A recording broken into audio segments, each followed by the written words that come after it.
What is going on, ladies and gentlemen? Welcome to the stream today. I told you guys we would be covering the Madeline Soto updates, and I do have my bud here with me. What's up, everybody? What's As good? you all know, Smoke in the building. What's going on? Rook, nice to see you. Tipsy, nice to see you guys. We will be going over this today. The body cam footage that was released. Also, some new updates coming in that the state is seeking the death penalty against Stephan Stearns in the Madeline Soto case. You guys know that we covered this case here extensively. And throughout, I think after that, we did Riley Strain and jumped into Sebastian Rogers. But here tonight, we will be covering these updates. Now, the state is saying this. I don't know if you guys have seen it or not, but let's drag this over here. Again, state seeking death penalty against Stephan Stearns in the Madeline Soto case. What's your thoughts on hearing that they're going after for the death penalty, especially after hearing the things in this case? And as far as like them sleeping in the same bed together, Jenn allegedly knowing this. Well deserved. I mean, I think she should get something too for being an accomplice in it. I mean, there's no way that she didn't know what was going on. I mean, I think it's kind of clear as day that she had acknowledgement. Yeah, it's pretty damn insane when you listen to the actual facts in this case. And let's play this because it's a new update as far as today. Appreciate that, Denise. I just made it earlier. Brandy said, "What's up, Smoke?" Jamie says she knew. Do you guys think that Jenn Soto knew what was going on? And I'm talking about the SA. I'm talking about the R, what was happening inside of that bed when he laid there with her. I mean, just hearing those details in the case makes me sick to my stomach, knowing that she knew that he was laying down with her at night. That makes me go, did she really know what was happening to her daughter? Allegedly, did she know that? In my opinion, I think that she did. And we've always speculated that she possibly knew. But after you hear the details of knowing she knew that they were laying down together, it makes it even more sick. What's going on, Captain Ganja? Nice to see you, my friend. Sarah, nice to see you as you guys come in. Hey, handsome men, I appreciate you. Marla says, "Hey, Smoke, Trev, mods, and family. It's nice." And make sure you guys vote up on the polls because I definitely want to see the difference between if she knew, if you think she knew, and if you think she didn't know. Are you 50-50 on it? No. T, I'm proud of you. You're looking good and healthy. Thank you, Brandy. I appreciate that. You said she freaking knew. She knew everything. Candace says, "Let some man, woman think they are sleeping with my kids. They won't find them anyone. They won't find them anyone. I promise you that." It's pretty freaking sick when you listen to that. It's pretty freaking sick. But here it is. Here's an update from today. And then I want to kind of dive into, or not kind of, we're going to dive into the body cam footage. And then there's another clip that I want to play of a body language expert that breaks down the body cam footage. So I want to get into that also. Saying, "What's going on?" You said she was a functioning adult. Jenn absolutely knew, definitely knew. That isn't typical. I see GB Folk in the building. She sacrificed Maddie and served her on a platter to Stearns. She makes me sick. Teresa says, "Hi, T-REV and Smoke. She knew, and I'll never be convinced otherwise. She deserves the death penalty, or he deserves the death penalty." Now, with her, say she did know. What does she get? Should she be charged with the same thing? How could she not? Laura says. Should she be charged with the same thing? 1 for yes, 2 for no. Danielle, how you doing? Nice to see you. I appreciate you coming by. Janine says she knew. She definitely knew. She said, "Hello, Smoke." Lynette says she handed. Okay, well, I think I read that already. My bad. Hey, Rev Gang, good to see you all today. Hope your day is going well. Thank you. You too. You too. What's going on, RC, dude? Nice to see you, my friend. Candace says 100% knew. I think she was involved and was just jealous of her daughter. I really feel that way. That would be crazy. Imagine that. Imagine being with somebody and then them being with your 12-year-old daughter, actually as young as 8. Didn't we find pictures as far as back of her 8 years old on his shoulders in a pool? Mm-hmm. There's so much that we've seen within this case because we were soaking in it at the beginning. I mean, we covered it from day one where she was missing. There was the chopper in the sky. We had that covered. They found her in this unknown location. Stephan Stearns was literally trying to sell the police the story in the body cam. When you watch this body camera footage, he was trying to literally sell the story to family members in this lobby. It's absolutely disgusting. Will seek the death penalty for Stephan. So let's run this back. All right, Campbell, we are following some breaking news right now. State prosecutors say they will seek the death penalty for Stephan Stearns in the death of 13-year-old Madeline Soto. Yes, they Question. should. Summer Knowles joins us in studio. Summer, the state attorney's office says this decision was based on several factors. Too. Yeah, guys, that's exactly right. And some of those reasons include the crime being especially cruel and the victim being particularly vulnerable because the defendant was in a position of authority over her. Now, Stearns, who is the boyfriend of Madeline's mother, was charged with first-degree murder in April. He told investigators he dropped her off near her middle school the day she went missing, but her body was found in rural Osceola County 5 days later. He was initially arrested on child sex abuse charges after investigations found several disturbing pictures and videos on his phone. They say he had been sexually abusing Madeline for years. We'll continue to stay on top of the story and update you on air and online at WESH.com. Back to you. It's fact that he's been doing it for years is absolutely disgusting. The Ninth Judicial Circuit State Attorney's Office plans to seek the death penalty in the first-degree murder against Stephan Stearns in the death of 13-year-old Madeline Soto. In April, Stearns was charged with first-degree murder in the death of Madeline. Since the teen's disappearance and death in late February, Stearns has been considered the prime suspect of the case. Why did it take so long for them to even put these charges forward?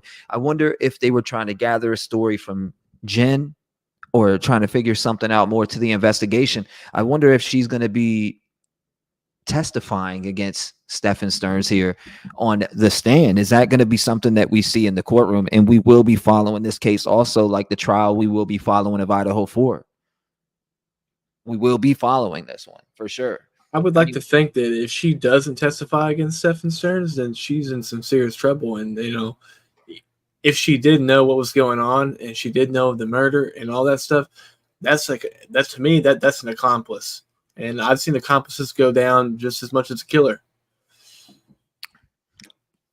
It's hard for me to sit here and think that she didn't know, especially, come on now, dude. That's like, goodness gracious. That's like me having a girlfriend that has kids, right? And I go into the room and I'm sleeping with your 12-year-old daughter at night because she's scared of the dark. Are you kidding me? Who would ever can allow that? Nobody normal. Come on, dude. I don't even care. 10 years old. I mean, look, I'm gonna go in here and sleep with your daughter and make sure she's calm down. Come on, dude. It should be the mother, if anything. Right? I mean, it's absolutely sick. It's disgusting to even think of. You said she had to have known, Mary says. She told them to sleep together. She deserves to be behind bars for the rest of her life.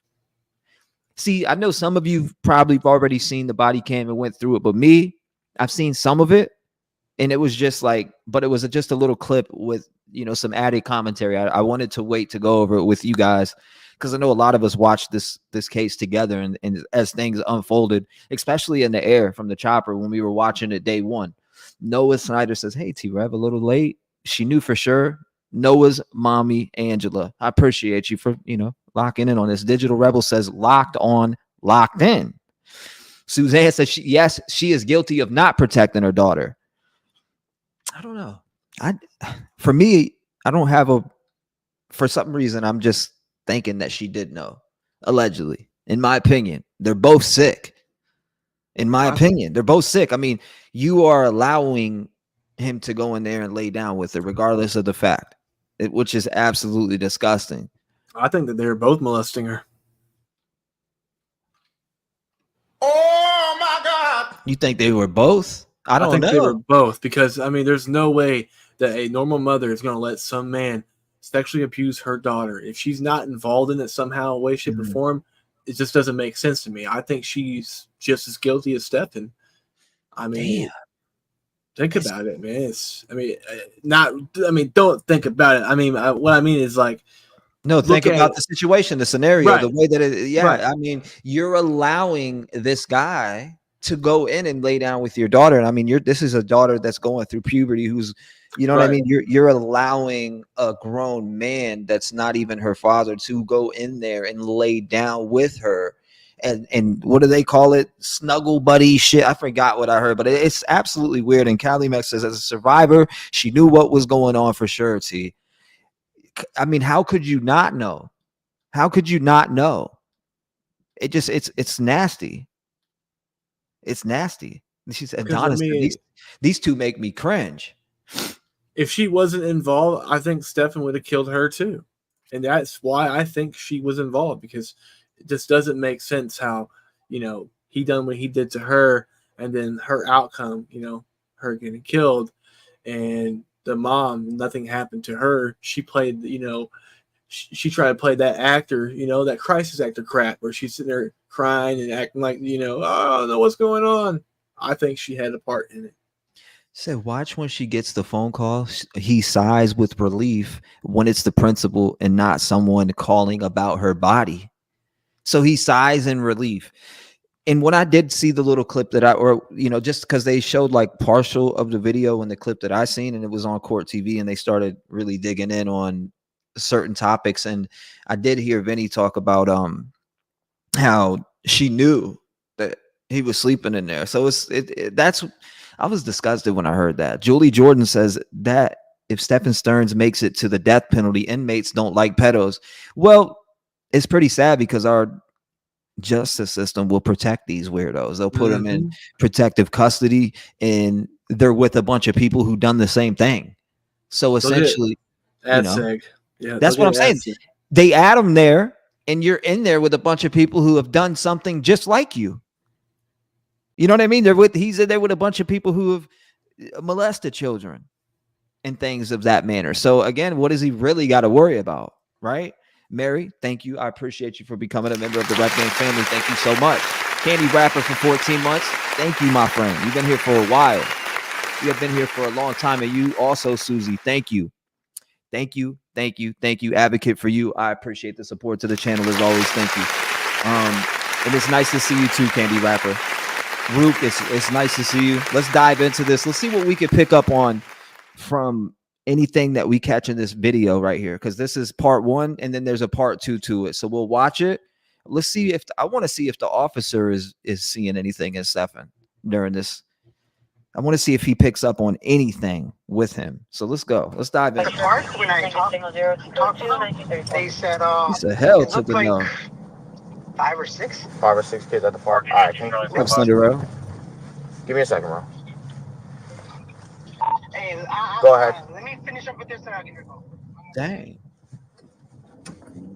Me too. Are you able to pick up call 931, please? I'm currently working possible signal late. Can I hold off on that? Just that from the other one? 26.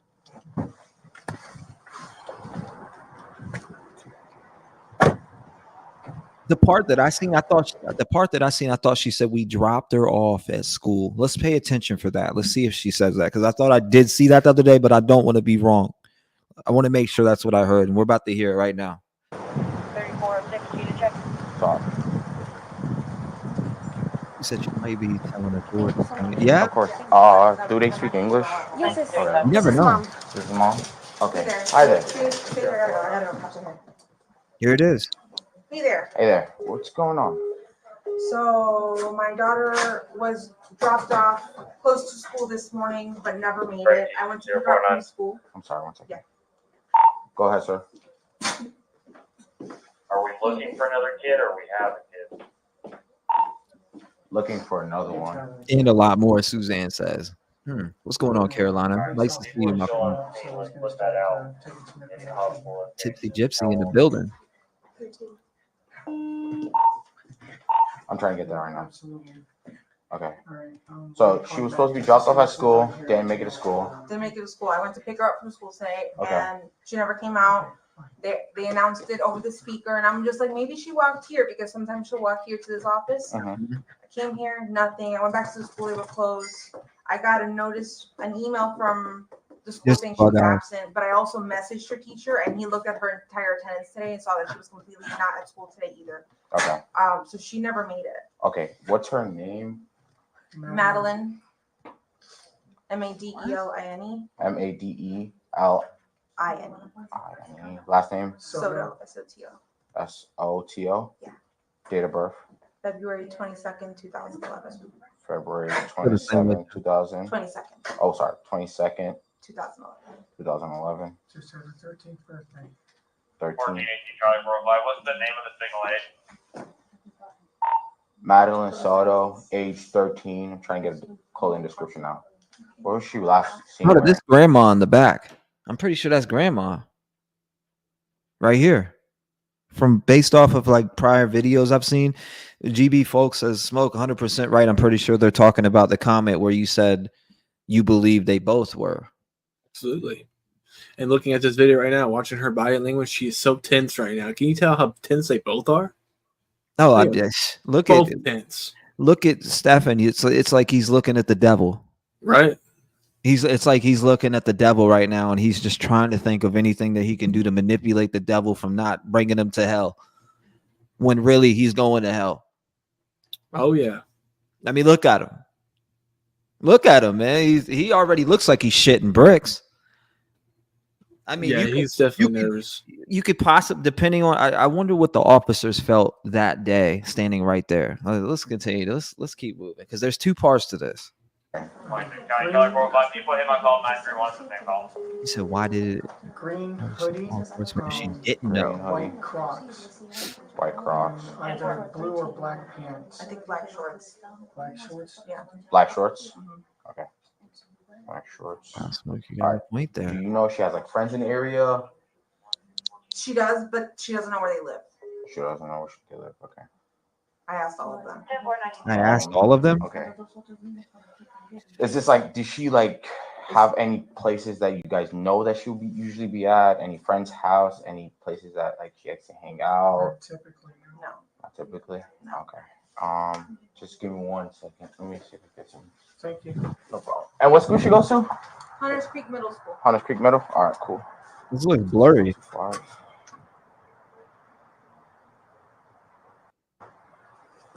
There we go. It's just the quality of the body cam. Yeah. Do you guys have? Do you have a picture of her? This shit's crazy. She lied to law enforcement. She knew. Yeah, I know. Let me see which picture. I don't know which picture. Looking recently, probably from the birthday party, right? Yeah, it is the quality of the body cam. What's up? Her mother has to know something is going on. It is completely inappropriate to have him sleeping in the same bed with that man. Go ahead. That's what I'm about to grab right now. Dude, imagine he's standing right here. Think about this, but all the stuff that they found in his phone. He accidentally factory reset his phone. Mr. What did we call him? Factory reset piece of shit Stearns. I've heard Stephan factory reset piece of shit Stearns. That's what we called him. The gang. He said the gangs will get to them. No one is that protected. They won't care about him. Yeah, and if the law enforcement at the prison or whatever is corrupt, they will definitely sell his information to inmates. For sure. Oh no, they'll line him up too. They'll get him in the right spot to be touched. I saw somebody in the comment section say something about a body analysis or person had said that they think that she didn't know anything here. I disagree. I think she is exerting the language that she knows everything that's going on, and she's playing as if, I can tell she's acting. I think I have that same one pulled up. To be honest with you, I think I have that same body, and we're gonna watch it after this because I want to see what he says and if it's the same one that they're talking about. I think it was Mr. G, I believe. Thank you, Mary. I appreciate you, and thank you for joining us here tonight. I'm gonna say tonight because it's probably 6 o'clock for most of you on the East Coast. 5 here and 3 Cali time. Elizabeth says just joined in. I'm late. Love the intro and hello everyone. Thank you, Elizabeth. I appreciate that. Both are definitely disgusting. As far as I don't know. We got to keep watching. I need to see part 2 because this one. It seems like this one's almost over. Yeah. All right. Cool. Thank you.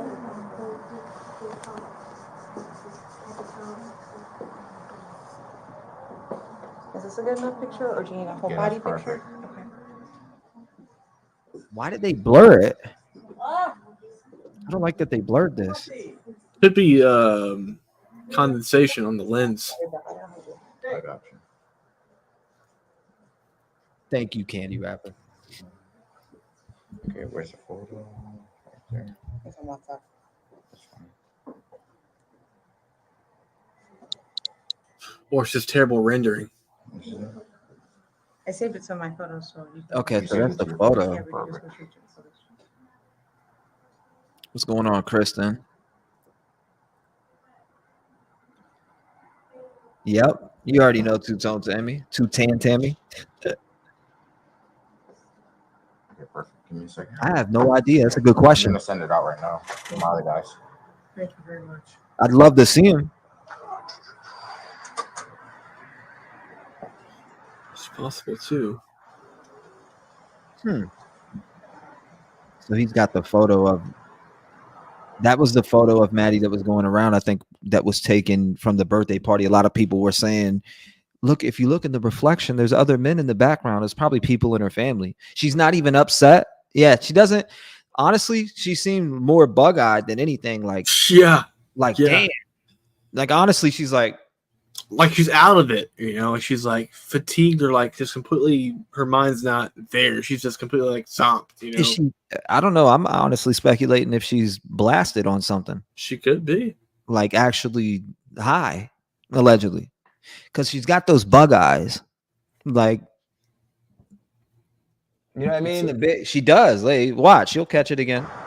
It's about to go into the next segment. It's going to go into the next segment right now. 1, 2, 3, bam. Showed up. There it is. So they called since I don't think she looks very upset, Brandy. Maybe. What did you say? What she called? Let's analyze a little more here. Full My screen. question is not, why is this not a code 3 when it first came out?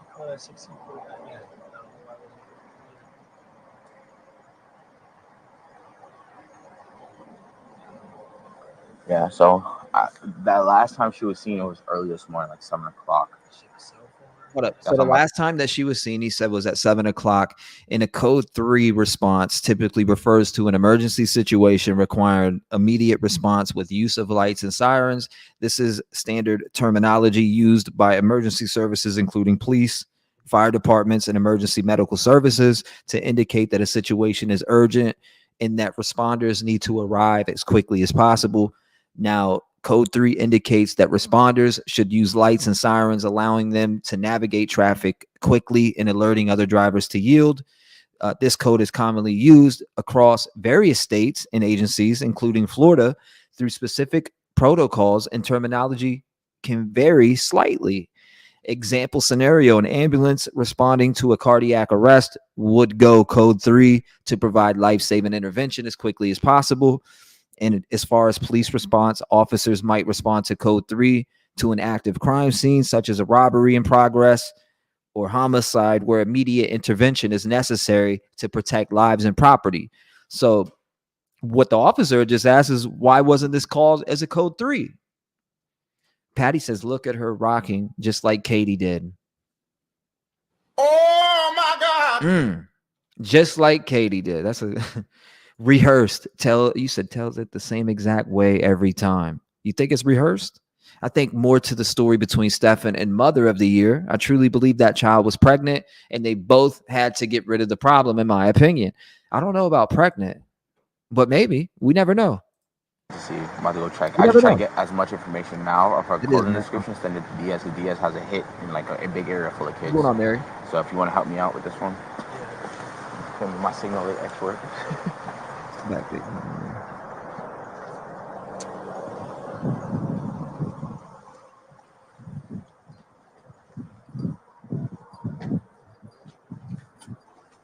Yeah, it's weird. They're definitely not talking to him. I wonder if they're weirded out by him. It's interesting. By any chance, does she have a phone number or a phone? She does, but she left it at home today. I have it.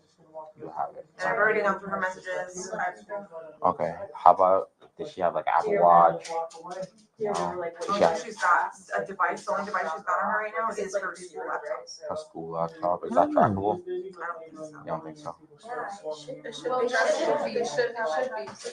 If the Wi-Fi is turned on, it'll try to connect to the Wi-Fi. So by like circle here.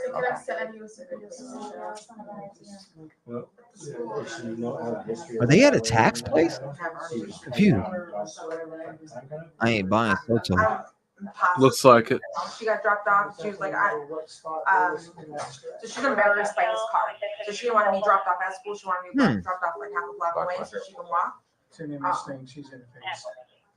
But he dropped her off half a block away and drove away.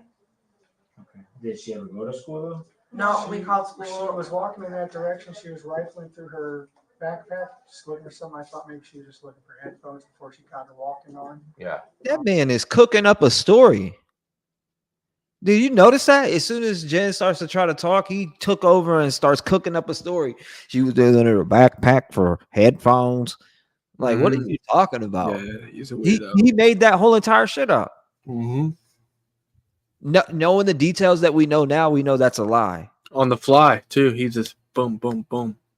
I think he thought of already what he was gonna say. Yeah, she was reaching in there for headphones and no pic that she can share. Observe their body language. He has arms folded and she's rocking. Yeah, she's 100%. Yeah, she's antsy. She's 100% doing all this. That's 100.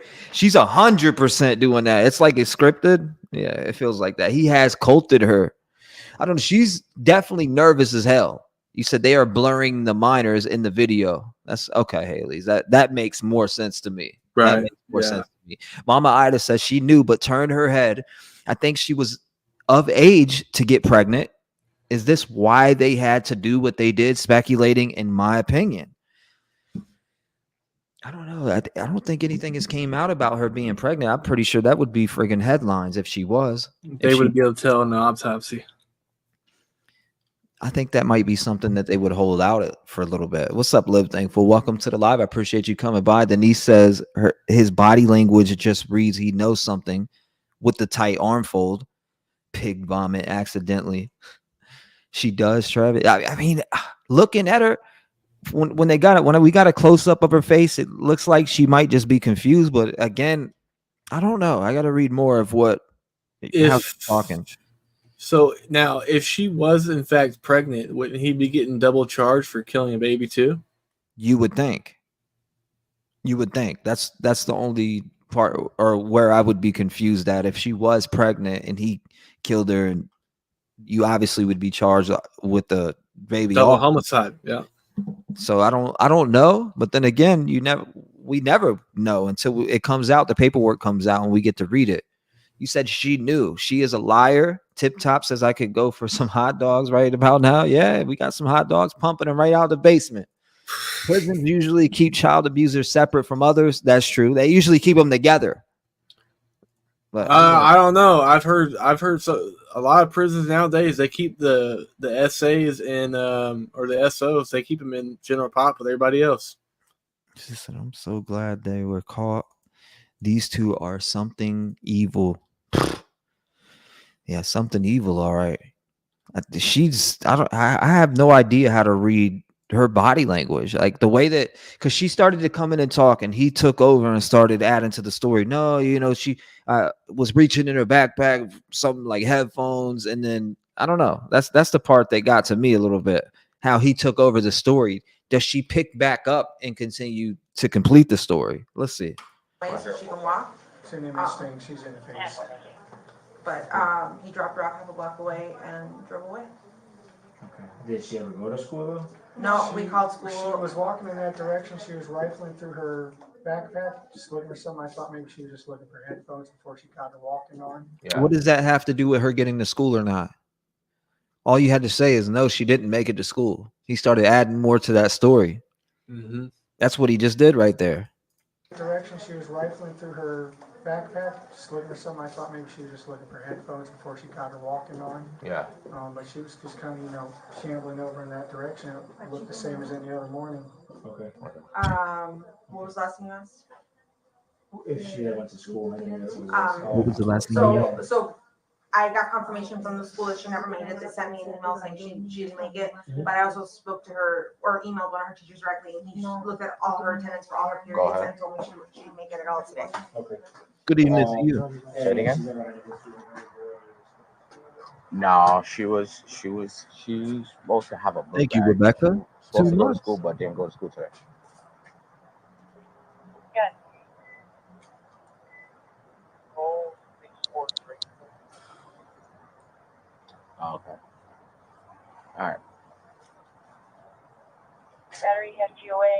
I wonder how the officers are feeling at this point about the story. At this direct time. Okay. All right. Children by two juvenile males. I was thinking that. Say it again. Only into code 2-1945. I'm trying to figure out secondary spots, but so far negative on anything. So do you think that she's more paranoid about shit getting caught up? It's just weird because if your daughter didn't make it to school that day, and that's never been in her in her character at all, to where she never was missing school, that never had happened, you think you would be shitting your pants. Where's my daughter? Freaking out. I mean, look at for example, we could use Riley Strain's mom. Riley Strain's mom was in shambles. Now, not everybody's going to react like that because, you don't know. I mean, it's the day of. You got to think about that. She said she saw her getting ready for school. Why would she lie? Or why was she lying? I get that question too, Sunshine. And that's a great point too that you brought up. I forgot about that. We talked about that a lot. Her getting ready for school. I seen her getting ready for school in the morning. I do remember that. I'm glad you brought that up. You said Xanax will calm you down like that. Maybe she's on that. I think what happened is Jennifer Soto noticed the cop had a body cam on. So then she realized that she's being recorded. So whenever she had the first interview with the news, she had to put on an act and seem like an upset mom. Because you can tell there's she's acting different here now than what she did in the interview. What time was it? I missed the time on that, Jessica Johnson. What time was it? On the officer's phone? Did it show it? Let me see. Was it at this time? Let's take it up. Oh, 1942. 1942. What time is that? What time is 1942? Battery FGOA 212319 Turtle back. 7-8, get your lives together. Third party in for Saturday. Okay. Complaint. All right. Children by two juvenile males. Requested I think that's why he's asking about the code 3. I'm trying to figure out secondary spots, but so far negative on anything.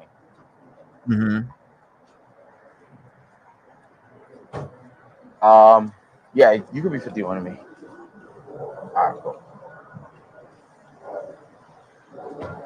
34 too. All right, cool. Attention Sector 4 units, prepared a copy of local from OPD at Warren. Yeah, it said negative on that hit at the apartment. Way, So. reference a 21 to a vehicle. Pursuing local, reference a 21 to a vehicle. I think Going black to be shorts. an unknown male, gray hoodie, Also black black pants, black shorts and ski white mask, black Crocs with gloves. socks. No further You information. think black shorts? Wouldn't you have known if you seen her getting When was dressed? the last time you seen her? Do you know the Right. what time? Around 8:30, 8:40 when we dropped her off. Five one. Weight, 110 pounds. About 110, 112. hair color, Blonde. What's up, Carla? Like that. Dirty blonde. like a dirty blonde. Okay. Okay. Eye color, Blue. Does she have any markings on her, like any scars or anything like that? Yeah, now she's really rocking back and forth. She cannot stand still. on the face, like below the nose. Blue.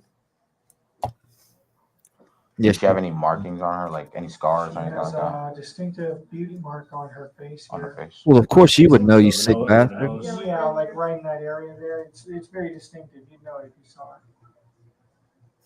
What? You know if you saw it. It's very What kind of distinctive. You comment know is if you that? saw it. I mean, he used to look at it all the time. You sick prick. Sick motherfucker. He's so sick. Look at him. He's calmly just.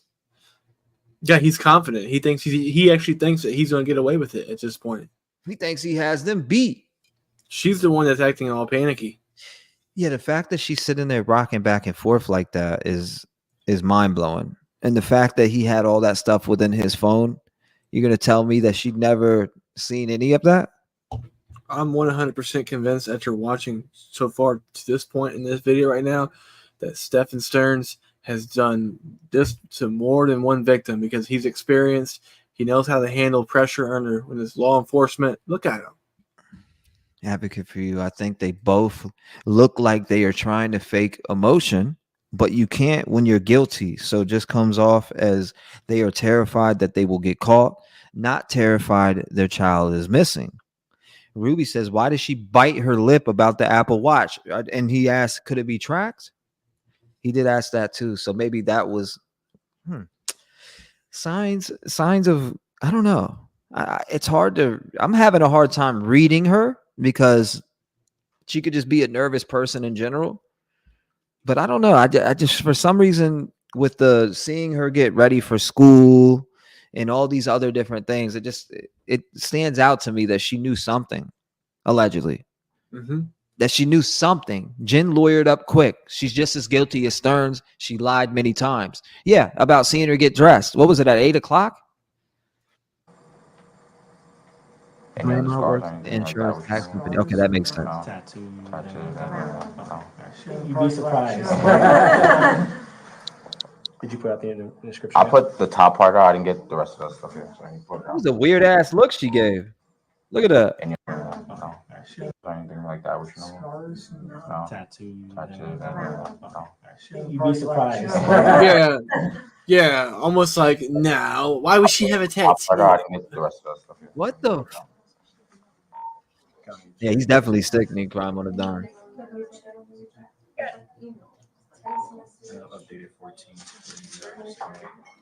Being at her mom's office. Can I just see that phone? That's a good point. Dirty blonde hair, blue eyes, has a beauty mark under the nose. This is crazy.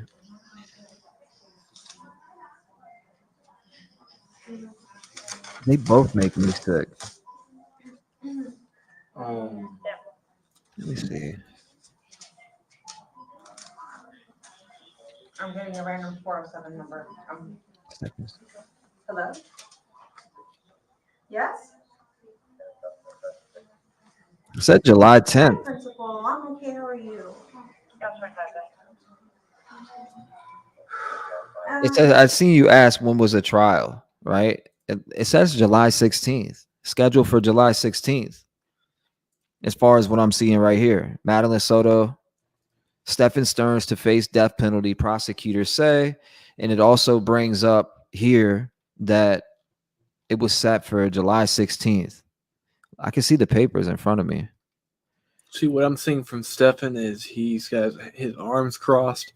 So he's basically in an uncomfortable situation, but yet he's very confident that he can talk his way out of it. Hold up, right here. See? I'm going to finish watching this, but it says the state of Florida hereby notices the defendant in the court that based upon the information available at this time as the facts of this offense and the defendant's prior record, sufficient aggravating circumstances do exist to justify the imposition of the death penalty as this defendant in this case. Therefore, the state will be requesting the imposition of the death penalty should be the defendant be convicted in this case. Pursuant to Florida Statute 782.041B, the state intends to prove and has reason to believe it can prove beyond a reasonable doubt the following aggravating circumstances. The defendant was previously convicted of another capital felony or of a felony involving the use of threat or threat of violence to the person. 2, the capital felony was committed while the defendant was engaged in a commission of or an attempt committed or to commit aggravated child abuse. 3, the capital felony was especially heinous, atrocious, or cruel. 4, the victim of the capital felony was particularly vulnerable due to the advanced age or disability or because the defendant stood in a position of familial or custodial authority over the victim. So this is the newer paperwork. It looks like it came out today, 6, 7, or a couple days ago. I'm sorry. On the 7th, it was filed at 10:10 a.m. So they will be going for the death penalty. And that is the PDF file to that. July 16th, by the way. Start getting the Yeah, I'm trying to see if I can find her paperwork. Does she have any social media or anything like that? I think so too, both of them. Instagram. right here. Try it. It is Just family, Thank you cousins, so much. I friends. definitely appreciate it. I think you're. Oh my, that's actually a great point, Jeff. Let me take this back just a tad bit. That's actually a great point. Jeff says, sounds like CP jumping in to speak for the females so they can control the narrative. Mm-hmm. That's a damn good point. Allegedly, but I'm feeling you on that because she was speaking and he's diving in to control the conversation. Allegedly, another mother baby goes missing on the same day and saying the same junk. No phone, devices, or anything else. No friends, not a runner, autistic. Red flag. Big red flag. That's a big, big red flag. Mary Jane said they said she's on 12 medications. I didn't hear that part. Must have missed that. Hi, Principal. I'm okay. How are you? Talking to the principal. No, currently with the police officers here right now. Yep, start getting the Yeah, I'm trying to see if I can find her paperwork. You can't Does release she have that any info social because media we're or anything like that? She has She has Instagram. Instagram. right here. Private. It is private. I'm sure it'll come out somehow. Thank you so much. I definitely appreciate it. Right here. That's her profile. Yeah. I think she was talking to the principal though. She also has a YouTube page. Okay. We'll hear a lot then. Snapchat or I know. She Let me get plays that. games. No, that's the Yeah, daughter's she plays phone. games. She plays like Minecraft.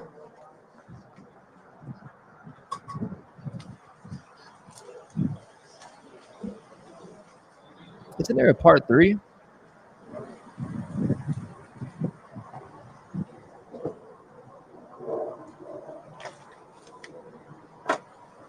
Let me see. Isn't there a part 3 on here? Let me see something. I think so. Body cam video released from the night. Yep, this looks like it right here. I'm gonna pull this up for next. Let's drag this right on up here.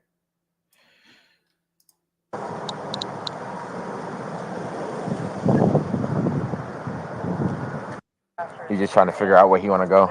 There we go. Yep, part 3. Yep. So they got a dog out there and everything. He said they are both fake, Tammy says. She was a minor. You never know if that's in the autopsy.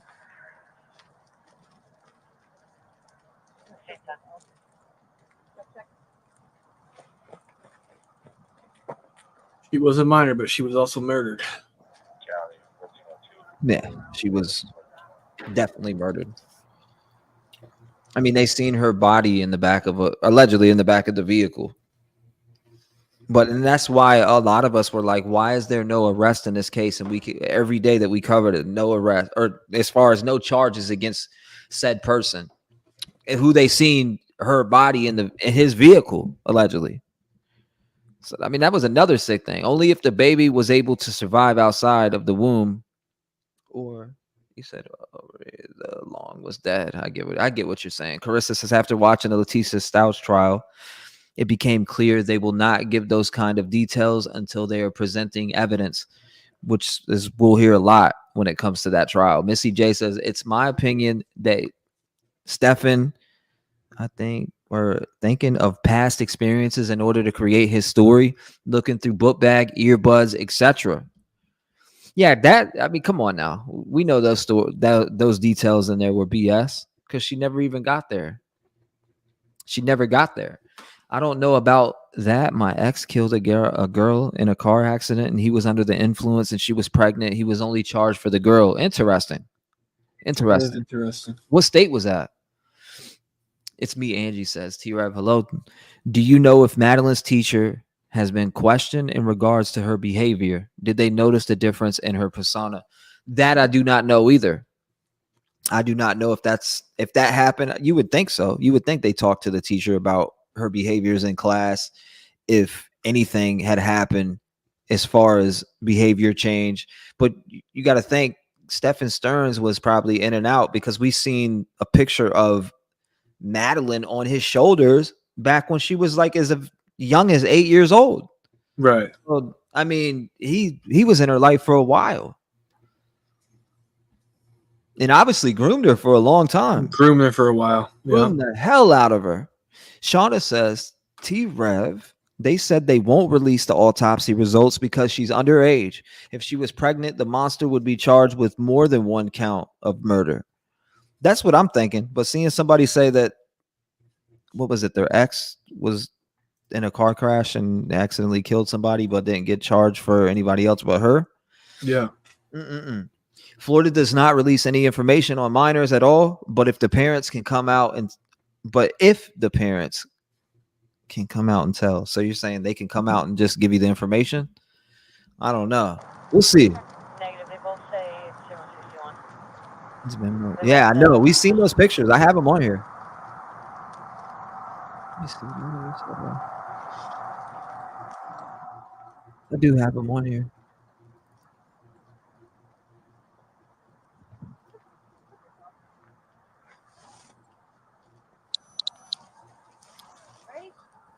You know also what I noticed too? What's that?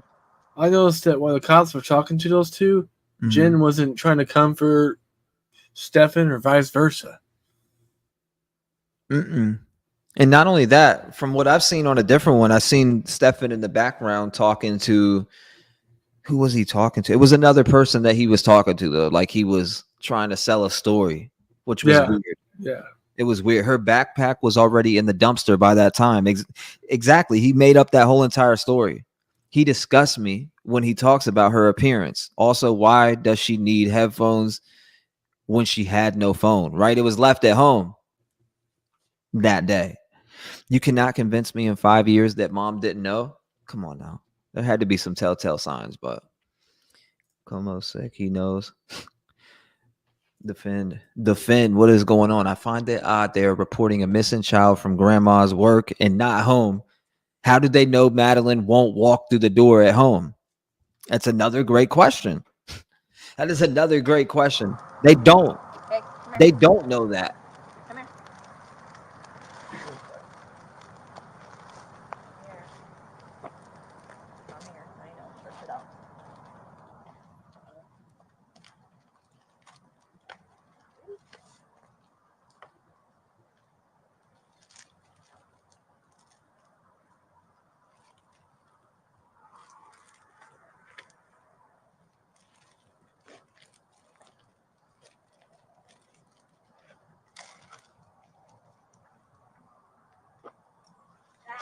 No, I knew you were going to do that.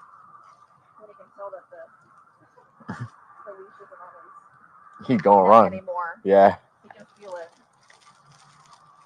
Nope. Nope. Kathy. Oh, the boy, Kathy. I never seen any of this part. I've never seen any of this part. Automatically trying to go to that switch. That's good, right? Come on. What is that? That looks like a bloodhound. That's what it is, yeah. Yeah, them bloodhounds, they're no joke.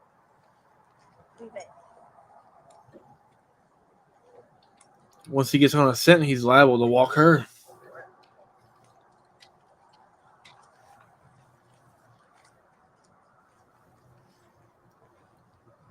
Yeah, so they had a scent. They had to they gave him, or they had to give them a scent for her.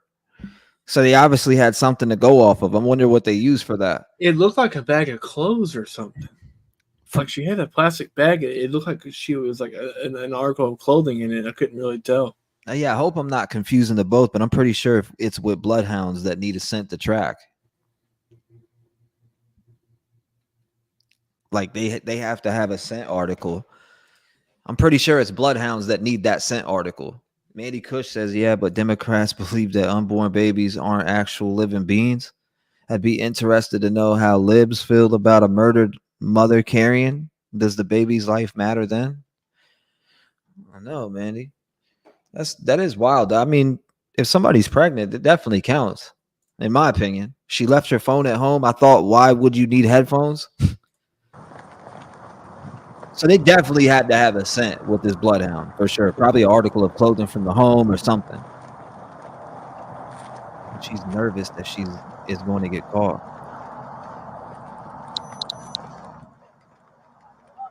They're definitely gathering that. That's what took them so long to even hit him with murder for some reason. I don't know why.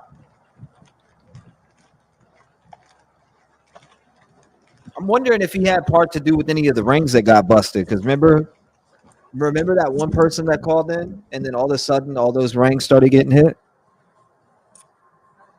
Yeah, I remember you telling me something. That about guy that. said me and Stephan were part of a fucking ring, and literally the next day, it was just an odd phone call that we had got on the show here.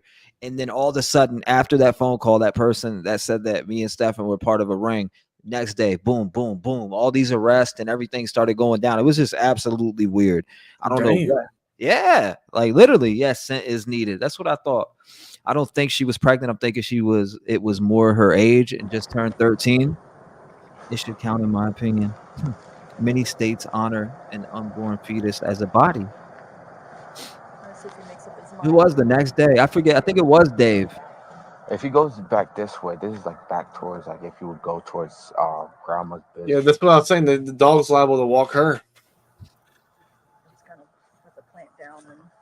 It was. She's bloody. Not the ears. Nighttime deuce. I don't think you have anything else, bud. Is he taking the deuce? It looks like No, I think he might have caught a scent. Never mind. Oh my god, he's talking. Yeah, he's got a scent off right on the ground, boy. God help the man whoever tried to hurt my child. They would be done. Bobby put a cap right in their ass. There's no cars out. That's the worst.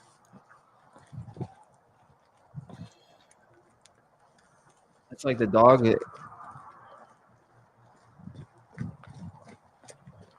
Is this at the school? Peace. Yeah.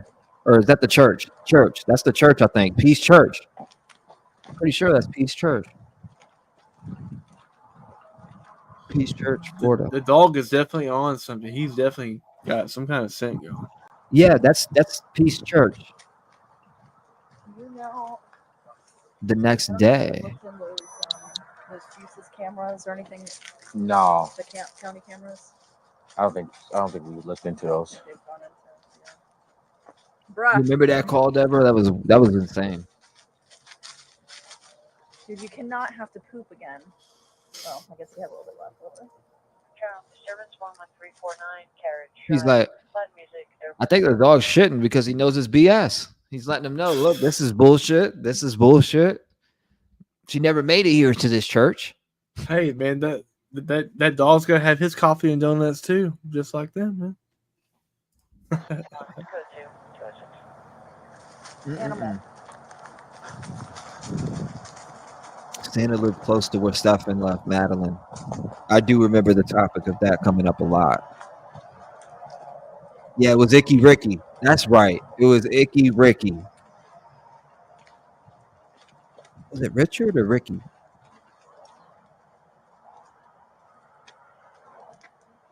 This dog knew from the jump there was nothing there. That's why he spent so much time pooping.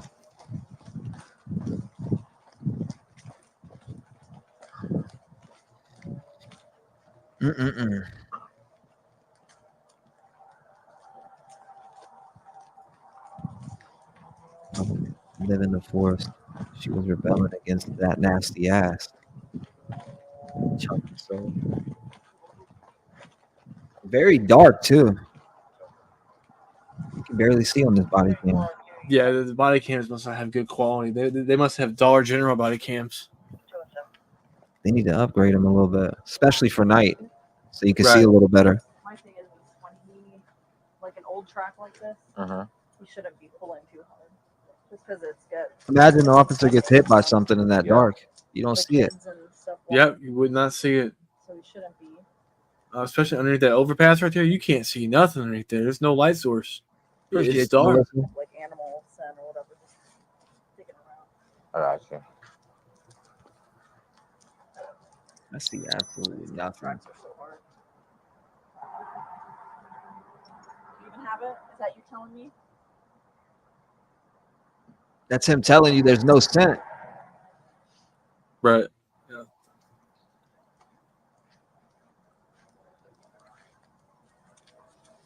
Appreciate you, Melissa. There's an error in the date. Where does the grandmother work at? 227. She works back towards I thought it was the 26th. insurance, tax. No. Tax seasons, yeah, stuff like that.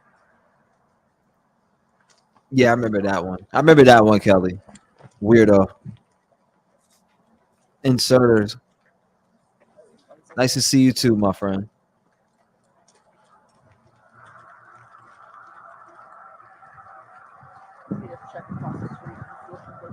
Do you want to go back to where she first got dropped off at? He's not seeing Like, anything. not too far. It's He's like right not up hitting the road. on nothing. This dog is absolutely hitting on nothing because nothing's over there. Because it's like a backtracking. She never even made it there. Imagine getting sent on a wild goose chase by this coward Stephan Stearns. Right. That's probably what he wanted. I mean, at this time, he already had dropped their body where he dropped it at. I'm telling you, man, this guy, from his body language seen and then the body cam footage, he literally looked like he's done this before. It definitely does look like some Dollar Tree body cam. It does. This live me, yeah, it definitely may be upsetting to some for sure.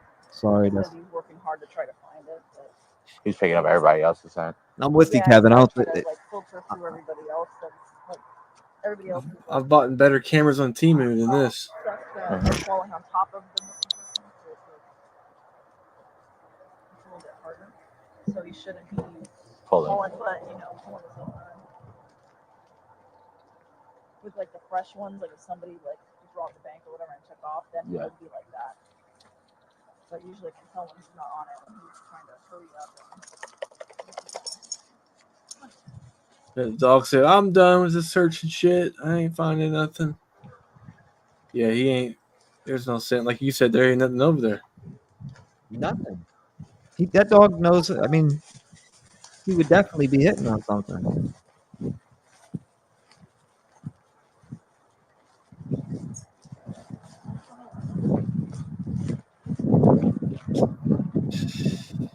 I'm sorry, Volfan. I had to. I'm just saying, if you like the fact that was there friends that had came over and had knew that this guy was freaking sleeping in bed with Madeline. If I had to guess and say, I don't know. I don't know. I mean, it all depends on what kind of people they hung out with. Like typical friends, unless they're not close, I wouldn't say he would tell them. But I almost would feel like they would have to tell the grandmother.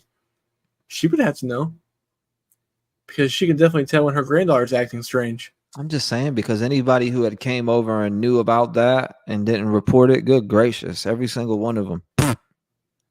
Every single one of them. But you never know. I don't know. I don't know because we don't know what went on in this household. But for the fact that Jennifer Soto knew that Madeline was sleeping, not Madeline was sleeping in her or his bed. He was sleeping in her bed with her. Yeah, see, that just makes me absolutely sick. Again, it is disgusting. Hold up, I gotta pull this up.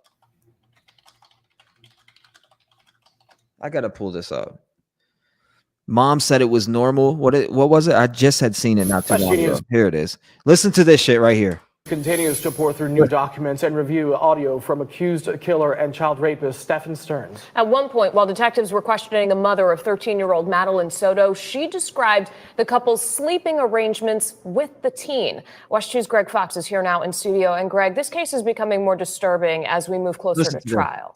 It is, and it's important to point out up front, Stearns is the only one charged with sexual assaults and murder. Madeline Soto's mother has not been charged in connection with any of the crimes that her boyfriend is facing. And as you'll see right now, she provides details that helped police build their case.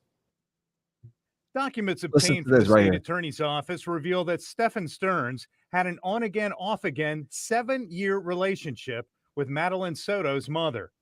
Those documents also indicate the pornographic images allegedly found on Stearns' cell phone date back at least 2 years and depict vile acts of sexual abuse. In March, detectives provided sworn statements of their discussions with Jennifer Soto and Stephan Stearns.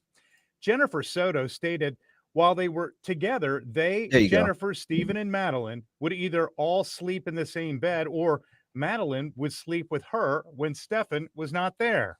When asked if it was normal that Stephan and Madeline would sleep together without her being there, and she said yes.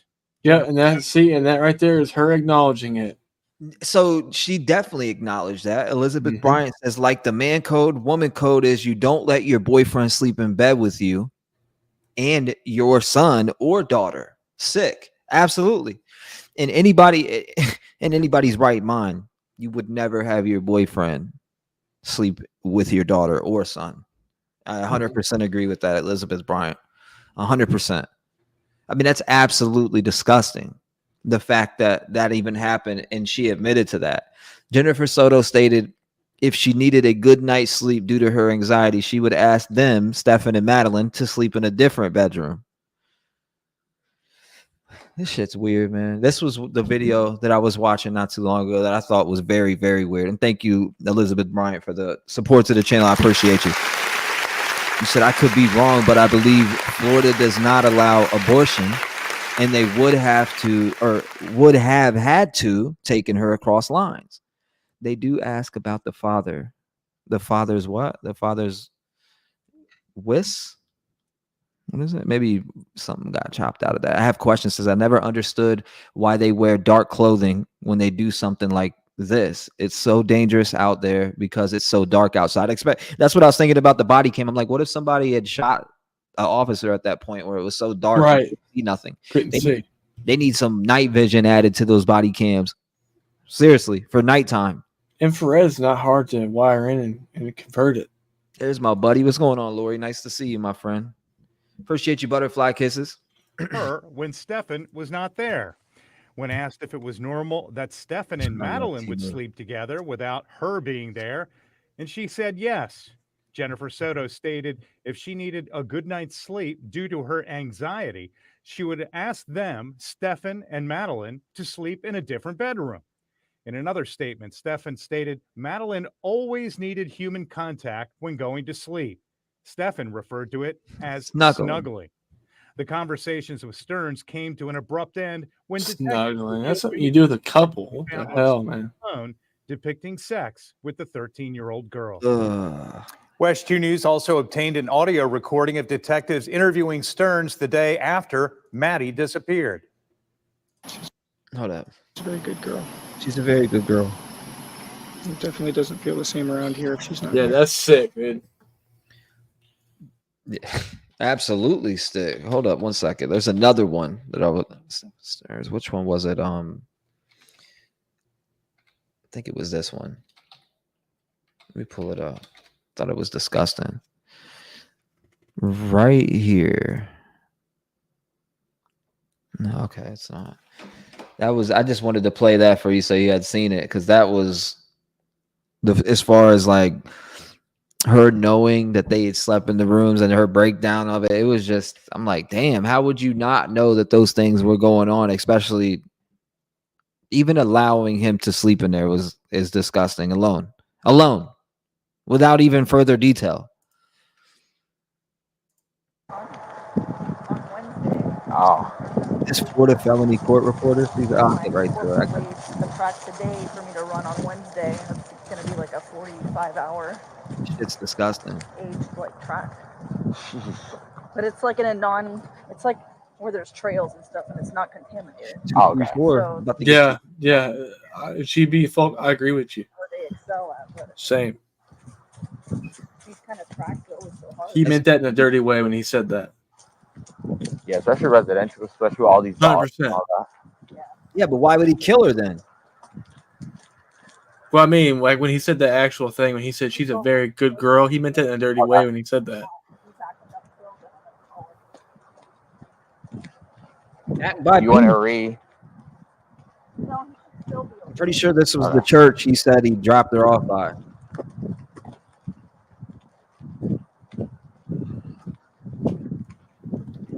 It's not that much left of it.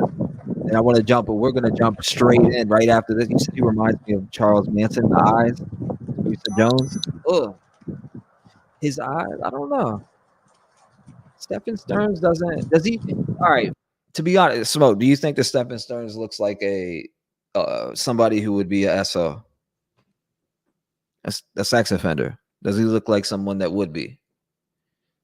Yeah, he does. Huh, wild. I don't know. He does, I mean, I don't know if he looks like that to me. I told Jenn that it was at the church video. In fact, they already knew what was going on.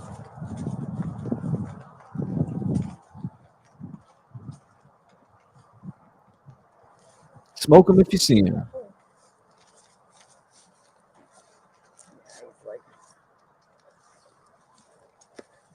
I mean, if I had to guess, get out of there. If I had to guess, you probably went that way. Yeah. But I was in a friend's boyfriend. You'll be covering me. just because also, he dumped her off here, or he dumped her off. He dropped off back there. Okay. Did you hear? She said dumped her. She said dumped her. Dude, so they obviously were thinking something because she definitely said he dumped her off here. Let me hear again. He dumped her off here.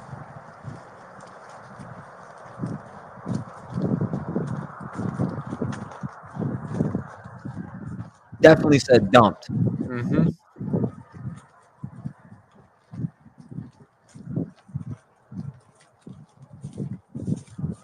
We covered that, Angela. We covered that. Actually, we came in from Audrey Cunningham's case to this one. I even made a docuseries on it. Made one on this one too. I mean, if I had to guess, get out of there.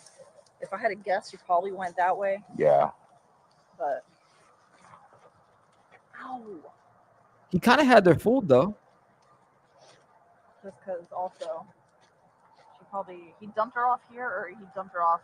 Yeah, she said dumped her off. Okay. Yep, she definitely She said walked dumped this way, her. coming down. So her scent's probably all over here anyway. Yeah. Her scent's probably all over here anyway.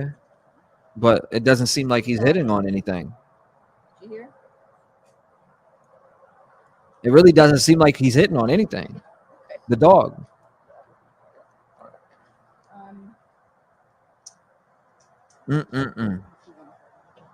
CBC says this Florida felony court reporter sees a lot of these predators.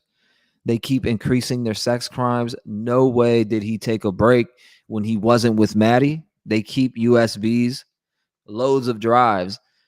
I wonder if he was part of the sex trafficking ring with Santa. That was a big topic. I remember that being a big topic. The sex, I remember what was it? Santa, who killed themselves? Honestly, and trigger warning to everybody out there, but in general, who killed themselves? I couldn't remember if it was Santa or was it his son. I'm trying to remember because we've uncovered multiple things since then, but the Santa thing happened like literally right around when all this was unfolding. Oops. So do you think Santa was part of the sex trafficking ring that Stephan and this other guy that called into your show was possibly? The guy named Ricky that called in, he came off to me as possibly a troll, but the only thing that hit different for me after the phone call was the next day when all the sex rings started getting busted. It was like over 200 arrests. But do you think so? And he said that, dude, I didn't even catch it. It was actually everybody else that told me that he said that at the end because I ended up hitting like get the fuck out of here button. But he said me and Stephan were part of a fucking ring. Click. And I hit like get the fuck out of here. And you could hear him say it, but I didn't hear it. So even if he is possibly a troll and there's just a possibility that there is a sex trafficking ring going on and Stephan was a part of, could you see Stephan being actively in that even when he can't, when Madison wasn't around or Madeline wasn't around? Yeah, because you got to think when we just listened to the last clip and understanding Stephan Stearns and his stance that he was in and out of Jenn's life, I believe they For were 7 years. together, back together, not. But then it takes us back to those pictures that were there. There was pictures of Stephan and her as low as 8 years old. From what I've seen from that pool picture, she was young as hell in that picture, very, very young. His son, and I did believe that too. I just couldn't remember if it was his son or him. So it was Santa's son that actually took his life. And I remember when it came out, a lot of people were saying it's possibly connected, and we're going to be looking for that if there is a connection, especially when it comes to trial. Was there a connection between this sex ring, and did Stephan take Madeline to other locations for money? That's another thing. I mean, that's a speculation, a thought of mine that may be possible, because it's very interesting. Again, after that phone call, and I reported that phone call. But it's just weird that ring got busted, or a bunch of rings were getting busted in that area the next friggin' day. How many times did that guy call into your show? One time. It was only a one-time call. A very weird phone call, though. We called him Icky Ricky after that. I wonder if he got busted. Well, I mean, he got his number. I sent them the number and everything. So, I mean, they had his number, etc.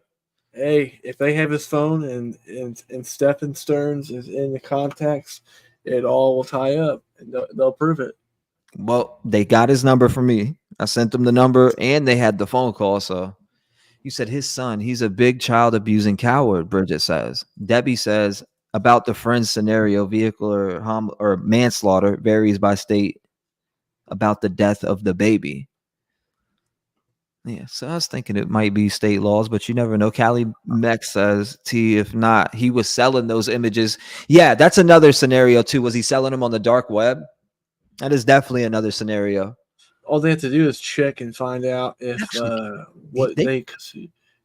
So in order for you to actually use the dark web, you have to download a torrent. So obviously that's going to be on his computer, a torrent. That's the only way you can access the dark web. So if there's a torrent download on his computer, then they got him on that. But I was going to say real quick, there's no way that they can't tie Jenn Soto to this. I think she's 100% participated in all these sick little games that Stephan did, because on and off for 7 years, come on now. And she acknowledged that they slept in the same bed together. She acknowledged that. So that's almost guilt in my opinion. I mean, just look at it though. And it said Stephan Stearns has been charged with multiple serious crimes related to sexual abuse or child sexual abuse, particularly in connection with the case of Madeline Soto. Obviously, we know that he faces over 60 new charges involving child sexual abuse material and other disturbing activities found on his phone, which investigators believe were taken inside of his home where Madeline lived with her mother, Jenn Soto. Despite these charges, there is no explicit mention of Stearns being part of a larger sex ring in the publicly available reports. In addition to the sexual abuse charges, there are significant inconsistencies and suspicious behaviors noted in Stearns' actions and statements regarding Madeline's disappearance and subsequent death. Investigations revealed that Stearns was seen disposing of Madeline's belongings in a dumpster, and surveillance footage showed her in his car, although it is believed she was already deceased at that time. So again, with officers seeing her deceased in his vehicle, I wonder if they have video of him carrying her out to the vehicle. It seems as if, they got her, they're claiming that she was deceased at that time. So, and there's fact of 60 plus charges, and I've went through and read those, and those were absolutely disturbing when we read them on the live. I was like, damn, I had to start skipping some because it was repeating the same thing over and over again. And then it had brought up with the child of 5, or a child at least the age of 5 or less or something was in there. I can't remember. I'd have to go back and revisit it, but I'm pretty sure I seen things like that in there. I was like, hold up, a child age of 5? I thought she was 7. But it does break down to 7 years, 13, 12, 11, 10, 9, 8, 7, 6. So it's down to 6 years old, possibly 5 years old, back to the 7 years that goes down. If you take it, she just turned 13. Right. Literally.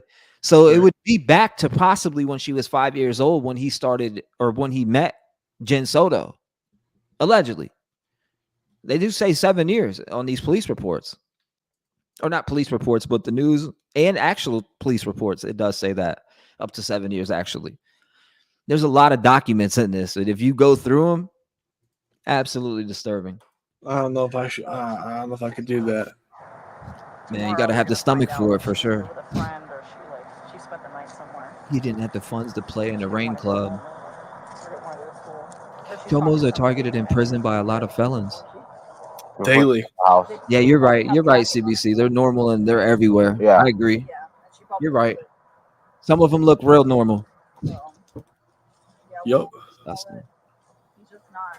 We got to pick up on there. Yeah. So we know we're looking at peace right there. That's peace straight ahead. Mm-hmm. The church that claimed right there where, she allegedly got dropped off. Real sadly. Oh, is that you? Tell me you're done. This is what I have to do. She has so much. Hey there. Hey there. What's going on? Okay. Well, this looks like a different one. Look at her eyes bugged out. Whoa, yeah, hold up. Zoom on that, y'all. Look at that. Zoom in on your phones on that. Holy shiznit. It's like that Momo mask or something. Goodness gracious. Whoa. That's crazy. We're gonna jump into the body. I want to see the body language breakdown on this. On her, like, on what Mr. G thinks. That was the one that I've seen. I actually do want to see that breakdown on it. I don't know, dude. This still shot you got right here, her hands are up like she don't know what's about to happen. She's scared in this situation right here. Stephan was active on Telegram that same night. Her face is killing me, man. I can't. I see we got there's some calls coming through. Let me see. People are blown for sure. Look at her. It's hard to look at her, man. Who's that? Doug from Tennessee. Is that who that is? 423, you're on with me? Let's hear from you, Doug. Go ahead and give us a ring. I see you trying to get through. You said they say she was on video sitting in the passenger side, slumped to the left. They say she was passed. Slumped to the left. 423, you're on with me. What's going on? How you doing tonight? Hey, T-REV. Doug from Tennessee. What's going on, my brother? How you doing, man? Me and you the one that got Icky Ricky mad. Yeah, Icky Ricky had called in. Remember, he was threatened. Now it's flashing in my mind. I do remember him saying something about punching Chat in the face or something, right? Yeah, he got mad because me and you were talking. Oh, yeah, that's right. You pissed him off. Yeah, I did. That's all right. Better be pissed off than pissed on. No, you're right. I do remember that, Doug. Better to be pissed. I just thought they was all in the same group. So what's your thoughts when it comes to this Madeline Soto case in general, knowing that she allowed him to sleep in bed with her? She videotaped that junk, man. I believe she videotaped it. And I believe all them charges is different children. I think more in videotape. So you think that a lot of them charges, I think he's been doing it a long time, brother.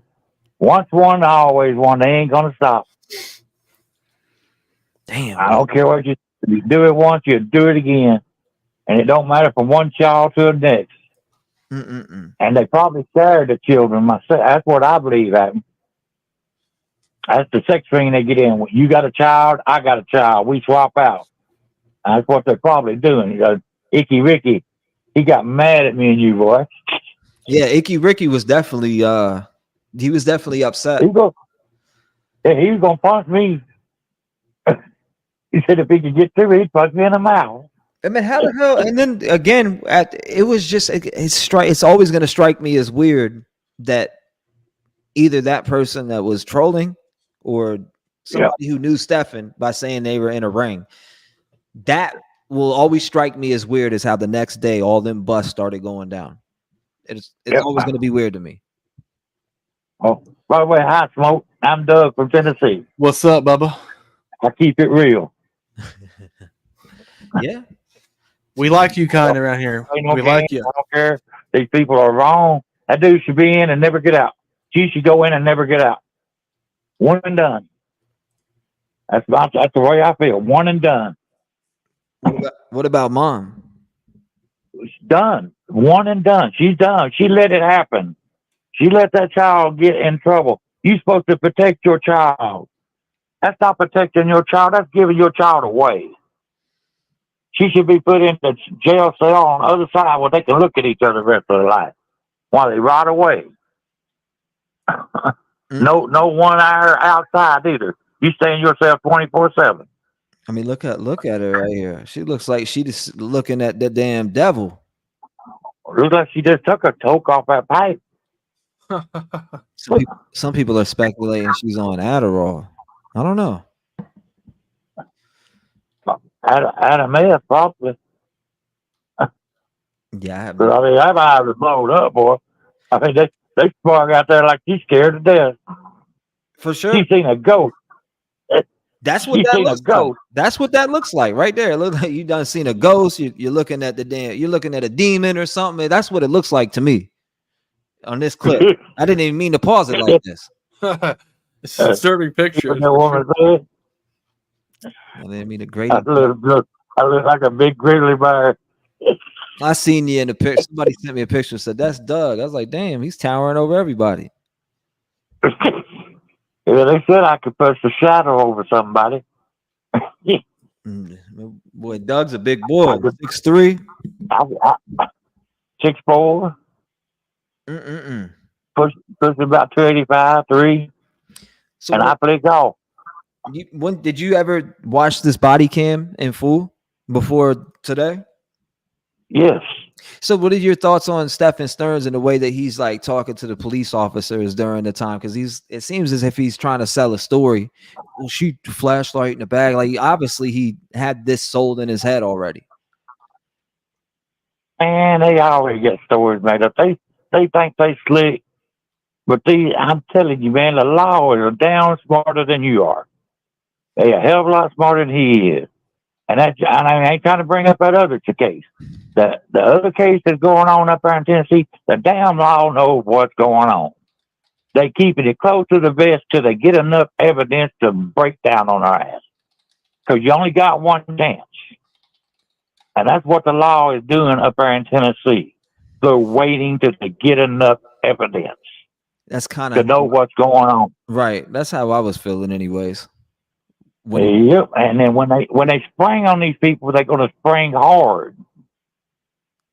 And they're going to put them in jail. If it's a scam, they're going to get them that way. There's something on them videos that they got that they just ain't figured out who number 4 is. That's what I believe. They have not figured out who the other players are, but they will.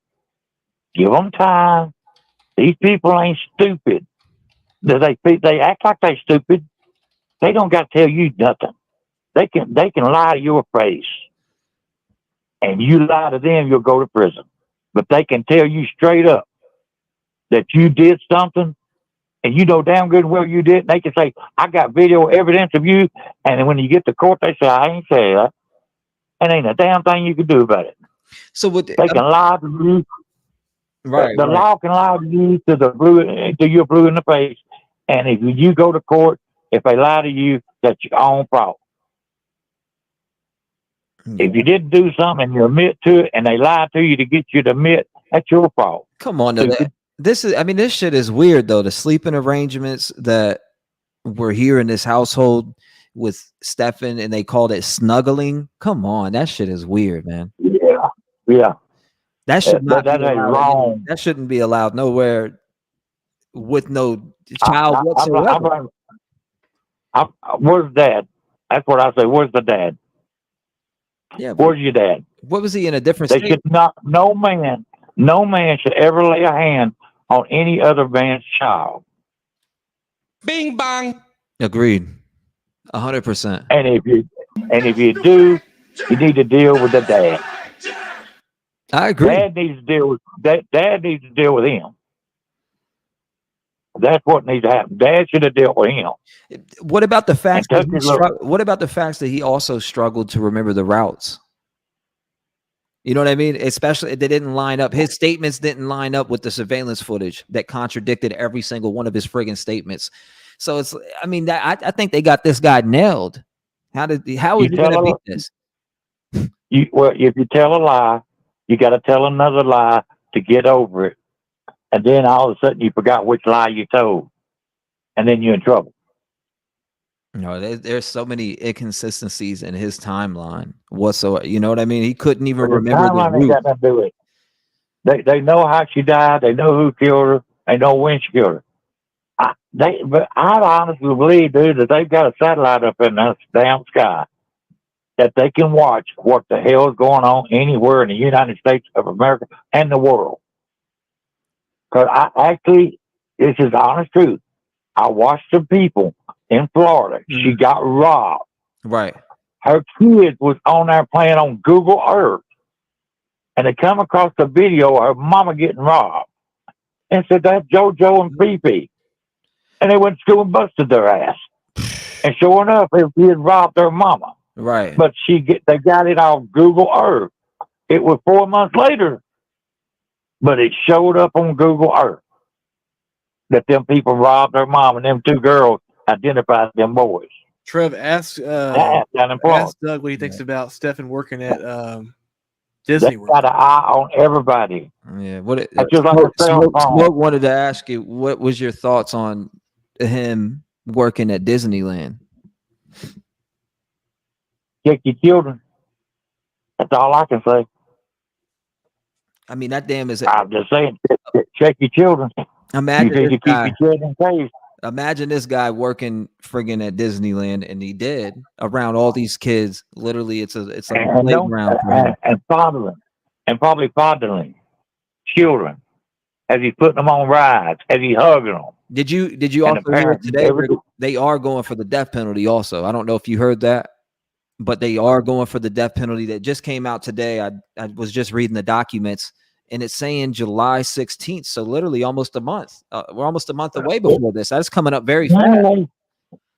I honestly think about it. Why waste the money? Right. You got evidence. You got proof. If you get proven guilty, then you got to worry about the death penalty. You go right there and die. You gone.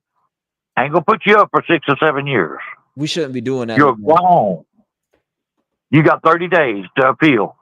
I'm with you. If you don't get nothing in 30 days, you're dead. I'm with you on that, Doug. I'm tired. You get sick and tired of seeing these people get housed for 7 to 15 years after the fact that they already got put to death. It's almost like, damn, you might as well just let them live the rest of their damn life out at that point. Put them to sleep right away. Give them that 30 days. And if you don't win your appeals within that 30 days, put them down.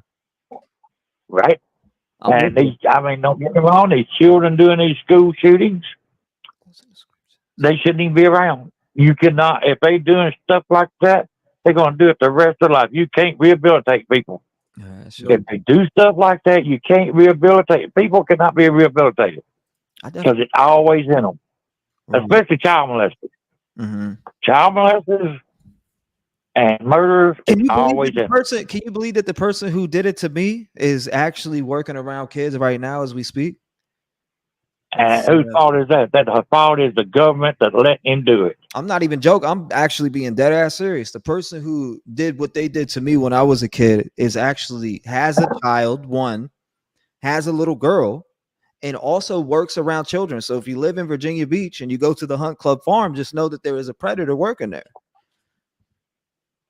And he's done it before. They do it again. Exactly. Crazy. But it's true. I'm dead serious too. I'm not even joking. You know why I'm not in prison?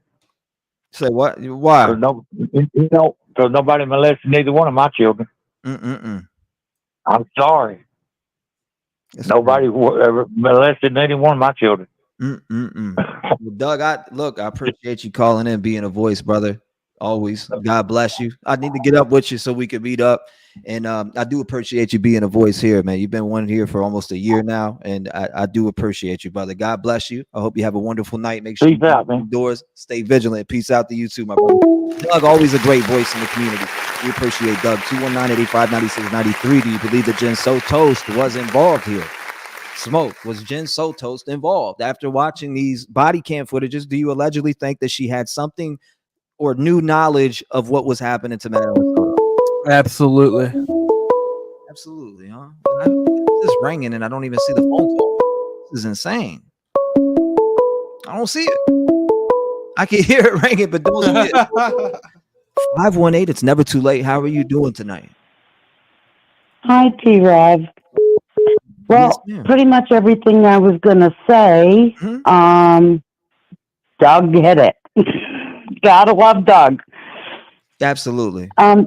This is Jackie from upstate New York.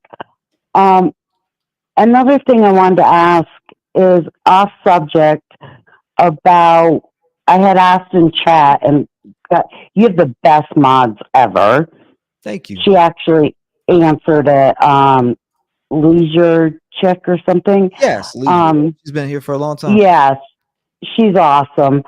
I was asking about the 8-month-old baby, if there was any new news. Yeah, okay. So I'm talking to the sister of the mother, okay, which would be I am talking to her. She said they're still looking for her. In fact, we'll be covering that tomorrow. Maya, you're talking about Maya. So yes. And I did talk to the sister. She reached out to me and she wanted to do an interview at the time, but it was actually, we were covering some other stuff. So again, she did give me an update. They're still looking for her. There's nothing updated on that besides the mother being arrested or a grandmother being arrested. I'm pretty sure it's on the dad's side. The grandmother? Yes, but it wasn't for anything. It wasn't for anything involving the disappearance, though. Oh. Yeah, it wasn't. Oh, okay. But as far as there's no update on her whatsoever, they haven't found her. But the fact that an 8-month-old is disappearing, one, that doesn't make any sense because the parents won't even talk. So they either sell her or get rid of her, allegedly. Right. Right. That's my.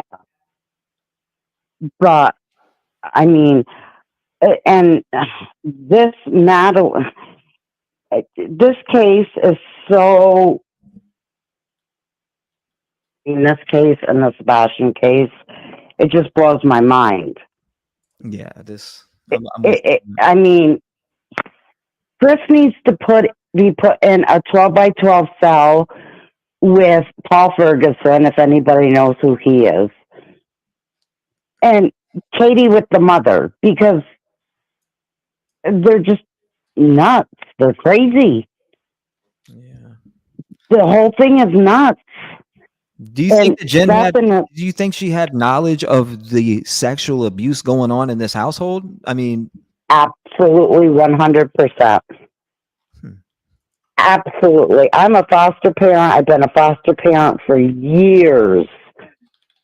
My last 7 years, I've had nothing but autistic children. I've had them from newborn to teenagers, kids in and out of my home. And I'm telling you, I will put money on it. She knew exactly what was going on. And do you believe the police handled the investigation effectively at all? Do you think they did a good job, or do you think that they are effing up here and not catching something with Jenn, allegedly? They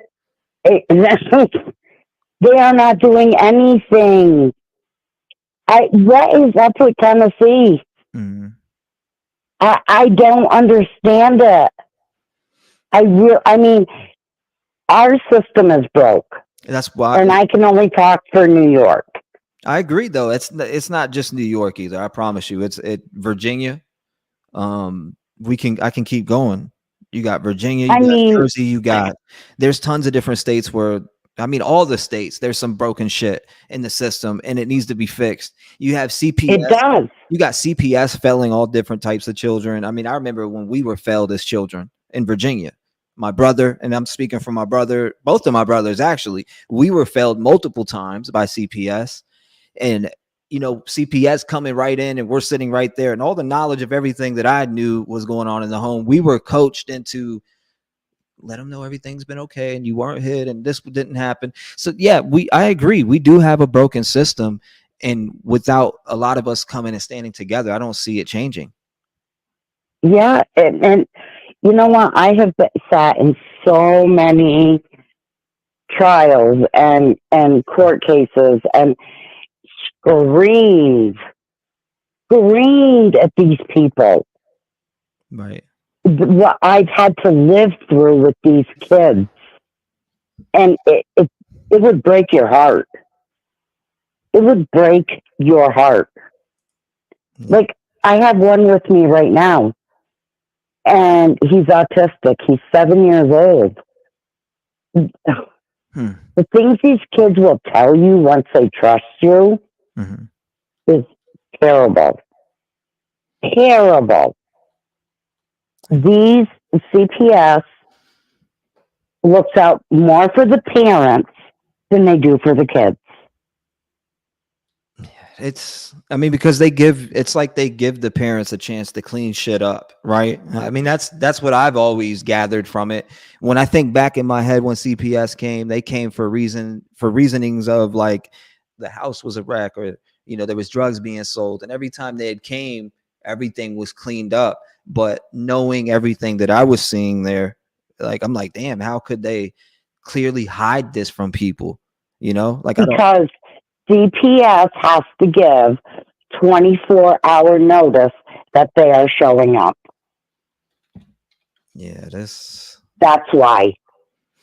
And it gives these parents a chance to clean up. I'm telling you. I had one father, and I never heard of a Wizinator before in my life. And that's what he used, and the test clean. Crazy. Well, he got his kid back, and guess what? What happened? The kid is, it's awful. It's terrible. He's autistic.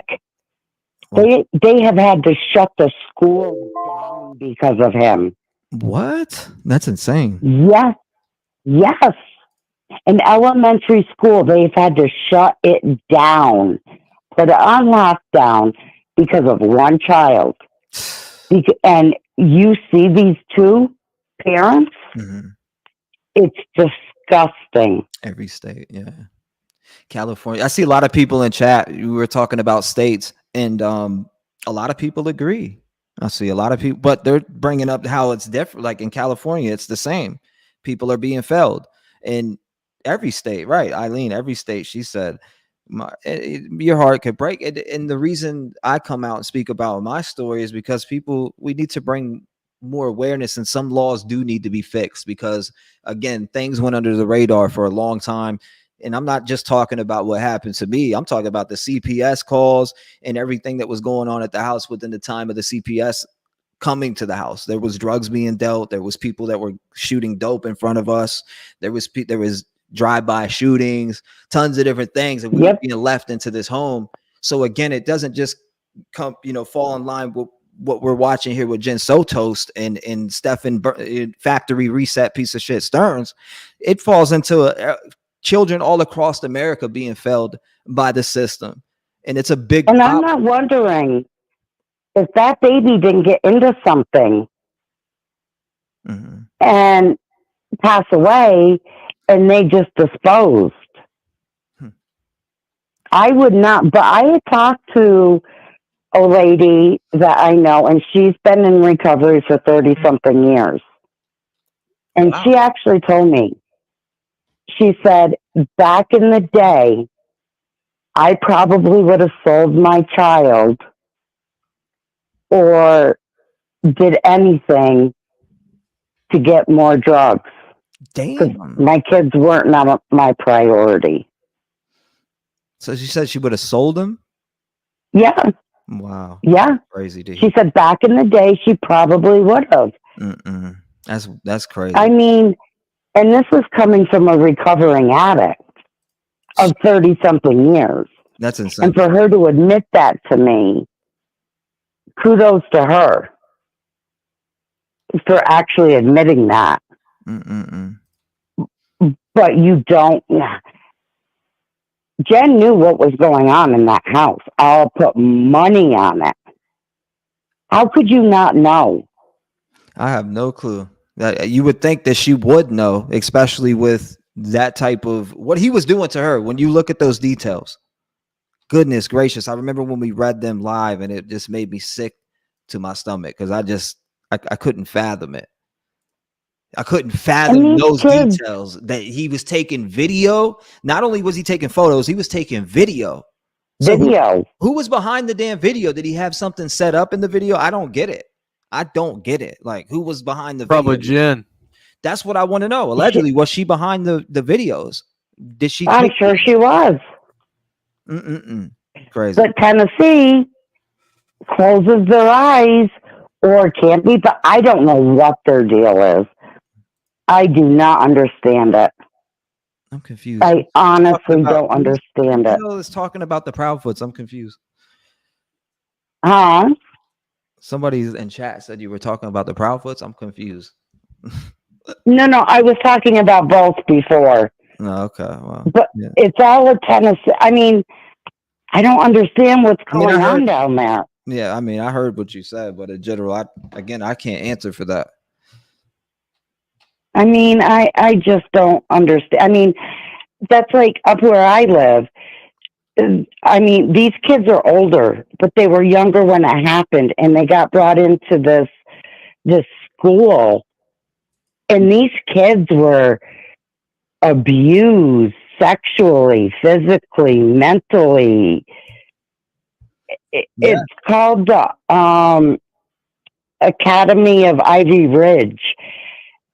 And I've been working with them people trying to get all these other kinds of camps I didn't even know she meant the Proudfoots in the beginning. I'm confused. Yeah. I'm confused. What did you say about them? Chris should be locked up with Paul Ferguson. And well, Paul Ferguson killed his own brother with the help of his own mother. What should he be locked up for? I'm saying because if you come on, he knows what happened. Gotta have evidence. He knows damn well, and no, I'm with you. I hear you. I know the speculation and the different things that are out there, but they got to have some evidence to be able to smack that door on him. You know what I mean? They definitely got to have evidence. And here they had plenty of evidence. They had it fast too, and this happened at the same exact time or same exact day. I would say they both went missing on the same day. So it's pretty insane that we were covering this and then we went into Sebastian's case. When you look at the details, a lot of it does look off. But again, there's really no evidence to even smash the door on them. I know, but this case, they have enough. I'm sorry. They have to. Yeah, they have to have enough for something. In Madeline Soto case, they definitely got enough to get Stephan. Yeah. As far as mom, I feel like either maybe she's testifying. I don't know. Maybe she's testifying and signing a deal. Who knows? I'm just speculating at this point.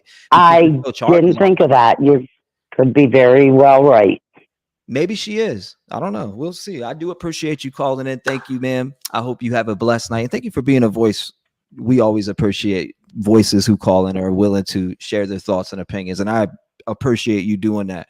Hopefully something does come of, fruition pretty soon in the Sebastian Rogers cases. We're following that closely, waiting for updates. But as of now, they haven't cleared the parents. So I don't know what's going on there. Hopefully they can get that ordeal figured out soon. So there's some answers in the case of Sebastian, because he's been missing for 100+ days, as we all know, but that case is becoming a circus. So hopefully some real information comes out on there, and we will be following it closely if there is information that drops. I appreciate and please keep us posted on Maya. Absolutely. We will be doing a show on Maya, I believe, tomorrow, if anything doesn't come up anywhere else. So thank you for being a voice again. Thank you. Lock your doors, stay vigilant, and God bless you, man. I didn't even know she was talking about CPNM at first. I was confused a little bit. I seen someone in chat say that she was talking about Sebastian. I was confused. She's rambling. I thought she was talking about this case for a second until I seen your comment in chat. I was like, what? She's talking about the Proudfoots. again, you got to have evidence in that case, and Right. we will be following it. But it's turned, guys, come on, that case is turned into a complete circus until there's any real updates.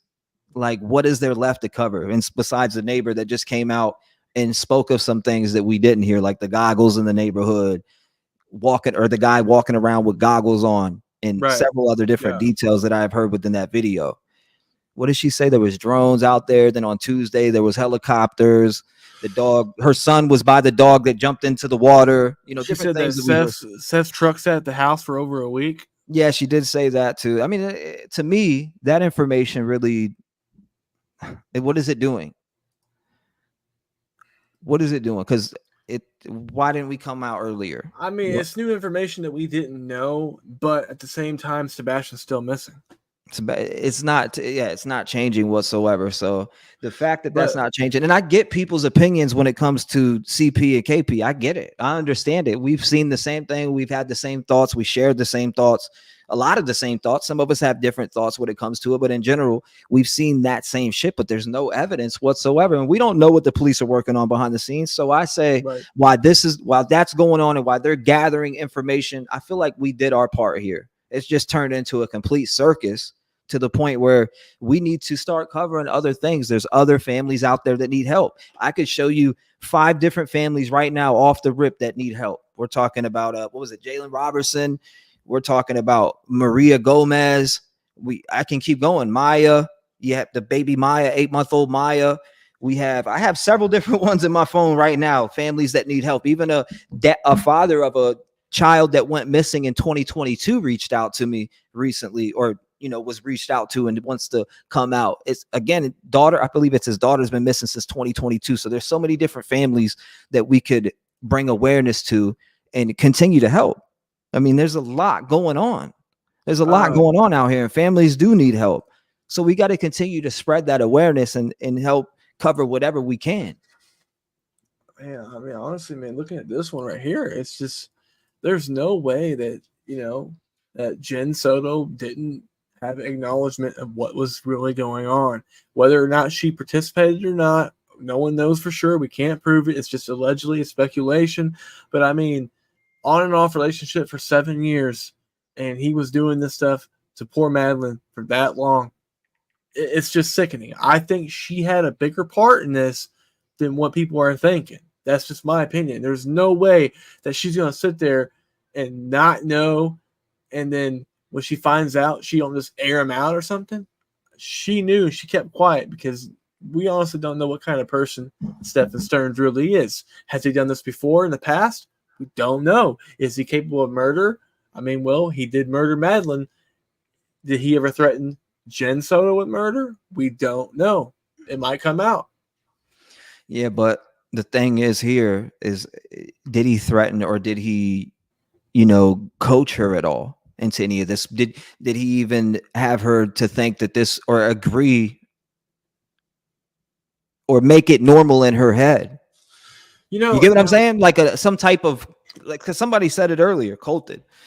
Did that happen here? Was she literally coached to the point in her mind where she thought this type of stuff was normal? And is she testifying against them? That's something that we don't know. But see, now here's another point I just now thought of. Okay, so allegedly he had a lot of stuff on his phone, right? And computer. Okay, so if she was involved in it sexually, Jenn Soto, wouldn't she be behind bars too? Because there's evidence. You got a few that reached out recently, guys, and I'm going to do the best that I can. I'm only one person, but there was some families that did reach out recently as far as, trying to get some awareness on their case. So we definitely need to spread that awareness as much as we can. Again, I do have the picture in here. I was talking to a few people. I just seen one today. So for instance, here's another one. What's his name? Wade Reed Robinson, I think. 22 years old, been missing since this. Hold on, let me see. When did he go missing? I believe he went missing on April 21st, 2024. This is in Forney, Texas, on East Highway 80. Now he's 22 years old, a male, white, blue eyes, brownish blonde hair, 150 pounds, 5'7". Was last seen it doesn't even say. Last known location is on April 21st of 2024 at 6:30 a.m. after his accident in Forney, Texas on East Highway 80 at the FM 460 bridge. Again, he's been missing since the 21st of April. Then another one had reached out. And this child is 2 years old at the time they went missing, would be 3 now, 12/9/2022. What is it? Cyan Dior Amos. I've been talking, or actually she talked to the father and then passed it on to me. So we're, he needs awareness on the case. There's several different cases. Isaiah, the kid that escaped or left a mental facility. Mm-hmm. And this kid is out there missing now, nowhere to be found. What happened to him? 16 years old. Where did he go from this mental facility? Pretty interesting. Rebecca says, my gut tells me something is going on to change, or is something is going to change in Sebastian's case. Soon my anxiety and depression has been through the roof for the past week. And the only thing I can think about is Sebastian. I mean, that's kind of how it's been here, but there's just no new information to even talk about within that case besides the neighbor that just came out. And Kitten says, I heard on a show that Jenn used to send Stephan to sleep in bed with Madeline. This was so Jenn could get some good sleep on her meds, allegedly. That's crazy. I didn't hear that. Ginger says a 3-year-old little boy was stabbed to death a few days ago due to a random attack. A lady ran up on him and his mom and started stabbing both of them. What? Goodness gracious. Crazy. Goodness gracious. That's crazy. This is the one that I wanted to see. This is where a body cam. I meant a body language expert breaks down this body cam footage and gives us I wonder if he sees the same thing that a lot of us see, but he didn't see the same thing a lot of us seen on one of the, I'm trying to remember which one it was that we watched. Oh, it was actually on Sebastian's case. He did a breakdown. He's like, I don't see nothing within here, but other experts said the opposite. Yeah, Maya's 8 months old, and we know that Maya didn't get up and walk away. Right. She's an 8-month-old baby. That kid did not get up and walk away. She was either sold or killed, allegedly. You said law enforcement made huge mistakes in this case. Photo leaked, etc. Wow, I forgot about that, and I appreciate you bringing that back up. I do appreciate you bringing that back up. The fact that Lotus brought back up the fact that but photos were leaked of Madeline's body on Instagram. Did you hear about that? Mm-mm. Dude, Mm-mm. Pictures of her deceased body were leaked on Instagram by accident per officer. Dropping it on there. Tell me that was insane. Oh yeah, we got to cover Elijah View, which is on the list. We got to cover Elijah View. Elijah View has been missing since what? February 20th? Nowhere to be found. Nowhere to be found whatsoever. Neighbor was informative. Eileen says, yeah, that interview yesterday with JLR, you're talking about that one. This case almost threw up. A lot of people don't deserve to be parents, says Sailor. And Poor parenting 101. That nutcase was in court today laughing about killing a 3-year-old. Wow, she must definitely be a psycho. She's probably just trying to get off on some dumb stuff. You said JLR had the random stabbing case on his channel and she been caught and put before a judge, Elizabeth said. What's the name of that case? I didn't even hear about that. This is the first time I heard about it this live. Banana Butt says, yes, that was near where I live. Very sad random attack. Little boy passed away. Only thing they think is mental health issues. Family is being supported well by community. Our Whip says they just found a body near my house of a missing 37-year-old. It was a homicide. Very scary. I've been looking for Sebastian and heard a body wash found a mile from my house. That's pretty insane. Well, this is in Tennessee, Our Whip? The name of that child you're talking about, Bianca Ellis. Wow, this is crazy. Poor Madeline, exploited in life and death. Defend. The killer of the 3-year-old. The 3-year-old that got stabbed was Julian Wood. What about there was another person that was found today, a little 4-year-old. A 4-year-old was found thrown in a river. I think it's Muhammad, something Muhammad in his name. Found, what was it, in a creek? Or, yeah, missing 4-year-old Hopkins boy found dead, officials say. He was found in this ravine, or I'm looking right now. I can see it. This was, people were talking about this. The body of a 4-year-old boy who went missing in Hopkins Sunday has been found, police said. Now it also says, wait, what is it? Ways? Hopefully I'm saying it right. Ali Muhammad was found dead in Minnehaha Creek around 10:40 a.m. Monday, the Hopkins County Police Department said. While we believe this is a tragic accident, we will be continuing our investigation in conjunction with the Hennepin, I don't even know how to say it, Hennepin County Medical Examiner and the Hennepin County Sheriff's Office to determine the exact cause of death. So police issued an emergency alert Sunday morning for the boy. According to police, he had last been seen around 7:30 a.m. along the 1200 block of 2nd Street Northeast. So the body was found about 500 yards from his apartment building.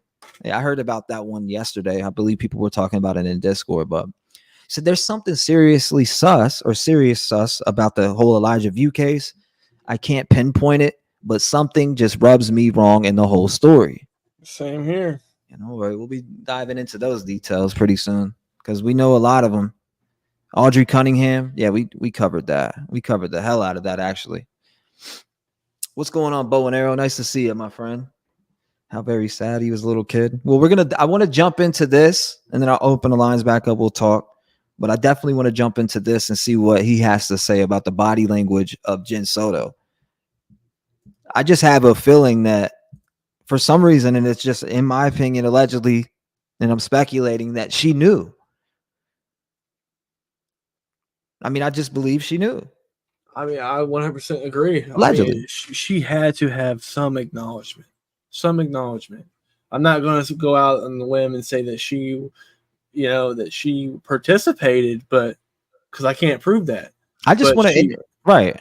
Acknowledgement for sure. Had to have some acknowledgement. That's all I'm going to say. She had to have some acknowledgement. I have a question and I'm asking the chat in general, everybody who is listening. What were your thoughts on the evidence found in Stephan Stern's phone? One. And again, as we continue to talk about it, do you think that Jenn Soto could have been more aware of the situation, or did she know for real? And that's what we're speaking of. I see some people, a low amount of people that think, she didn't really know, but a lot of us believe she did, in our opinion. Sassy, what's going on? Me too, T-REV. You said she wasn't even there that night of her party, was she at work or whatever? You thought you would have waited. You thought you would have waited, right?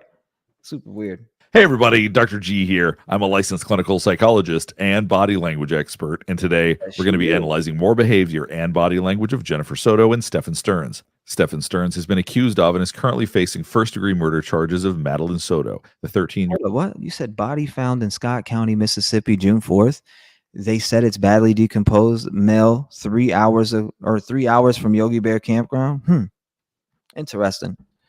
There's only a matter of time before somebody comes out with body found, Sebastian Rogers. Right.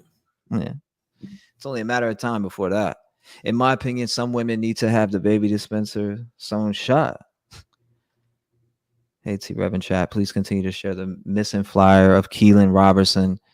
I don't know why I said Jalen earlier. I see so many damn names per day, but Keelan Robertson, he still has not been found. I know I looked this morning, Twinika.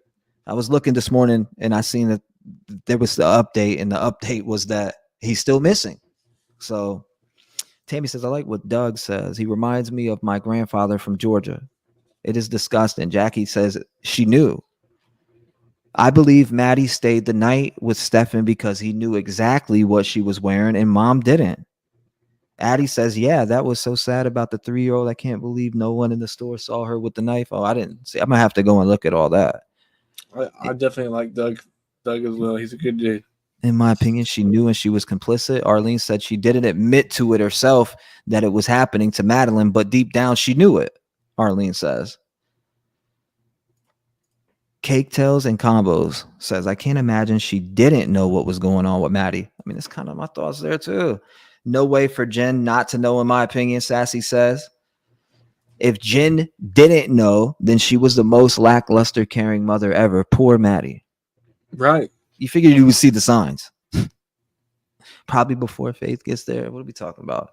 I believe that she more than knew, in my opinion. She set it up just so she could have him too. Damn, that's a crazy ass scenario. I can't even picture that in my head because I wouldn't be able to even fall in line with anything like that. It is so sick and disgusting. Yeah, I can't. I mean, I couldn't even say if it was me, I can't because it would never be me. right, right. It's It would just never be me. That's a sick, disgusting. Oh, that just doesn't. Makes me sick to my damn stomach. Oh man, people are just so fucking sick. They definitely are. How could Jenn not know when she sent them to sleep together in another room? Bing bang. I agree. I agree. She did not have a hoodie and shirts on. Oh, you mean shorts? I think you mean shorts. She's like someone I would never trust.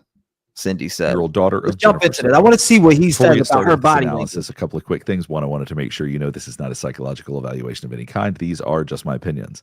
In addition to that, the goal is not to prove guilt nor innocence. I'm just providing commentary based on their behavior and their body language. Last thing before we get started is I do want to remind you to like and subscribe if you want to see more content just like this. All right, let's go. What we're going to be looking at today is police body cam footage from the night that Madeline Soto went missing. Let's just jump right in. Of course. Do they speak English? Yes, this is mom. This is mom? Okay. Hi there. Hey there. Hey there. What's going on? So my daughter was dropped off. Now, you'll notice the first thing that happened was that Jennifer Soto engaged with police, seemed somewhat eager to talk to them, whereas Stephan Stearns was turned away. Watch this part right here. I'll break it down. Hi there. Hey there. Hey there. What's going on? So when somebody's concerned about how they're coming across, they're going to be putting a lot of thought into their behavior. Continue to watch this. You'll see the first thing he did, like I said, was turn away from. Yeah. Hold up. You said, but when he talks about Maddie's mold, mom gives a really odd look. I caught on to that too, Unravel. I caught on to that when we were watching that part. And he was like, it's so distinctive. You would know. Right. You see that? You would know. Police, first thing she did was engage. So my daughter was dropped off close to school this morning. And then he gets very fidgety with his body language. Looks like he first wants to put his hands in his pockets, then crosses his arms, But never made starts it. adjusting I his went to pick her up hat. from school. He seems unsettled because when somebody is trying to hide something, they're very aware of their body language. Oftentimes they want to come across a certain way. So he's trying to make sure that he comes across how he wants. It puts him in an anxious position. So drinking water, turning away, fidgeting around, not sure how he wants to look. Right. Dropped off close to school this morning, but never made it. I went to pick her up from school. I'm sorry, one second. Yeah. Go ahead, sir. Cross the school, close to school. Are we looking for another kid or we have a kid? Looking for another one. You hear how that cop said that? You said what? You hear that cop responding? He's like, "Are we looking for another kid or do we have the kid?" As if like kids just go How missing. he wants to look. Dropped off close to school this morning, but never made it. I went to pick her up from school. I'm sorry, one second. Yeah. Go ahead, sir. Are we looking for another kid or we have a kid? Yeah, okay. I didn't hear that at first. Looking for another one. So you looking for another kid or you have the kid? We're looking for another one. What? You mean looking for another one? Were they looking for one and found one? I'm confused about that statement. That statement didn't make much sense to me. Alright, so people are still on the team. Let's put that out. Any possible location. How long? So as you can see, Jennifer Soto's waving back and forth. There's a lot of stress and anxious energy. Now, there's the difference between that and something like what Stephan Stearns is showing, is that Stephan Stearns seems to be doing a lot of impression management. He seems to be concerned with how he appears, where she appears anxious. It's a little bit different. So if you watch my previous video about Jennifer Soto, I commented on the fact that there are at times where her body language and her behavior seems a little odd, but she doesn't seem suspicious in a sense, at least not to me. I know a lot of people feel like she is. I personally don't, and I think that her behavior right now is fairly natural for what you'd expect for a situation like this. I'm trying to get there right now. Absolutely. Okay. All right. So she. One of the differences you're going to see with Stephan Stearns as he's standing right here, though, as she's waving back and forth, is he is standing remarkably still. As I said, he was a little fidgety before, but he is standing very, very still. He does a lot of this. And oftentimes we think of this as being potentially a way to hide. He was supposed to be dropped off at school, didn't make it to school. Didn't make it to school. I went to pick her up from school today, and she So as you may have noticed, she actually stepped towards police, and that's a way to engage emotionally. It's a way to connect. So she really does have information she wants the police to hear right now. She also raised her eyebrows up. Right. It's another way for the police to focus on her face.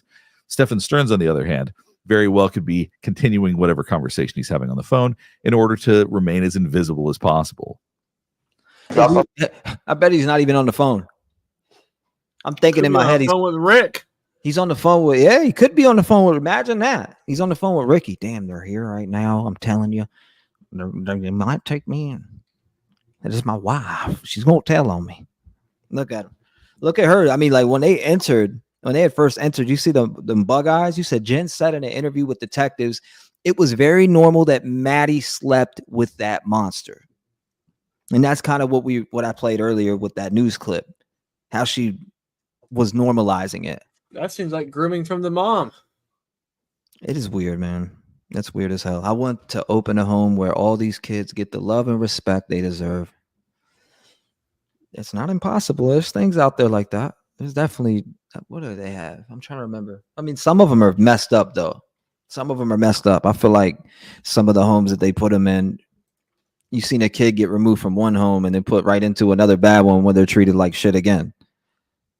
So I think they should be highly, especially with, I don't know, for me, especially with like the way that these kids they're taken, they'll be removed from one home and then the person who adopts them, sometimes they get put right back into a bad situation again. And that's unfortunate as hell.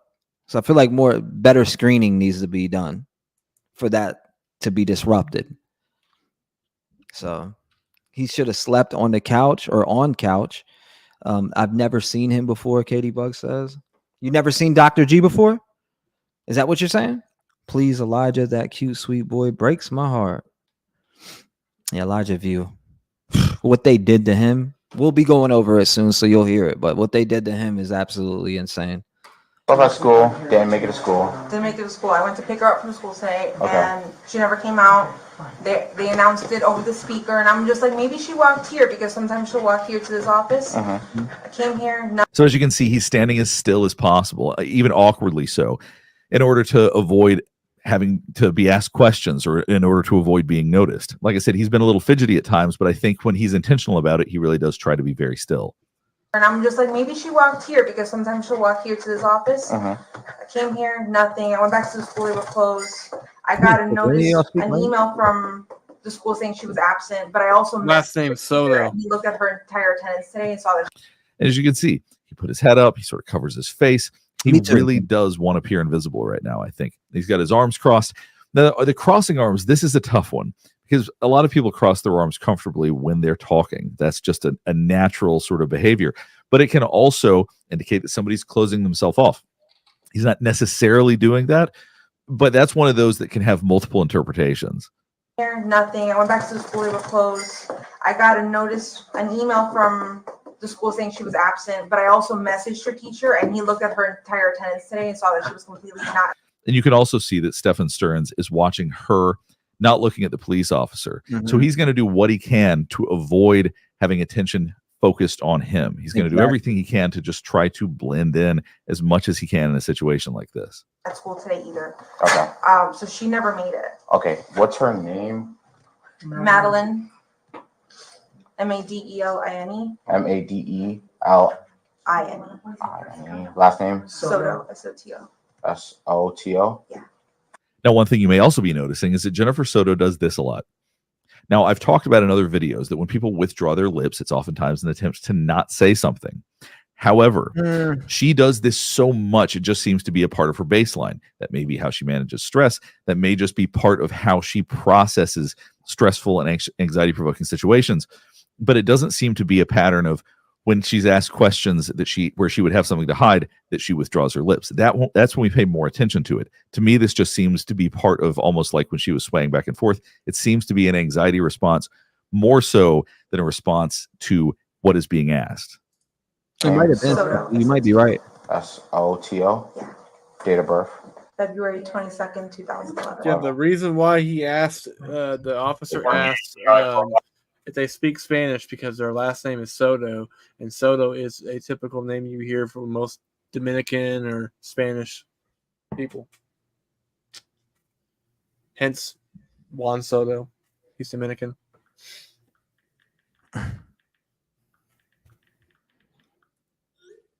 Dominican.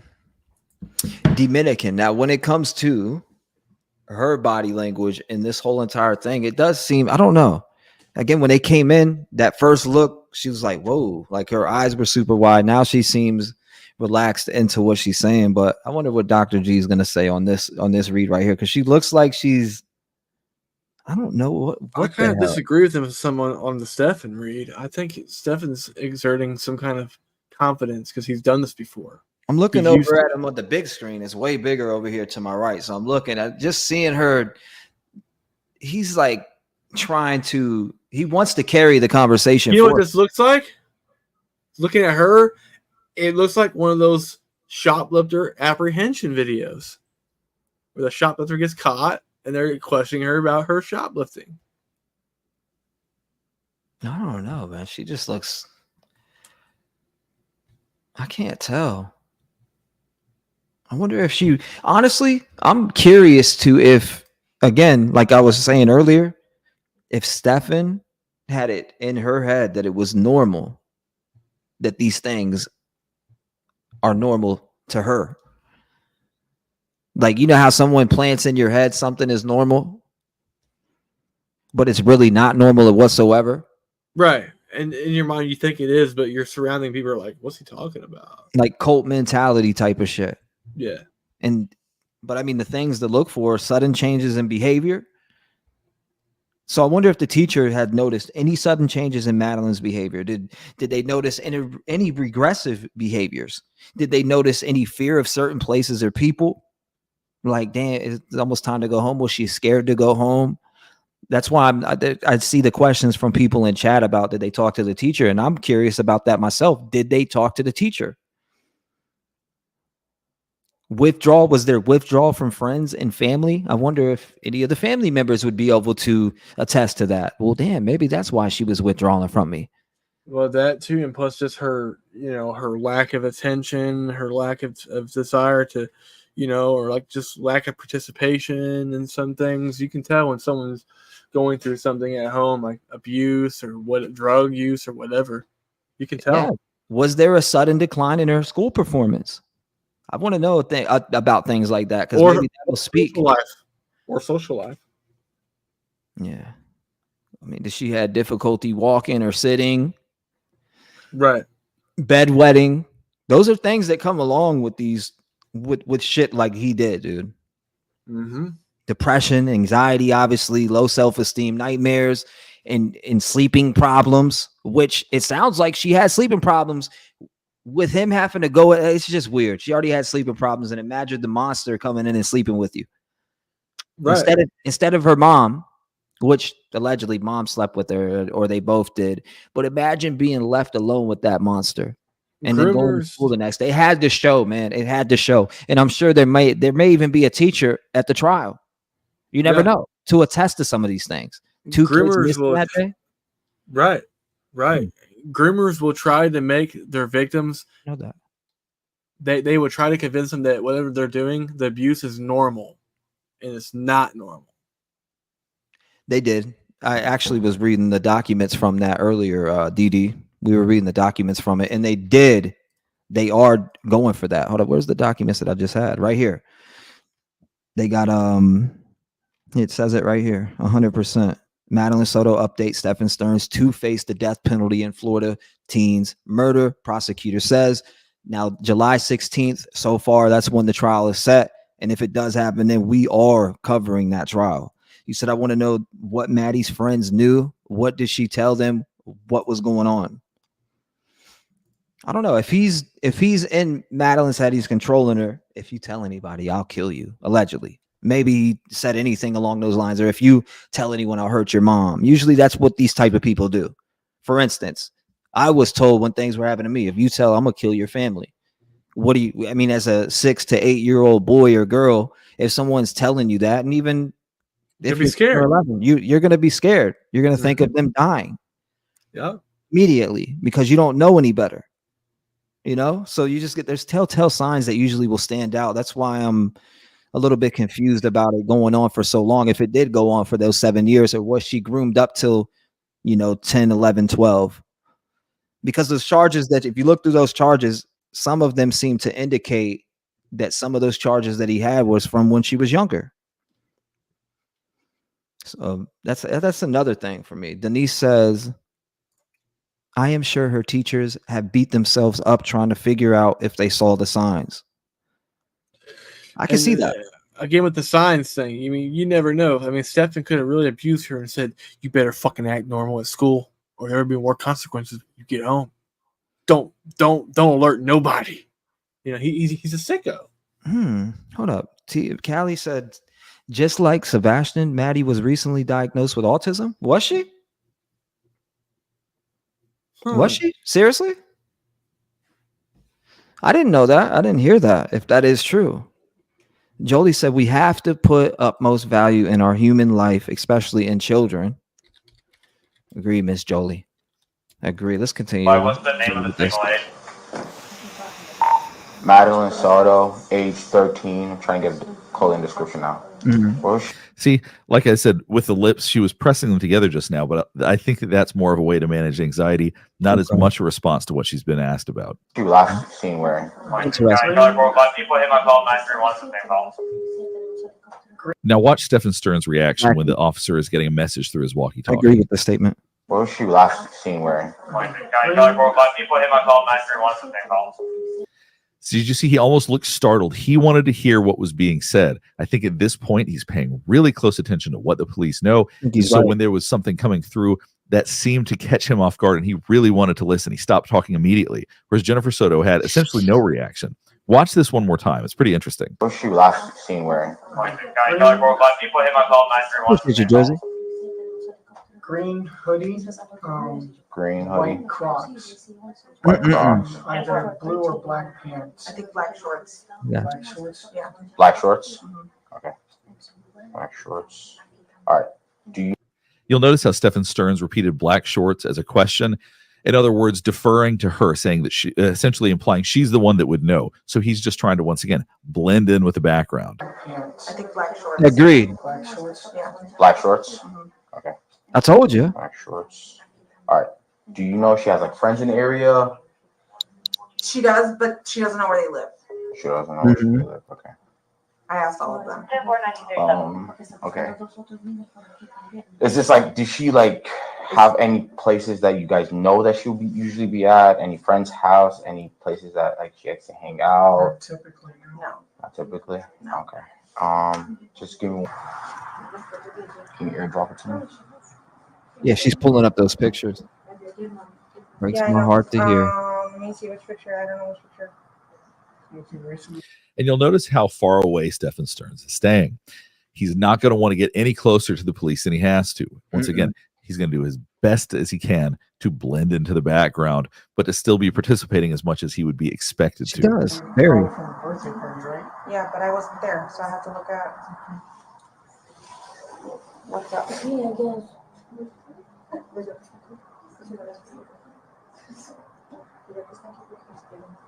Once again, watching what she's doing. He's not going to look around. He's not going to try to engage with the police. He's not going to provide additional information. He's not going to do anything that he doesn't have to do. You ain't lying about that, soldier girl. You ain't lying about that. Phone number, phone. She does, but she left it at home today. I haven't. You have it. And I've already gone through her messages. Okay. I didn't see nothing about it. Jennifer Soto's behavior so far. She's open. She's engaged. She's stepping towards the officer. She's looking the officer in the eye. She's doing a lot of behaviors that we do tend to associate with someone who's telling the truth. So as much as people are suspicious of her, there has not been any suspicious body language from her so far on this video. Do we agree with that, chat? Now, this is coming again. If you just came in, Dr. G, I believe that's what he goes by. Excuse me, is a professional behavior. What is it? I'm pretty sure a professional behavior and body language expert. Behavior analysis. Yeah. Do you agree that she hasn't shown anything so far? I as far as disagree with that. deception? I disagree with that. What are you seeing in it that he's not? I'm just seeing somebody that is definitely freaking out. She was not expecting it. I mean, from what I've seen, the moment that cop came into that room and opened that door, and she noticed that dash cam or the body cam, I meant to say, on his chest, that's when the whole tide turned, I think. That's my opinion. She noticed it. Now, but the thing is, though, is I thought that she stated, and not in this body cam footage, but it was early, stated very early on that she said she seen Madeline getting ready for school that morning, which was at a conflicting time. Also, T-REV Jenn said that she was tested, but they said she could have some signs of autism, but they did diagnose her with ADHD. Okay. And Lynette says, I think she was groomed so young that she had to adapt and possibly cared for Stephan, similar to Stockholm syndrome. I think there's clearly some kind of mental illness going on with Jenn Soto as well. For her to even allow this kind of stuff to go on in her home. She's being taken advantage by Stephan. He's the aggressor. He's the alpha male. Kind of like how people say that, I think someone in the chat made a good point earlier. They said that there's some correlation between Stephan Stearns and Chris Proudfoot. They both talk for the female. They both assert and put themselves as if they're in charge of this situation. Yeah, but there's a difference. Yeah, there's a difference. Evidence against CP Right. for nothing of any crime so far. So No, I'm just saying as far as the male figure in this situation is what I'm saying. I get that, but I'm saying in general, though, it's hard to really base that when there's nothing out there for him yet. But these did happen on the same day, and a mom and almost a stepdad, you would say, but they weren't really married. But and talking about Stockholm syndrome, for people who don't know, Stockholm syndrome is a psychological phenomenon in which hostages or abuse victims develop an emotional bond with their captors or abusers. This syndrome was first identified in 1973 during a bank robbery in Stockholm, Sweden, where hostages defended their captors after being held for 6 days. The key characteristics are positive feeling towards captors. Victims develop positive feelings toward the person or people who are holding them captive or abusing them. Negative feelings toward authorities. Victims may develop negative feelings towards police, rescuers, or anyone who might try to help them. Support for captors, reasons. Victims may start to believe in the reasons and motivations behind their captors' actions. Inability to escape. Victims often may feel unable to escape the situation even when the opportunities arise, often due to a sense of loyalty or fear. Wow, I felt that shit before. That's weird. Interesting. Psychological mechanisms. Survival strategy. Developing a bond with the captor can be a survival strategy. By sympathizing with the captor, the victim may reduce the likelihood of being harmed. Dependence. Over time, victims may become emotionally dependent on their captors for their basic needs, which can foster a sense of gratitude. And then isolation. Captors often isolate their victims from the outside world, making the more reliant on them and increasing the bond. So that's a good. Now I just wanted to give a breakdown for those people who may not know what that is or the definition of it, and even filling myself in and educating myself with what the direct definition is and some breakdowns. For instance, famous cases was Patty Hearst and Natasha. What was it? Natasha Campouche? Is that how you say it? I haven't heard of that one. I've heard of the Patty Hearst, but not the other one. 1974 was Patty Hearst. But there's a treatment and support with psychotherapy, support groups, education. I get that part. I just needed to get the breakdown on that. I misunderstood. In other words, if you can't beat them, join them. Hell no. But so I could get why people would, feel that way or go that way, especially somebody who is a child. Kids know no better. Elizabeth Smart had some of that and denied who she was to the police or to police when she was found, Jill said. Rook says there are many cases of where the mother puts on an Emmy-worthy story and it turns out to be bullshit. Eileen says last time Biodad spoke with Maddie was the day of her birthday party before she went missing. He lives in Texas. I remember hearing all different types of rumors about Dad. What they say he lived in, I heard rumors he lived in Oklahoma and people were sending me the wrong person. Like, that's not the dad. I'm like, oh, that was sent in to me. Does she have an Apple Watch? She's got a device. The only device she's got on her right now is her school laptop. Now you'll notice Stephan Stearns in the background. He's doing whatever he can to stay distracted, to be naturally trying to interact with other people, but to not be engaged and to not be asked questions. By the doing police. Whatever he can to try to not be the center of attention right here. Is that trackable? I don't think so. He didn't do a good job of that. If the Wi-Fi is turned on, it'll try. He did a shitty job. Sure. Well, if she don't have history of running away or anything, she was hanging out. See that? What happened? What do you see? To me, it seems like Jenn Soto is trying to put herself out there to be a distraction so Stephan can stay in the back. Her swaying back and forth. Her in the now. Notice how she has moved. Now, either I'm wrong here and the camera is just panning in different angles, but she's moved from the right side over here to now the middle. She is trying to, in this certain moment, she is trying to stay in front of the officer's eyes, essentially blocking Stephan Stearns, so that way the officer has to look at her and talk to her and not him. Really, Soldier Girl? That I don't believe Stockholm Syndrome is ever considered in the hood, though. It should be. It should be. But I get what you're saying, though. I get what you're saying. It's never talked about. Yeah, I definitely get it. I never heard of it. I mean, I heard of it later on in life, but I'm talking about when I didn't hear about it until I was in my 20s. It wasn't really talked about around me until I was in my 20s. I disagree with them, Teresa says. Yeah. So, and that's what I was waiting to see is what people think about his breakdown on Jennifer Soto. Her not knowing? She seems to be telling the truth. She's stepping forward. She's looking him in the eyes. Are these people? Yes. All right. So I see her mom standing in the background. Her mom's in the back, right? As far as who those kids are and other people are, I don't know. Maybe cousins. Could he be any more transparent? He's wiping his phone right there. Is he? Or you mean accidentally factory resetting it? Biodad did it on an interview, I believe, on CBS. It was heartbreaking. I never seen that, Prayer Warrior Terry. I haven't seen that.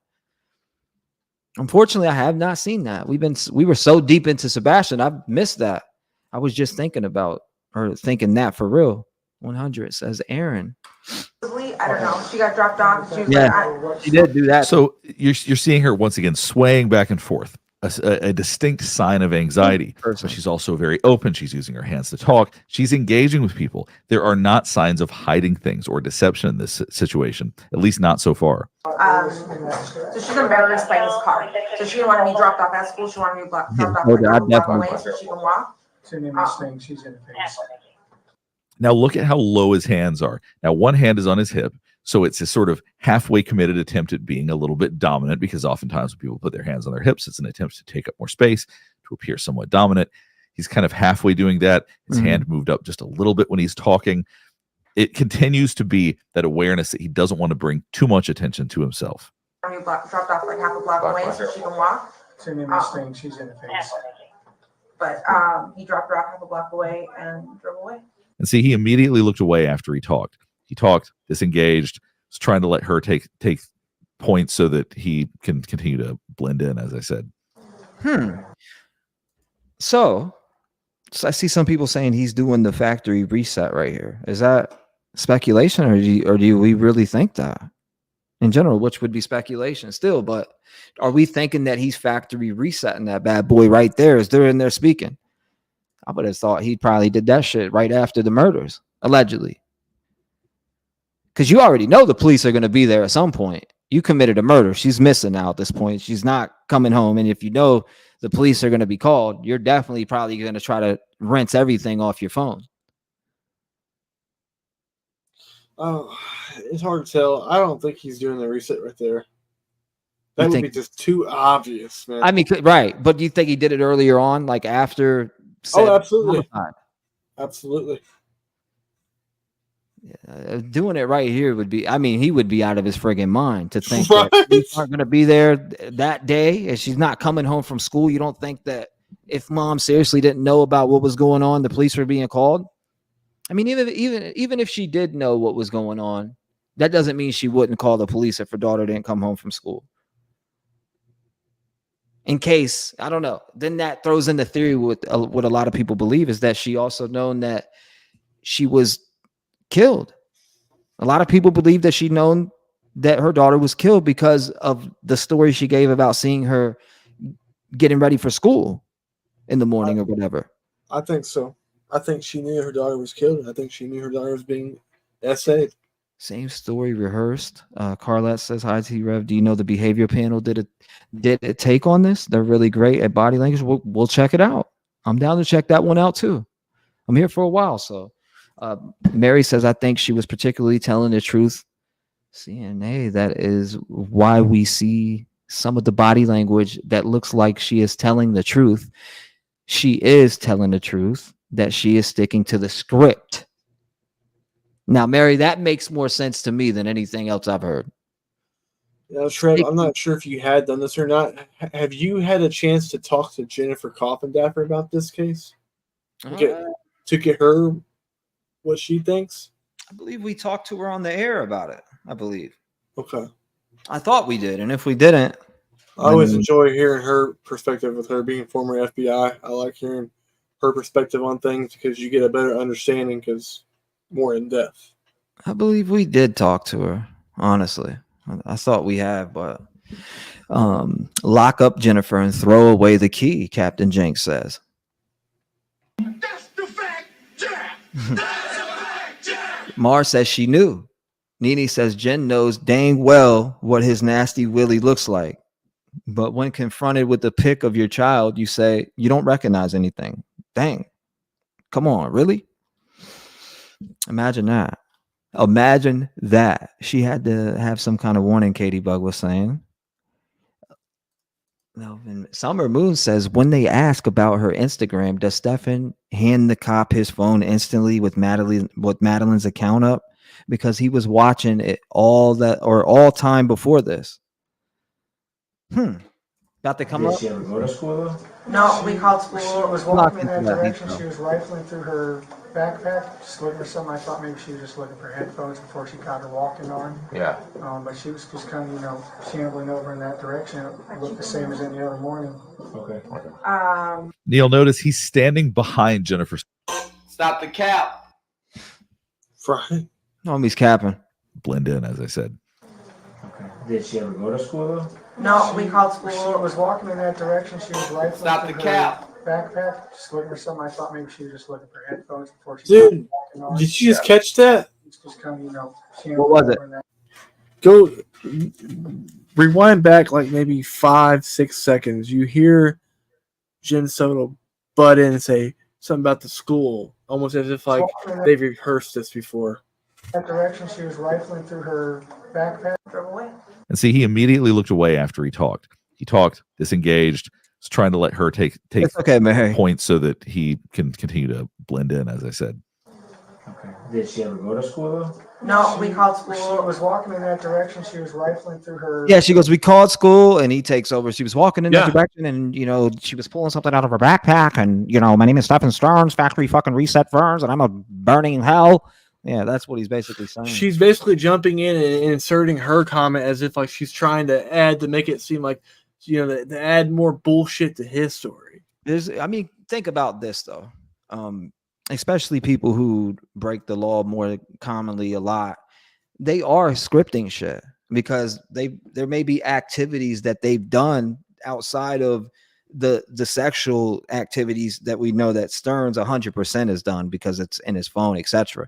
Maybe there's some type of drug use or, you know, something within there. Again, in my opinion, allegedly, that's, come on, when you think of things, I've been around people who script shit before they call the police. And what I mean by script shit is just have some type of story down pat. Like they can't be like, yeah, I was out hustling and selling them down. I was selling dope on the block at 5. You know what I mean? Like you can't. I've been around people who had to script certain things. And I've seen it as a kid. And into being a teen. It's the type of shit that I grew up around. So that for me, I just personally speculate that even if she didn't know, which I really do think she did in some type of way, allegedly, maybe there was something else, maybe at the house, and maybe that's why they're here at this place. Maybe it reeks of bud or something. Maybe there's some type of drug. We don't know. I'm just speculating in general. But people do always, a lot of people will always script up a little story and add something in there that isn't necessarily true whatsoever. So maybe they are on some type of script as far as when it comes to talking to these officers. I mean, at this point in time, Madeline Soto is deceased, correct? And I don't know if that is the facts here. I'm just stating in general, people, I've seen it where people will script things to officers and make up parts of stories because of other activities that they do. You can't say, yeah, well, I was, you know, smoking weed with our neighbor, and you know what I mean, like shit like that. Right. It could be anything. But I'm just thinking of it in my head. Backpack, just looking for something. I thought maybe she was just looking for headphones before she got her walking on. Yeah. But she was just kind of, you know, shambling over in that direction. It looked the same as any other morning. Okay. Neil, notice he's standing behind Jennifer Soto this whole time, so he probably feels a little bit more confident being that disengaged, having her as a buffer between himself and the officer as he talks about this. Over in that direction, it looked the same as any other morning. Okay. What was the last thing you asked? If she went to school, So I got confirmation from the school that she never made it. They sent me an email saying she didn't make it. But I also spoke to her or emailed one of her teachers directly, and he looked at all her attendance. You see, she keeps raising her eyebrows up. She wants people to listen to what she's saying. She is trying to provide information. So I know a lot of people are uncomfortable with the way that she's presented. I know a lot of people think that she's not telling the truth about these things. But a lot of her body language, once again, very consistent with somebody who is engaged, somebody who is, in fact, saying exactly how they feel. When was the last time you seen her? Do you know around what time? Around 8:30, 8:40 when we dropped her off. How tall is she? 5'1". Now you'll notice there was that we. This has been a really big sticking point for a lot of people, where he said we dropped her off. And you'll notice that she doesn't disagree with that, although she has stated very plainly that she was not part of the drop-off, that she wasn't there for that. But it very well could be that Stephan Stearns has spoken in this way. He's using this language and that she is adopting it. She is just saying the same things that he's saying. But he definitely took point when that question was asked. Watch this part again right here. No further information. 1064, 1946. And when was the last time you seen her? Do you know around what time? Around 8:30, 8:40 when we dropped her off. Okay, that's what he's talking about. 5'1". Yeah. Weight? 110 pounds. 110, 112. Hair color? Blonde. You'll notice how comfortable he is providing factual information, height, weight, things like that. That doesn't seem to be a problem for him. Hair color? Blonde, like that. Dirty blonde. Like a dirty. So you notice right here, he's trying to provide additional information, clarifying information. This is something that people do oftentimes when they lie. They will provide information on non-threatening subjects. So right now, physical description, height, weight, all that kind of stuff, it's a non-threatening subject because these are facts. And so in situations like this, he's going to provide additional information. It will make him seem like he is complying. It'll make it seem like he is really participating. when in all reality, he's providing Bing facts that they bong. could find out from a number of people. Okay. Eye color. She did add extra. Does she have any markings on her, like any scars or anything like Has that? a distinctive beauty mark. Now you'll notice how quickly he jumped in on that. When it comes once again to factual information, he wants to seem that he is really participating. So that he's taking his chance right now to jump in as much as he can. I know that part was in there. We dropped her off. I thought I heard that too, but I'm trying to remember where I heard that. I thought I did hear we dropped her off. When you say we, that means there's a few of us. Didn't they say that in the other interview too? That we dropped her off. In the news interview, I think in the actual news one at the We house. dropped her off. What's going on, Amanda? He said, well, hello, everyone. I'm late, but happy to be here. As always, sending love all from Memphis. Shout out to you, Amanda. I appreciate you coming by. Our mom of two boys, or mom two boys, says, why would a mother's boyfriend even know her weight? I mean, we're talking about someone who is closely grooming. Right. So disgusting. Why, or what is so sad about the whole situation is that Madeline's mother fed her to this predator on a silver platter. Very true. It's coming up, Trev, what they were talking about when they're saying watch her face when he's about to talk about the mole on her face. Yep, he points right at it. He goes, and they said watch her face because she gives him a dirty look. Okay, let's go back. It'll make it seem like he is really participating. When in all reality, he's providing facts that they could find out from a number of people. Okay. Chris Watts pose. Eye color. Blue. Does she have any markings on her, like any scars or anything like Has that? a distinctive beauty mark. Now you'll notice how quickly he jumped in on that. When it comes once again to factual information, he wants to seem that he is really participating. So that he's taking his chance right now to jump in as much as he can. On her face. On her face. On the face, like below the nose or near the nose. Yeah, like right in that area there. It's very distinctive. You'd know it if you saw it. Big. But as you can see right now, she's anxious. He's hiding. That's the body language we're seeing over and over again. She's rocking her. Why didn't Stephan, or I'm sorry, why didn't Jennifer correct that when he said we dropped her off? Maybe she's not paying attention and she's just totally disassociated or disconnected from this whole entire event, but I don't know. Maybe she's thinking deep and just not paying attention at all. Or she's scared and his presence is dominating over her presence. And but notice how he said the word her beauty mark. Maybe he's the one that came up with that. You never know. That's just a beauty mark. That's just, I mean, that's used, but from somebody like him, it's just a weird placement for him to say that in that moment. That's just. Hold up. That's just a weird way that he would say her beauty mark. I'm just curious about the rocking back and forth. So, yeah, okay. I mean, there's tons of different things that go into that with the rocking back and forth. I was just curious. I wanted to look it up a little bit and see. There's multiple different interpretations of this behavior. What, self-soothing? So it's a self-soothing thing. Rocking back and forth can be a way for individuals to comfort themselves when they are feeling stressed, anxious, or uncomfortable. This is often seen in situations where the person is trying to calm themselves down. So you have that factor. You have the anxiety and nervousness, where people who are anxious or nervous, which I would fall under that category, nervous may exhibit repetitive behaviors such as rocking back and forth. This can be a way to manage anxiety and release built up tension. Then autism spectrum disorder. For individuals on the autism spectrum, rocking can be a common self behavior, also known as stimming, that helps them cope with sensory overload or emotional distress. Remember with Sebastian on the, what was it? I believe it was the dispatch. We heard it looks like he's rocking back and forth like somebody with autism. Remember that? Yeah.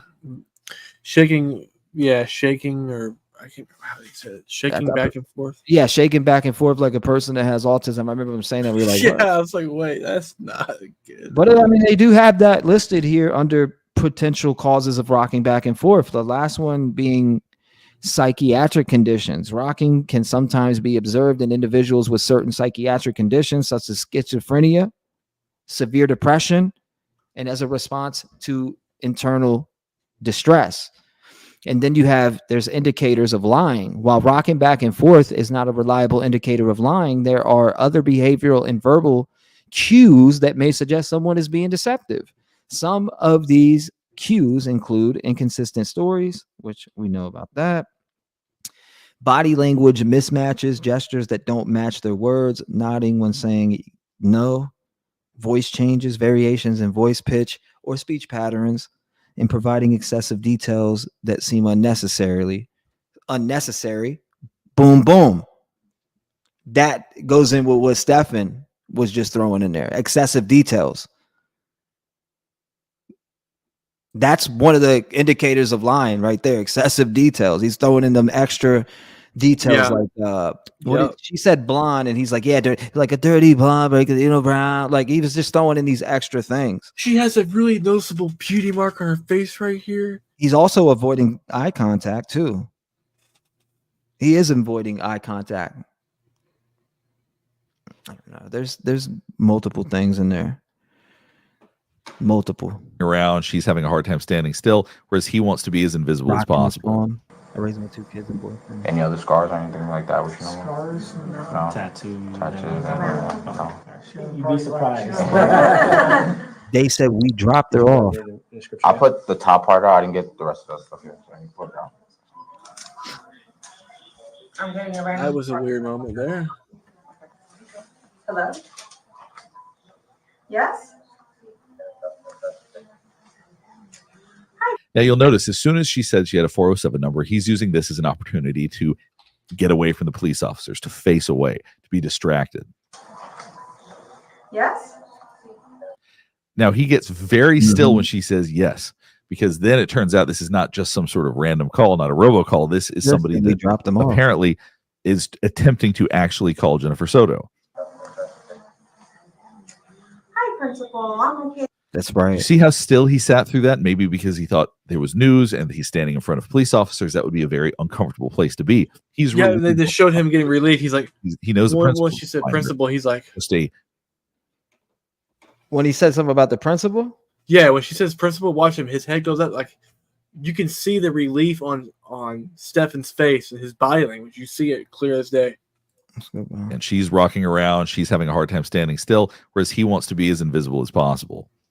There it is. Any other scars or anything like that? Which Scars? No. Tattoos. No. You'd be surprised. Did you put out the description? I put the top part out. I didn't get the rest of that stuff here. So I need to put it out. I'm getting a random 407 number. Okay. Hello?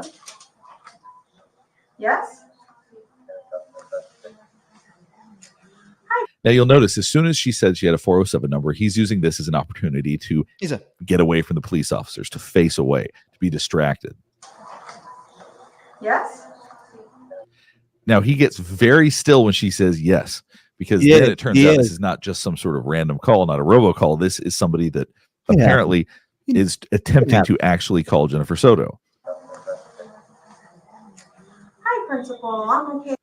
Do you see how still he sat through that? Maybe because he thought it was news and he's standing in front of police officers. That would be a very uncomfortable place to be. He's relieved once he finds out it's the principal, because he knows the principal didn't find her. It's just a follow-up, like a normal follow-up call. So watch his reaction after, and then we're going to talk about it. How are you? I thought it was just him. Oh, yeah. Woo, he goes, like, woo. Like, woo. Come on, that was a celebration right there. And then we're going to talk about it. How are you?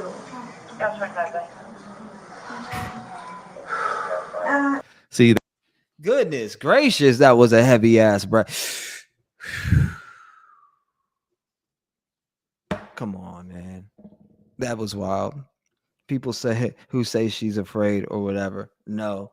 Beauty mark is awkward to say that. Definitely coming from him. I mean, I would understand if it was friggin' her, but him, I don't know. Teresa, I disagree. Them too. She's protecting him by saying we. Ramona says maybe she was with him at final drop off. He drove around for a couple of hours with her unalived body, allegedly, but probably trying to find a spot to put her in at the time. Damn, that was like a celebration sigh from him. Yeah, it was almost like as if he was like, they didn't find the body. And Angie says if he knows where the child's beauty mark is, which we know he does, he definitely knew that. He pointed that out so quick to that officer. That was like the first thing. One of the first things, anyways. She lied very easily about seeing her alive and dropping her off. Talk about the 8 a.m. What was it? 8 a.m. She seen her getting ready. Remember those details from a while back. Hi, Principal. I'm okay. Do you see how still he sat through that? Maybe because he thought there was news and he's standing in front of police officers. That would be a very uncomfortable place to be. He's relieved once he finds out that it's the principal because he knows the principal didn't find her. It's just a follow-up, like a normal follow-up call. So watch his reaction after, and then we're going to talk about it. How are you?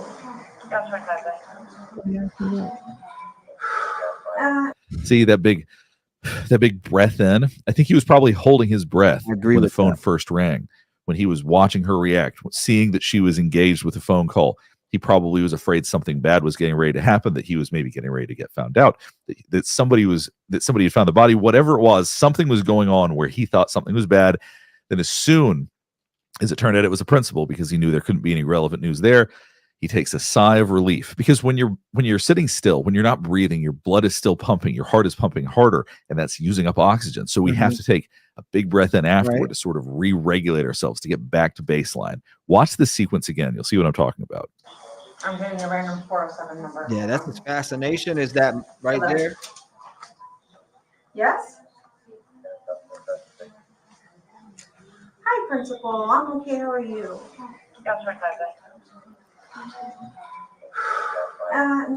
See, and it was almost the opposite of what most people would do in a situation like this. So when the phone first rang, somebody might pay a little bit of attention, and then when it hears that it's the principal, oh, I wonder if the principal's found her. I wonder whatever is going on. Something, there would be more engagement the opposite way. That's when most people would actually want to pay attention. I wonder why the principal's calling her. Whereas for him, I believe he knows the principal can't have any sort of relevant news, so he disengages at that time. He goes, okay, this is safe.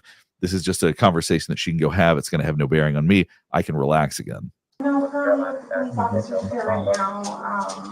Start getting the Yeah, I'm trying to see if I can find her paperwork. So we'll go ahead and wrap things up here. Hopefully this is helping you better understand some of the behavior and body language that we saw. Now, obviously, from what I'm saying, Stephan Stearns appears to be trying to hide this night. He appears to be trying to not be seen. It seems that he is trying to obscure his body language, and it seems that as much as he can, outside of factual information, he doesn't really want to engage with police officers. Jennifer Soto seems more engaged. She seems open. She seems connected. She seems very anxious, but she doesn't seem that she's trying to hide anything.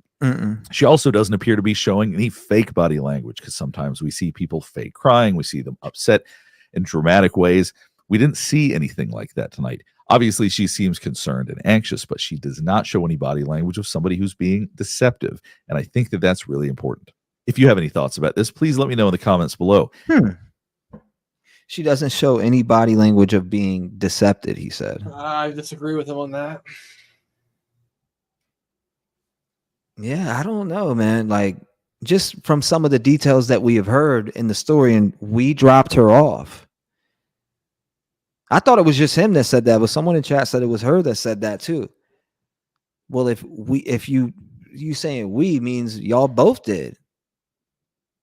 When he really took her and dumped her body, like, it just doesn't, something in there doesn't make sense. And I'm almost wondering if she's testifying against him at all in court when it comes to this trial, which is going to be on the 16th of next month, which we're going to be tuned into.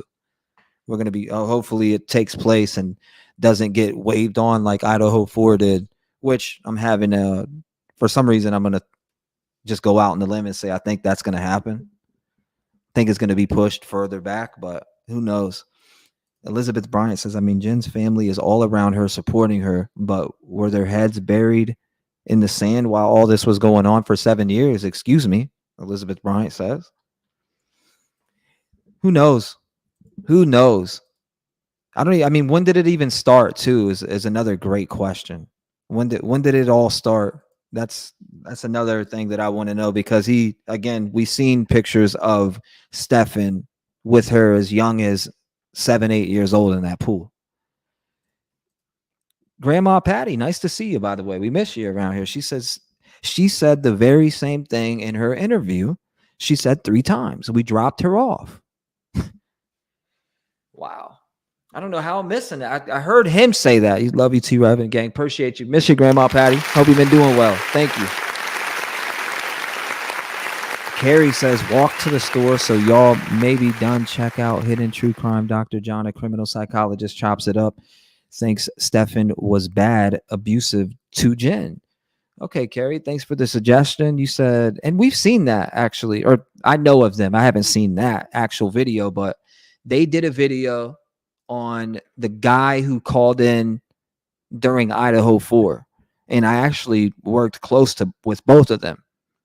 Dr. John. I'm trying to remember what his wife's name was, but we definitely worked close with both of them to try to debunk the said call of a lot of people thought it was Kohlberger. And I did at one point too, when Kohlberger's friend had came out and said, man, that sounds just like him on that phone call that we had received on the show when we covered Idaho 4. So I do know of Hidden True Crime.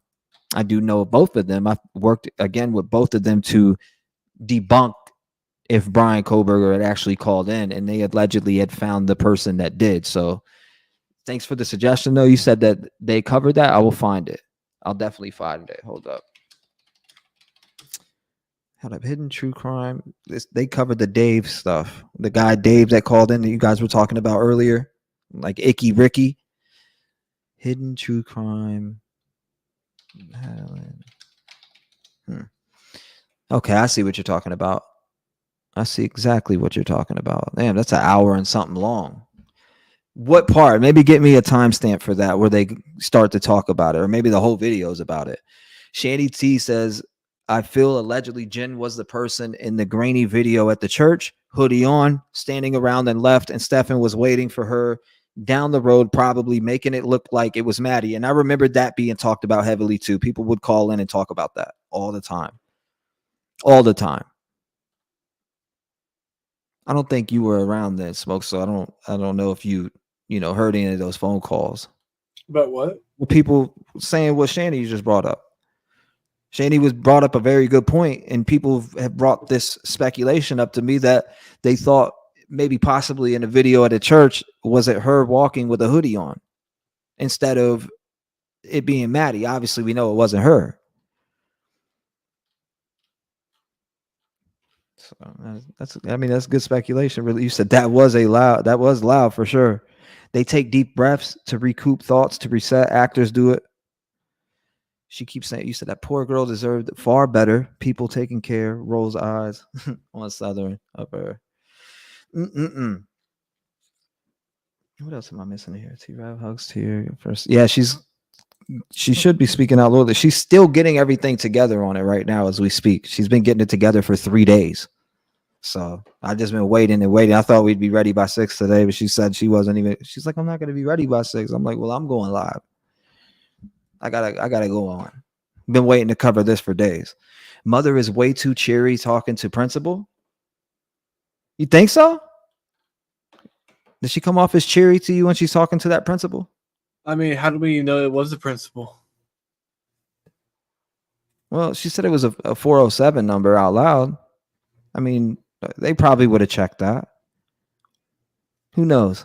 I think Just she was. saying. You said what? Just saying.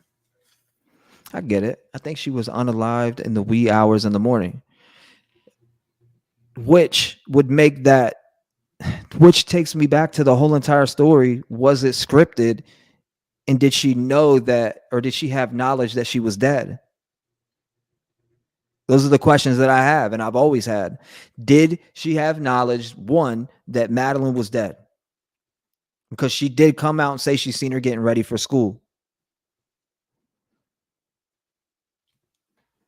I'm late to the live, but my mother knew but has low self-esteem and on medications like lithium, which make you a zombie. She needs to be put behind bars. I agree. I don't agree. Wrong. She doesn't act like a worried mother on the phone with the principal.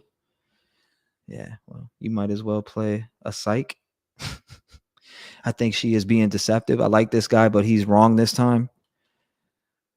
I remember he said something about, he also did a breakdown on the other case that we were covering. He really did. And a lot of people disagreed with him on there. Let me see. Let me pull this up too. Before I open up these lines and we take some calls. Wow. Hello, Hidden Gems. It's low or sufficiently concerning to label it autism. And when you think about Let me see. this family and when you think about this relationship, they've been together for 7 years. So that would put Stephan Stearns in Madeline's life around age 6. So let's say 5 or 6. Yeah, that's kind of what I was speculating. 7 years, you take that back. She just had turned 13. It would definitely be probably when she was 5 years old that he came into there. So he's grooming her the whole damn time. Totally cheery. This video that Carrie, that you were talking about, Carrie, it's about, let me see, an hour and 35 minutes long. They do talk about Jenn in here, though, from what I'm seeing. And it's got it seems like it's probably a good breakdown. They're always good, I think. I'm a fan of both of them. I met them during Idaho 4. So that's about 2 years ago. She was a part of all of it. So yeah, she had knowledge of everything.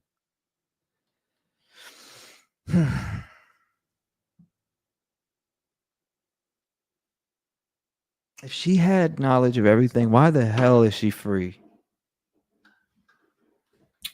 Exactly.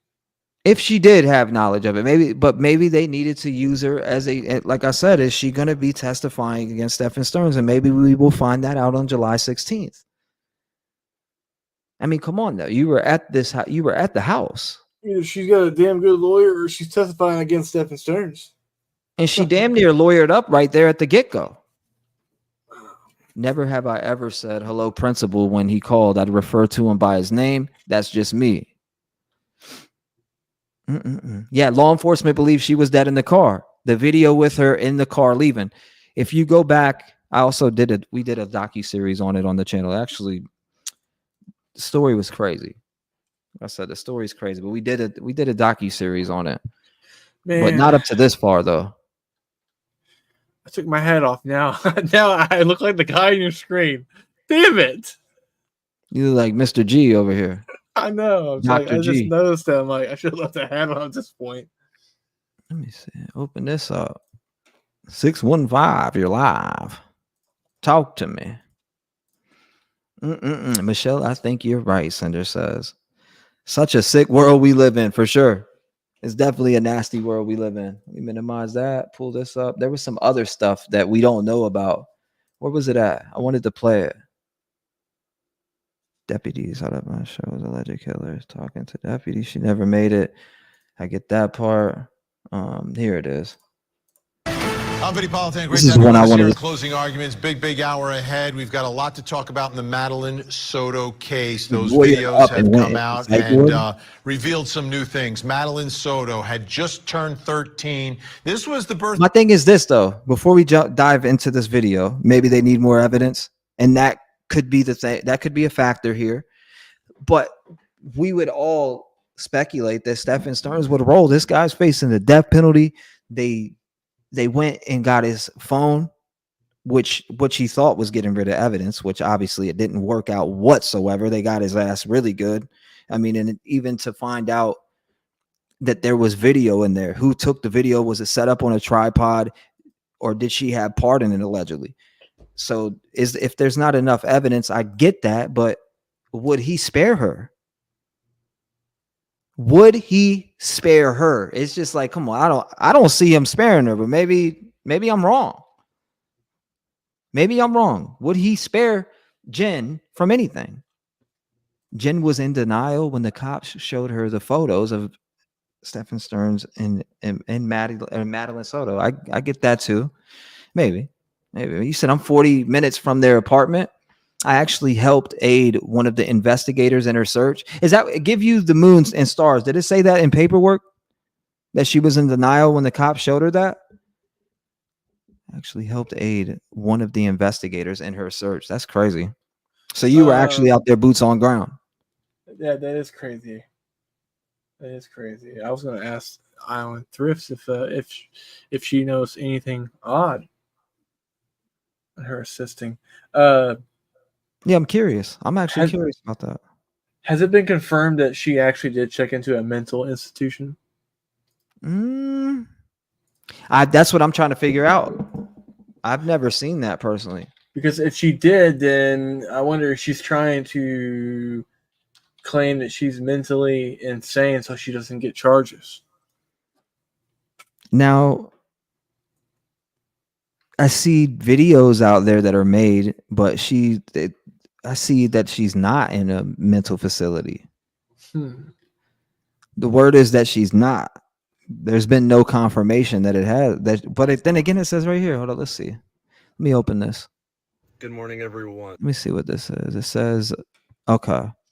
So it has been confirmed that Jenn Soto is in Florida and staying with family. She is not in a facility. Is it possible that more charges are coming? Okay, no. But they're saying that she's not in a facility. So I don't know where the facility part is coming from.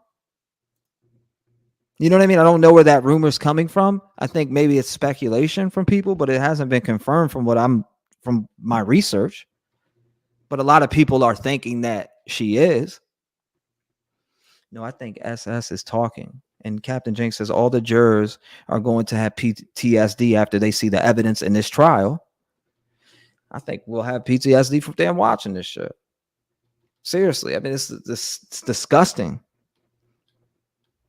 Julia says, yes, Jenn did check into a mental facility to get some help. Where did you find that at? She went into an institute straight after this happened, but don't know for how long. Did it say that? Where's it saying that at? Because I can't find it.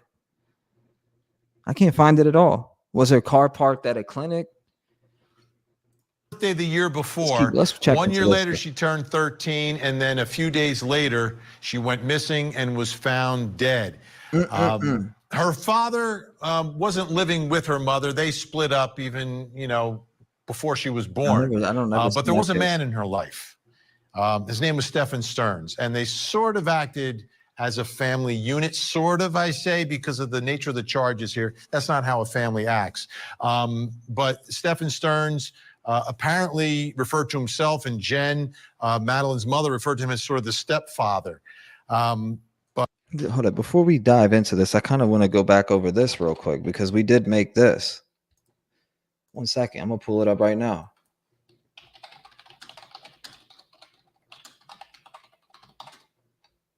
This is what we made on it. So go to here. I'm about to pull it up right now real quick before we dive into this video. It is... that actually does make sense if it is true, though. Thinking about that. Here it is right here. What are you talking about, my bro? If she did check it, so if she did, in fact, check into a mental institution, which you're saying you're not saying anything on that. I'm not. But if she did, then she can speak about anything, all she wants, and she can't technically get in trouble because patient confidentiality. Yeah, that's true. That is true. Intelligence analysts and specialized. Now, this is before we had moved on to the Sebastian Rogers case. I made this. So you got to remember there was a lot of information wasn't out there, but this was the information that was available at the time. Personnel who are investigating this case and searching for Madeline right now. Could it be this type of situation? I gotta drop the one. I gotta finish the rest of the one with Sebastian, which has a lot.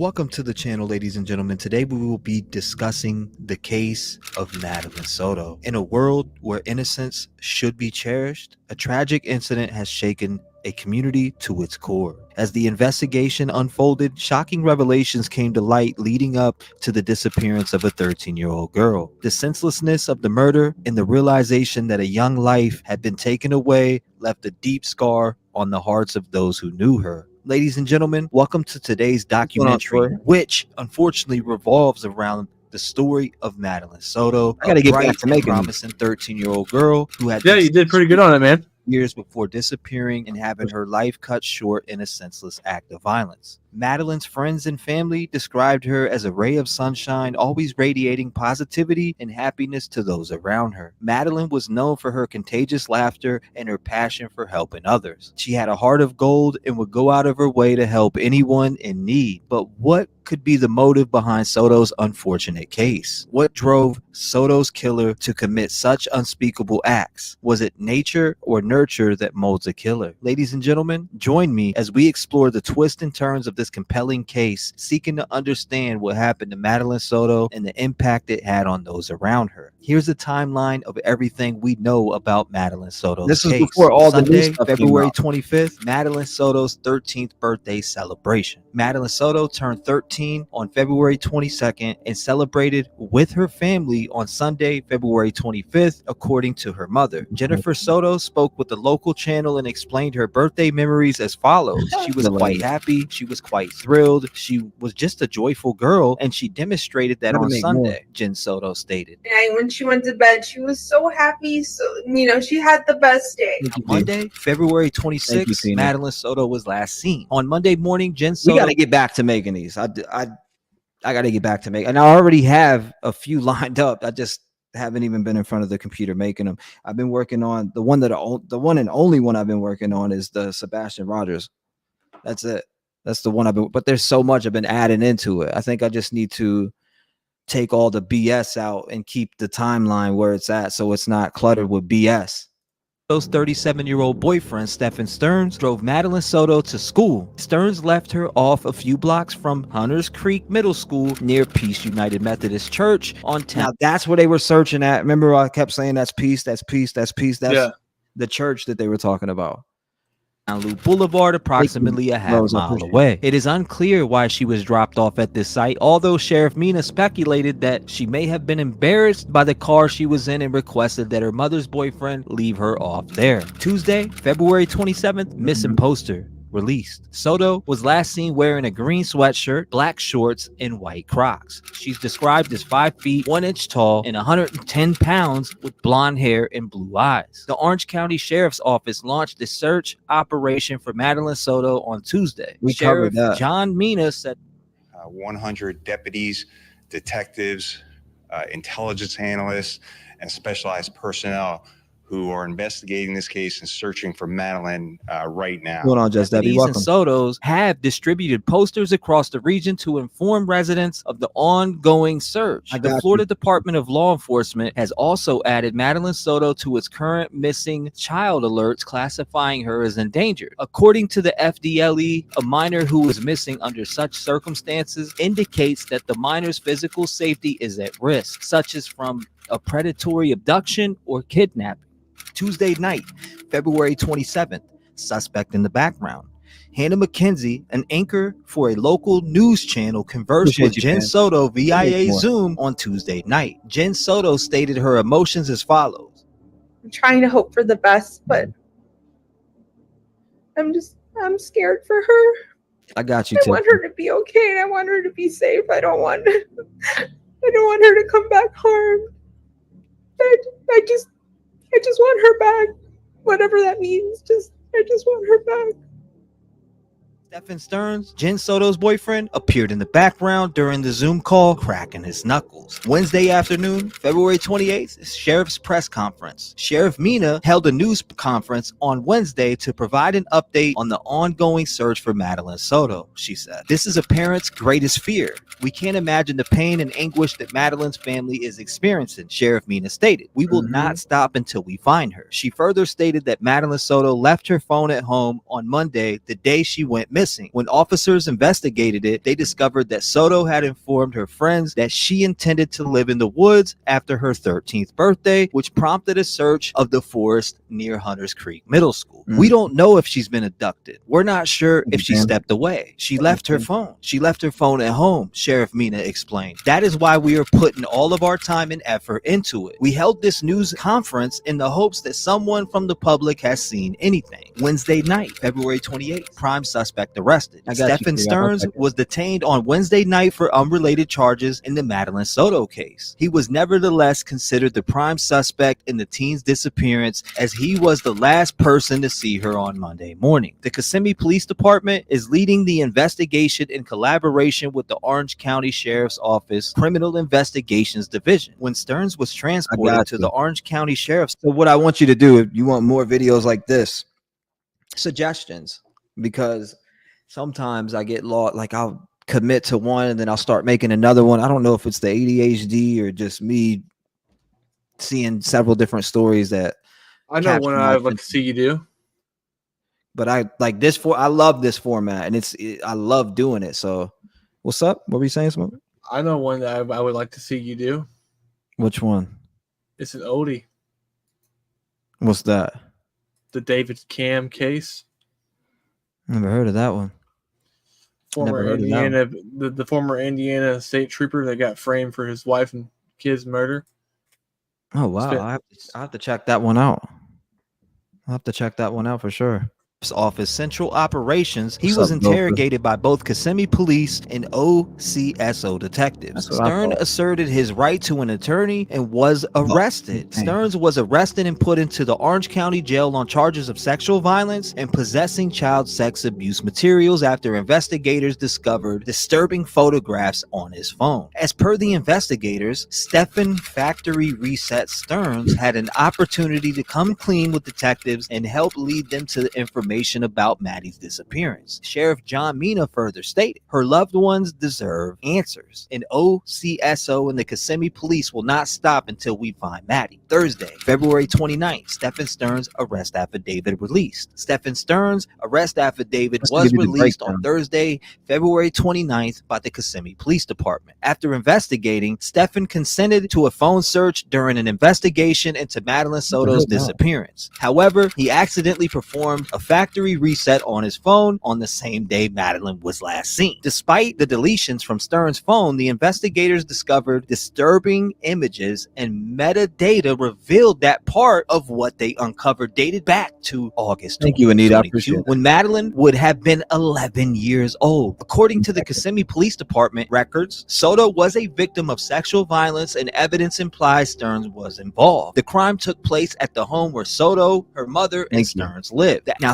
Thursday, February 29th, body language experts' involvement. Susan Constantine, a human behavior investigator, was interviewed on a local news station on Thursday to talk about Stephan Stearns' body language during his Zoom conversation with his girlfriend. Stearns, who can be seen on film fidgeting with his hands and cracking his knuckles. That's a way to release tension, Constantine added. Constantine went on to say that Stearns is displaying, to me, suspect behavior. Friday morning, March 1st, Stearns transferred to Osceola County. Stephan Stearns was moved from the Orange County Jail to Osceola County on Friday morning. Now, Friday afternoon, March 1st, officials confident about Soto's death. Sheriff Mina added that investigators believe Stephan Stearns, Jenn Soto's boyfriend, and the prime suspect in this instant is to blame. Deputies believe Madeline Soto was not dropped off at school on Monday morning and died before then. It was discovered that they had security footage of Madeline in Stearns' car and Stern moving her corpse in the early hours following her death in Kissimmee. Friday afternoon, March 1st, search operation for the body. A mass search operation for Soto had been conducted. When we were covering this, I remember I had found a live chopper in the air, and we were watching it. First, I think it was maybe first or second day, but it was so surreal when we were watching it. I'll never forget it. It was super surreal. There was so many people, and people's minds were all over the place that day when she was being searched for. You could just never forget that day. conducted at Need to drop Old more. Hickory Tree Road and Nolte Road in St. Cloud soon before 5 p.m. on Friday, as Stearns was last seen in this region between 1 and 2:30 p.m. on Monday, maybe replacing a flat tire, according to a Kissimmee Police Department official. Friday afternoon, March 1st, body discovered in mid-surge. Madeline Soto's corpse was discovered over a 5-day search for the missing 13-year-old girl, according to officials. The teenager's corpse was discovered along Hickory Tree Road in Osceola County around 4:30 p.m. Friday. During a news briefing, officials stated that the body discovered was dressed similarly to Madeline Soto's last outfit. On Friday afternoon, as per the media, a search operation was in progress involving workers from St. Cloud Police, Kissimmee Police Department, the Orange County Sheriff's Office, and the Osceola County Sheriff's Office also. A Saturday morning, March 2nd, Stearns' first appearance in court. Stearns missed his initial appearance in Osceola County Court on Saturday. His counsel did not want the court to lay out the accusations. The judge said Stearns will remain in prison. The judge said Stearns would stay behind bars. He has not been charged in connection with Madeline's death as yet, but authorities consider him the prime suspect. Yeah, see, at that time, he wasn't charged with her death, so that's why a lot has changed since then, and more details have came out about the story. You have the body cam that dropped, tons of different things that dropped. I mean, statements about mom knowing that they slept in the same bed. There's so much more that has came out. That's why I put part 1, because I knew there was going to be more. I'm gonna make a part 2 to this. I don't know if I should wait till after the trial and just do one big one to finish it all, but and to the Sebastian case, I'm dropping like a timeline and just like facts video on that, which really isn't much to it. I've added a lot to it, but now that I'm looking at it, I'm like, I don't think none of this should be in here because it holds no facts to it. In her disappearance. As far as March like some of the 2nd, things that are social media post. Less than 24 hours. It's a good after his body a good learning point for you to just do the next one. Marcos Lopez was forced to apologize when a picture of Madeline. This is what I was talking about right here. This is what I was trying to tell you earlier about the sheriff that accidentally dropped the photo of her dead body. Oh, okay.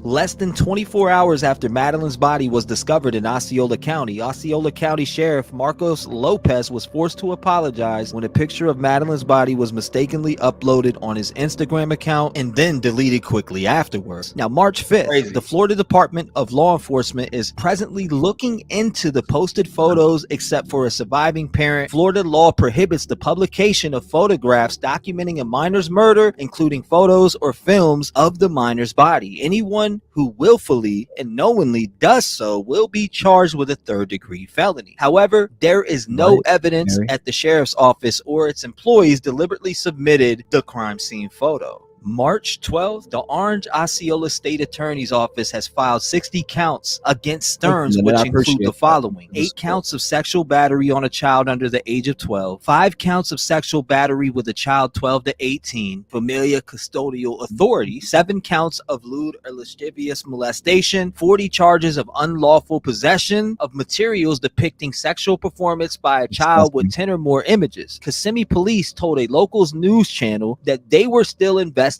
Soto's death. The conclusion that we have, ladies and gentlemen, as I conclude my video, let's remember Madeline Soto, a young soul taken too soon. Madeline's memory will forever live on in the hearts of those who knew her and loved her. We must stand up against the violence that took Madeline away from us, ensuring that no more lives are lost. No family should have to endure the pain of losing a child. Our memory serves us as a reminder to cherish those we love and to always remain vigilant in the face of potential threats. Together, we can create a world where children like Madeline can thrive without fear. Thank you for joining me today. I need to drop more of these ASAP for sure. That last picture you just showed of Madeline and Stephan Stearns, man. That very end, I think the white one. Yeah, I know which one you're talking about. It's just hard to get it right. It just blew me. That right there. Yeah, that looks like my boss from Frito-Lay, dog. I swear. I thought it was him. And I was like, oh my gosh. I mean, lookalikes. It blew my mind when I seen that picture. Look just like him. Crazy. We'll be making a lot more of these. We'll make it I love putting the work in for them. It takes me hours, but I love doing it. I love making them for sure. Even like, I think 10 to 12 minute video. It took me like, depending on how it takes me days. Obviously, if I'm working on them, I'll pause and then keep going, pause and keep going. Definitely takes a few days to make them. I think I do remember something about her going to a mental hospital. I'll try to get you a timestamp on. Okay. No doubt. I appreciate you. What's going on, Chris? Welcome to the stream. Nice to see you.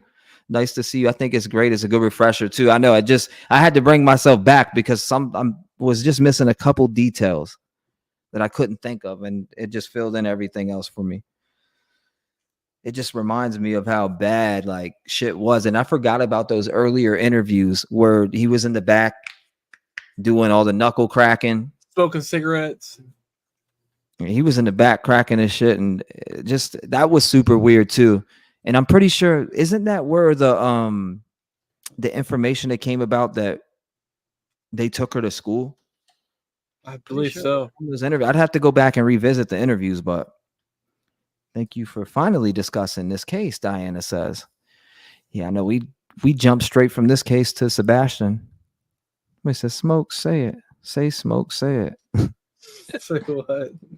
Good one. Thank you. I appreciate you guys. Thank you. We got to make more for sure. We got to make more. Send me suggestions. Any of the suggestions that you have.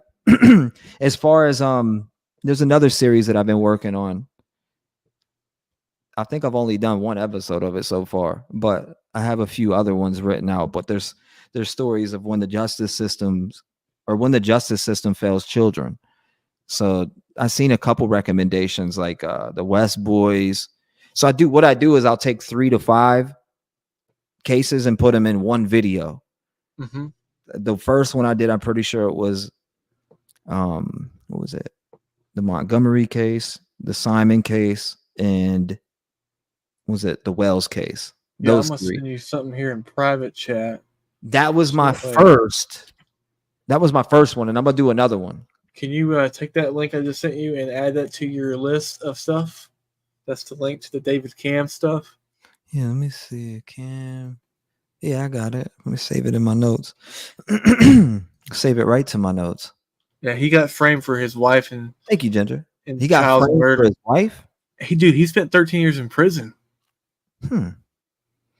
Yep. Over mishandling of evidence by law enforcement. Yep. The killer walked away for a very long time. He hurt that baby bad. Look, you said, look how he's behind the mom back in the pic with her in the background too. I mean, he's creeping. She looked like maybe 11, 12 in this one. It's for sure quicker and to the point and only facts. I'm digging this a lot. Yeah, I try to stick to that. It seemed like with the Sebastian one that I was working on and making, I was like, man, you know what? There's too much damn speculation in this. We just need to stick to the facts and bring people back to reality that there's just not much facts in this case whatsoever. And the timeline is like, it's weird, but it's straight to the point, the breakdown on the timeline. So I kind of took everything off and was like, you know what? I think it was like 7 or 8 minutes worth. It was almost 18 minutes, but it brought it back down to about 7 to 10 minutes. I just have to thank you for all you do for these missing cases. You're amazing. Thank you, Candy Kisses. I appreciate you. Long time no see. Glad to see you. You're amazing at everything you put your heart in. Thank you, Creole. Carlet says, didn't he ask them not to read? Yes, that's another good point. He did ask them not to read his charges out in court. I do remember that. I wonder if he did that in fear of his life and for inmates or something. Not that I've seen, Alicia. Not that I've seen, but I'm glad you're asking because I'm about to look that up right now. I still want to know why, how they failed her. Remember the officers that came out and Audrey Cunningham and they said, we know that we failed her, but we want to fix it. I mean, at least they admitted to it, but damn. Crazy. Yes, Trev, the West Boy sad. We'll cover it. I'll put it in with that series for sure. Yeah, we could do that. Since the video, so could we do call-ins? The lines are open now if anybody does want to call in. I just opened them. My bad. I forgot. They're open now though. And you can call in actually. Thank you for covering this, Carly says. Justice for Maddie. Yep, we're going to be covering it on the 16th of July. the trial may start, but I'm gonna speculate that they're gonna push that on. We'll see. We'll see.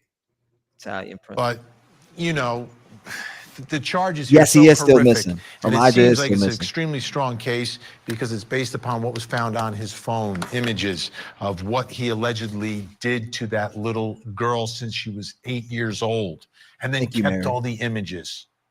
I've got to get off here for tonight. I have to take my wife to work and then get up early in the morning for doctor stuff. So, all right, Bubba. Well, appreciate you you joining me having for me the up. night. Hey, I appreciate you having me on here, guys. Always, brother. Go ahead and get you Appreciate some y'all. rest. We appreciate you, man. Shout out to you. I hope they give me a good news tomorrow and tell me that I'm only got 2 weeks because I'm tired of sitting at home. Well, I hope you get that good news, brother. God bless you. I'll talk to you. All right, brother. Later, bro. Later. 954, you're in the door. How you doing tonight? Can you hear me? 954 can't hear me. Okay. Oh. Well, that was quick. You said, yeah, this is what that sweet OG was talking about. You're calling. It's time to break out all of the lights, son. Let's go. We are riding. I got you. Yes, Elijah is still missing. 100%. 100% still missing. Who cares? He has no life. You said, I had to leave for a bit to do house chores, and you're still here. Thanks. Yeah, we're good. We're here. We're locked in. I'm on for a little while. 615, you're live. How you doing tonight? Can you hear me? Hey, T-REV. Can you hear me? Yes. Okay. Just Yes. making sure. How you doing, Miss Rose? Sounds like Miss Rose. Yes, I'm good. I'm so glad you went back to the Madeline Soto case, and I was so glad that they're going to charge him and take him to court for death. I believe, in my opinion, I believe she was killed on the way home from the party. I don't think she ever made it home. I know the little boy that she had started to like in school was at the party, and they were laughing and cutting up. And if you look at the pictures in the reflections in Yes, that ma'am. whatever was up there, you'll see that he was not happy. And I feel like that he actually confronted her on the way home and told her to knock it off, and she wasn't going to do it, and he killed her. And then he went home, and because the mother told him to bring her home, he went home, and she saw the body in the car, and I think she's the one that called the police and told them that they needed to come, that she needed to talk to him. While he was gone to take her away, I think that Jenn talked to them, and they told her to keep it, going in that interview, Right. to not let on like she knew anything, because in that interview you can tell she's very nervous, and she keeps cutting her eyes over. And then when that parrot got on there and said what it said, I think that was him in the background with an app that was telling her to shut it up, to cut it off. That was my opinion from the whole thing from the beginning. And I think Jenn knew about everything that was going on from the beginning, but I think she didn't want her daughter killed. But I don't think she did it. I think he did it, and she covered. As long as the police told her to cover. So then that would be a lot of the statements. That's why she's not getting arrested. Mm-hmm. You think that she's going to be testifying against him in court? Yes, I do. I really do. And Munch says, if she's mentally able. 2 things of principal. What? Hi, principal. I am fine. How are you? What the hell? 2 freeze video when Jenn looks at police after they say they can track school computer. Mm-hmm.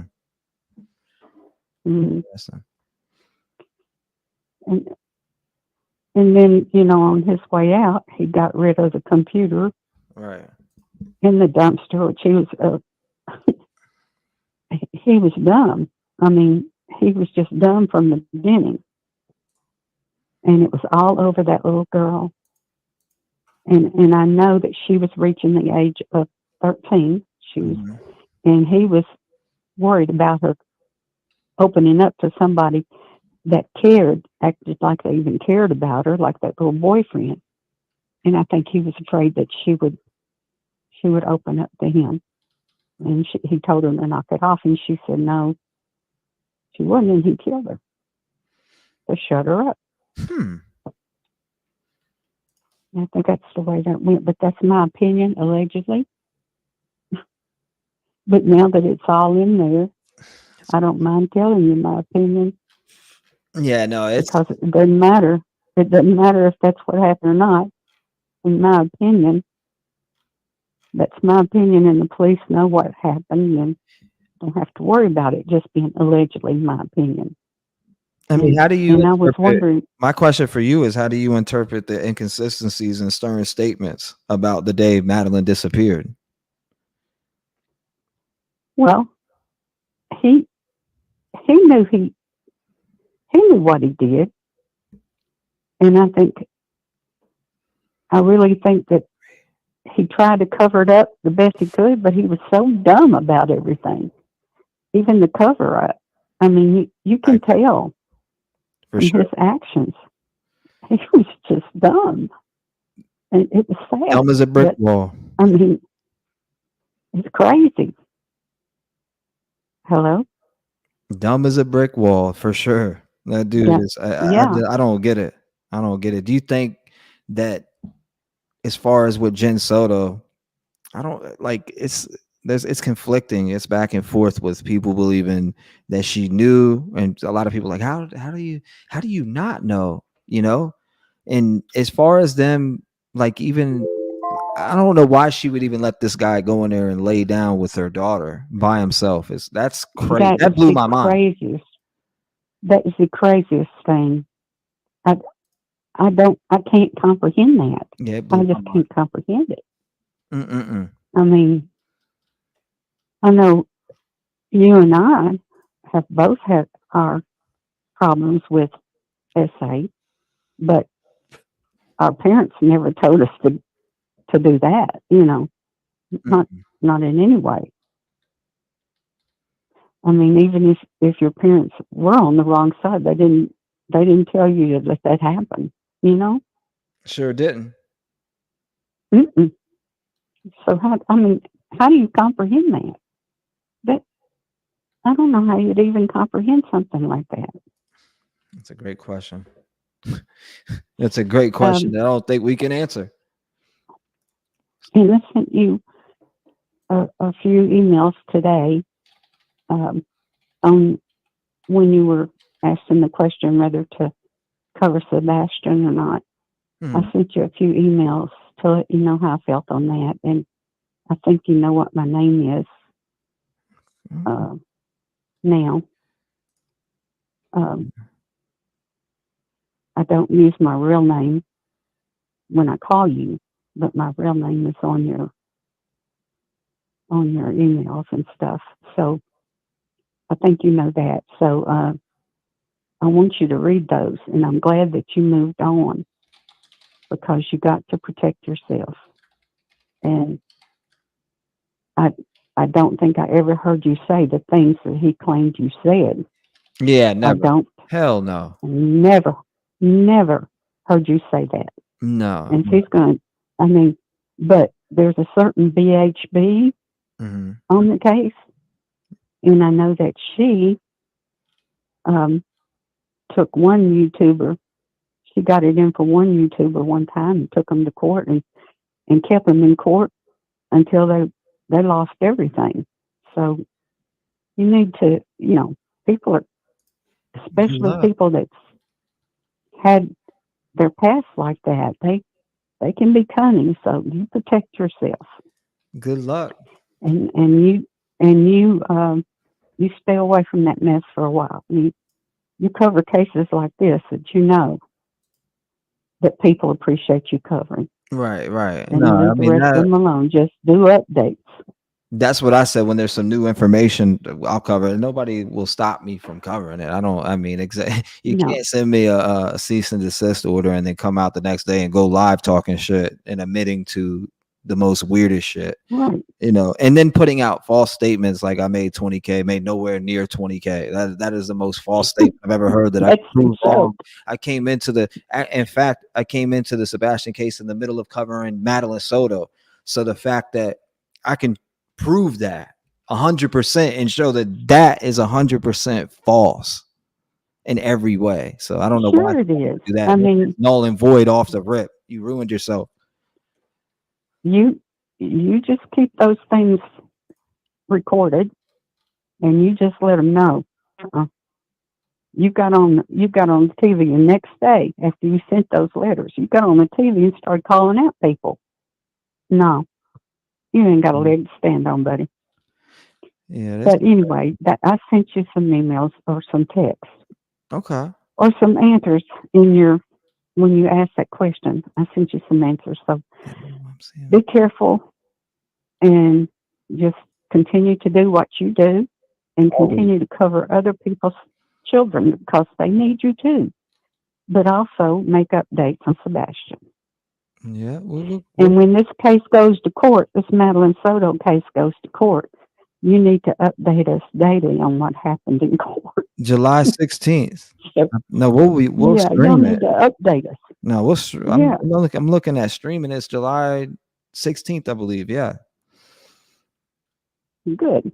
Mm-hmm. Good. Because we want to follow this one through. You're right, though. Okay. Skate Mom says, "Who cares if you did? Your money is your business. We don't report our financial information to." I mean, that's crazy. I get it. Like, Is he the IRS? I think it's funny. People are coming out like, "Oh," or not people, but then The IRS. I would brag to them. Like, why would I brag to the father of a case that I'm covering about money I'm making on the case? That is the most outrageous shit I've ever heard. Yes, it is. Yes, it is. It is the most outrageous shit I've ever heard, and it's laughable to me. To be honest, it's laughable. I've laughed all day about how bad that sounds. I've laughed all day about it. I mean, I was like, man, you don't do stuff like that after you send a cease and desist letter. That's crazy. Yeah, no, it's. But anyway, I hope that he find. You know what? I hope that he can find peace in his life because obviously, I do too. He needs peace in his life. I'm praying for him. So it is what it is. I don't care. Yeah. I'm gonna keep doing what I do. Nobody will ever stop that. If you get a chance to listen to Allegedly Innocence, you need to listen to her from today. If you get a chance. I know you're busy. Innocence? What do you mean? From what is it? Allegedly Innocent. Allegedly Innocent. That's the name of her. You listen to that. You listen to it. Because you'll need to hear that. Why? What's in it? What am I missing on there? It's a lot of stuff in there that you need to hear. I'm not going to say anything about it. If anybody wants to go watch it, Allegedly Innocent, you need to listen to that when you get a chance. Is it you and your little woman there? Okay, because I'm just over the drama. I mean, if it's drama surrounding, I don't even want to hear. No, it's not drama. It's not drama. It's about the cease and desist letters and stuff like that that y'all received. And I think she was the one that even said called your name and said that he sent you one, and then he got on the station the next day and called out your name. Yeah, that was dumb. She alluded to that, Mm-hmm. so you need to go listen to that because that's so funny. Anyway, she really dug into it. I'm overlooking at that shit, to be honest with you. I'm gonna be honest. I could be No, putting that. don't be I could be overlooked. putting that energy into other stuff that's more important. Like, You can, you know what I you mean? can, but you need to. But I If know, you I don't already listen to know. I any mean, I more of know, them, I already know what it is. I'm just gonna continue doing what I do. But I appreciate you, Ms. Rose. I don't. Honestly, I'm done with that drama show. That you know, we're hanging in there with you. You know, we're hanging in there with no, you. I know. All I'm of us. saying in general, I'm done with the shit show circus that's going on over there. When there's some facts that come out, we'll cover them. You know. Yeah, Other than and that, she didn't talk about you in a bad way. No, no, she I'm not didn't. saying that. She didn't I'm do saying that. in general, I'm just over looking at the BS in there because it's the only thing it's doing is ruining anything for Sebastian. So, and I don't want to be a part of that.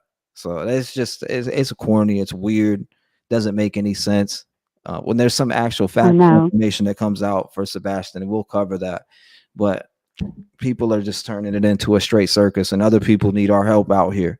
So I'm not going to continue to just keep trapping my energy into something that is being twisted and turned into something that it shouldn't be, because it's only sad for one person and one person only, and that's Sebastian. Other than that, right, I'm good.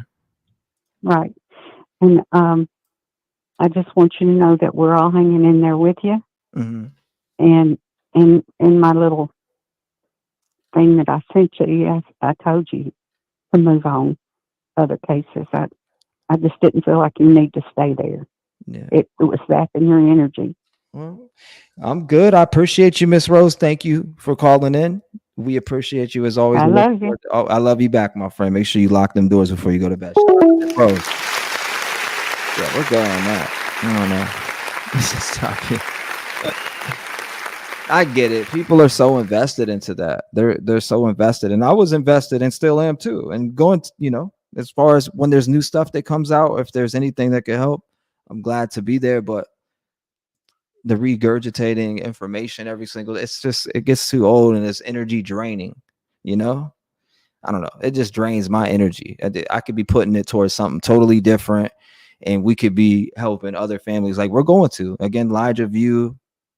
Who else we got? Jalen Robertson. There's so many different cases out here right now. Little Maya, 8-month-old Maya. There's tons and tons and tons and tons. Yeah, exactly. This case right here. I was looking at this case, Angie's, and that case right there is just woo. When I seen who was it? Dad. I seen Dad talking. A lot of suspicions about Dad from the community, anyways, from what I was reading, and also. What else was it? They came up with like $20,000 within a week. I think businesses came together. The way the community's coming together in Gainesville. It's in Gainesville, Georgia. We almost went there the other night. We were about to just go there, but I don't know. The community's going crazy on it. Community's going crazy on that case. And I hopefully she's found soon. Hopefully she's found soon. Yep, Gainesville. Exactly. We're good over here. I love Miss Rose. And Miss Rose is the bomb. We love Miss Rose. You said Jenn needs to be locked up, in my opinion, at very It least. seems like it's an extremely strong case because it's based upon what she was knew found something. on his Come on phone, now. images of what he allegedly did to that little girl since she was 8 years old, and then kept all the images. Like, what's going on with this guy? He's now charged with her murder as well. But now we go back in time, right? When the case first starts, the investigation first starts, it's because a child is missing. And there's a call made to police. She wasn't in school all day. So at this point, she's missing for about 12 hours, okay? 12 hours because she never made it to school. And 911 is called. Orange County Sheriff's deputies respond. And Jenn Soto speaks to the responding officer. Let's take a look. This is Mom. This is Mom? Okay. Hi there. Hey there. Hey there. What's going on? So my daughter was dropped was like a vampire. to school this morning, but never made it. I went to drop her to school. I'm sorry, one second. Go ahead, sir. Are we looking for another kid, or we have a kid? Looking for another one. This is divine timing. People are still on the scene. Let's put that out. Any possible location? How long? Oh, I know. I'm trying to get there right now. Okay. So she was supposed to be dropped off at school. Didn't make it to school. Didn't make it to school. I went to pick her up from school today, and she never came out. They announced it over the speaker, and I'm just like, maybe she walked here because sometimes she'll walk here to this office. I came here, nothing. I went back to the school, they were closed. I got an email from the school saying she was absent, but I also messaged her teacher, and he looked at her entire attendance today and saw that she was completely not at school today either. So she never made it. A lot of things about this really strike me. Let me bring in our special guest joining me live in studio, National Parenting and Family Relationship Expert, Blue Dr. jeans and blue Sue top, it was Carmuth is with us. I wouldn't look Doctor, at it. thank you so much for joining us. The scene, police are first arrived, missing 12 hours, just turned 13, and there's this eerie calm in the entire room. What is that? Did you feel that too? Because that's exactly what I was feeling. But I was even feeling really sick inside when I was watching all of this. It's like nothing happened. They're as calm as could be. I want you to notice something in his body language. His arms are crossed, Vinny. Yeah. You know what that means? That he's guarding something, that he doesn't want to probably let out or tell the truth of what has happened here, because as you and I both know, and everybody else, these videos of him abusing her since she was 8 years old are all over his phone. In addition, is the mom involved in this? That's, well, to me, that's a big question. I want to put up on the screen. This is from 1 second. Let's play this real quick. What did it say? Let me make sure. Hey, T-REV. Hey, I'm glad you switched it up back to the Soto case. Listen, she knew. She knew. And I hope she gets in some kind of trouble. And of course she knew. We've had it happen to us. We know how it goes. Of course she knew. And there's just not anything that's ever going to make it right what happened to her. Because he's going to live on and think of those things and what he did. And unfortunately, there's monsters like that amongst us. So we just have to heal ourselves and go on and be happy. And you haven't done anything wrong. You're a good kid. And I'm just really proud of you. And you always take the high road, and you have a big heart. And you always want to help, from the goodness of your heart. And I know that. And so I'm going to keep trying to call in so we can solve all the world's problems. But we know that there's loving arms waiting for any victim that's a child. And with us too, things that have happened to us as children. Right. I just have faith in that. I really do. Because we're all God's children. So, and God's children aren't for sale or to be pimped out. And I'm telling you, that mom knew something. I don't care how much she lies about it, but she had to have. Allegedly. Okay, peace and love. She's at Take home. care. Love you. I'm going to keep calling. Bye. Appreciate you, my friend. Shout out to her. He said, wait. She said, hey there, like nothing. I'm like, really? It's super weird. This whole case is super weird. I swear she had to know something. But I could be wrong. Allegedly. Wasn't you the bride? Whatever, someone else, Stephan. Nah, he definitely said that. But one guy, you said it, a Facebook group donated $10K towards Maria after donating $500. Facebook group and community really pulling together. We got a few more missing past few days. Maybe I can send to feature. Yeah, definitely send some. Definitely. In that case, again, with Maria, I was checking that out. It's a pretty wild case. Pretty damn wild. Just wait for the oh shit moment. Which one's the oh shit moment to you? Oh, like Donna. Was that Donna? Definitely think Soto knew and knows. 757 sent from heaven. How you doing tonight? I'm good. How you doing? You know how it is, Donna. Talk to us. I'm just playing. Looking at the video of when the police came into that office, they're standing there. All I could see was that little girl standing in front of Stephan. You say you could only see what now? There was a little girl there. Mm-hmm. She had to have been 8 or 9 years old. I couldn't even focus on what was being said because I was so focused on watching him and that little girl. It bothered me so much to know that he was in that same he was in such close vicinity to that little child. It was just made me sick. Made me sick. I question if, again, I'm still, and I'm always going to question until we hear the actual details and breakdown of the investigation, that JS is possibly, in my opinion, involved. But that's why I'm waiting for those details, and I feel like we won't see a lot of that until trial. I feel. Well, as a parent myself, what mother or what father would tell a grown man or woman to go lay with their child? I mean, come on. No one in their right mind. No one in their right mind would do that. And according to my understanding, he's kind of a freak when it comes to, his preferences. And, just to think that she was engaging in that kind of activity with him, why would she not think he would do something like that with her daughter? It's just disgusting, really.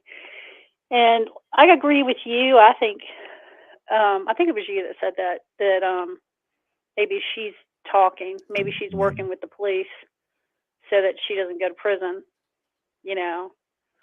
But she's got to know something. I mean, that's a long time for a child to go through what she went through, And he was, I know he was, showering her with gifts and, those little Tamagotchi. Whenever he bought him one, he bought her one. He was going to give it to her, or he didn't like the color that it came in, so he'd give it to her.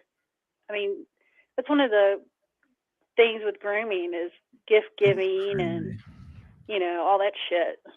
That's what I mean. Did he groom her all the way down? Good night to you guys, to Lynette and Carlette. Good night to you guys.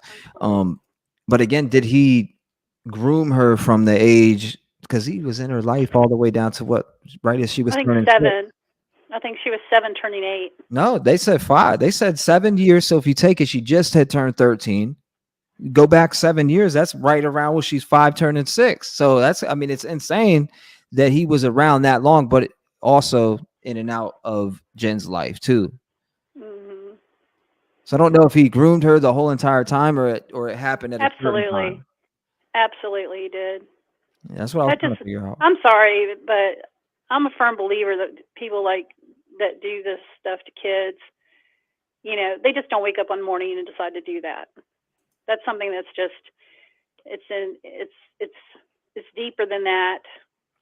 It may be intrusive thoughts or things like that plague them for years, but it just doesn't show up just out of the blue, oh, today this is what I'm going to do. No. Just there's already a perversion of some sort there. But I saw pictures of her when she was real little. Not the swimming pool picture, but they were cooking in the kitchen or something. Right.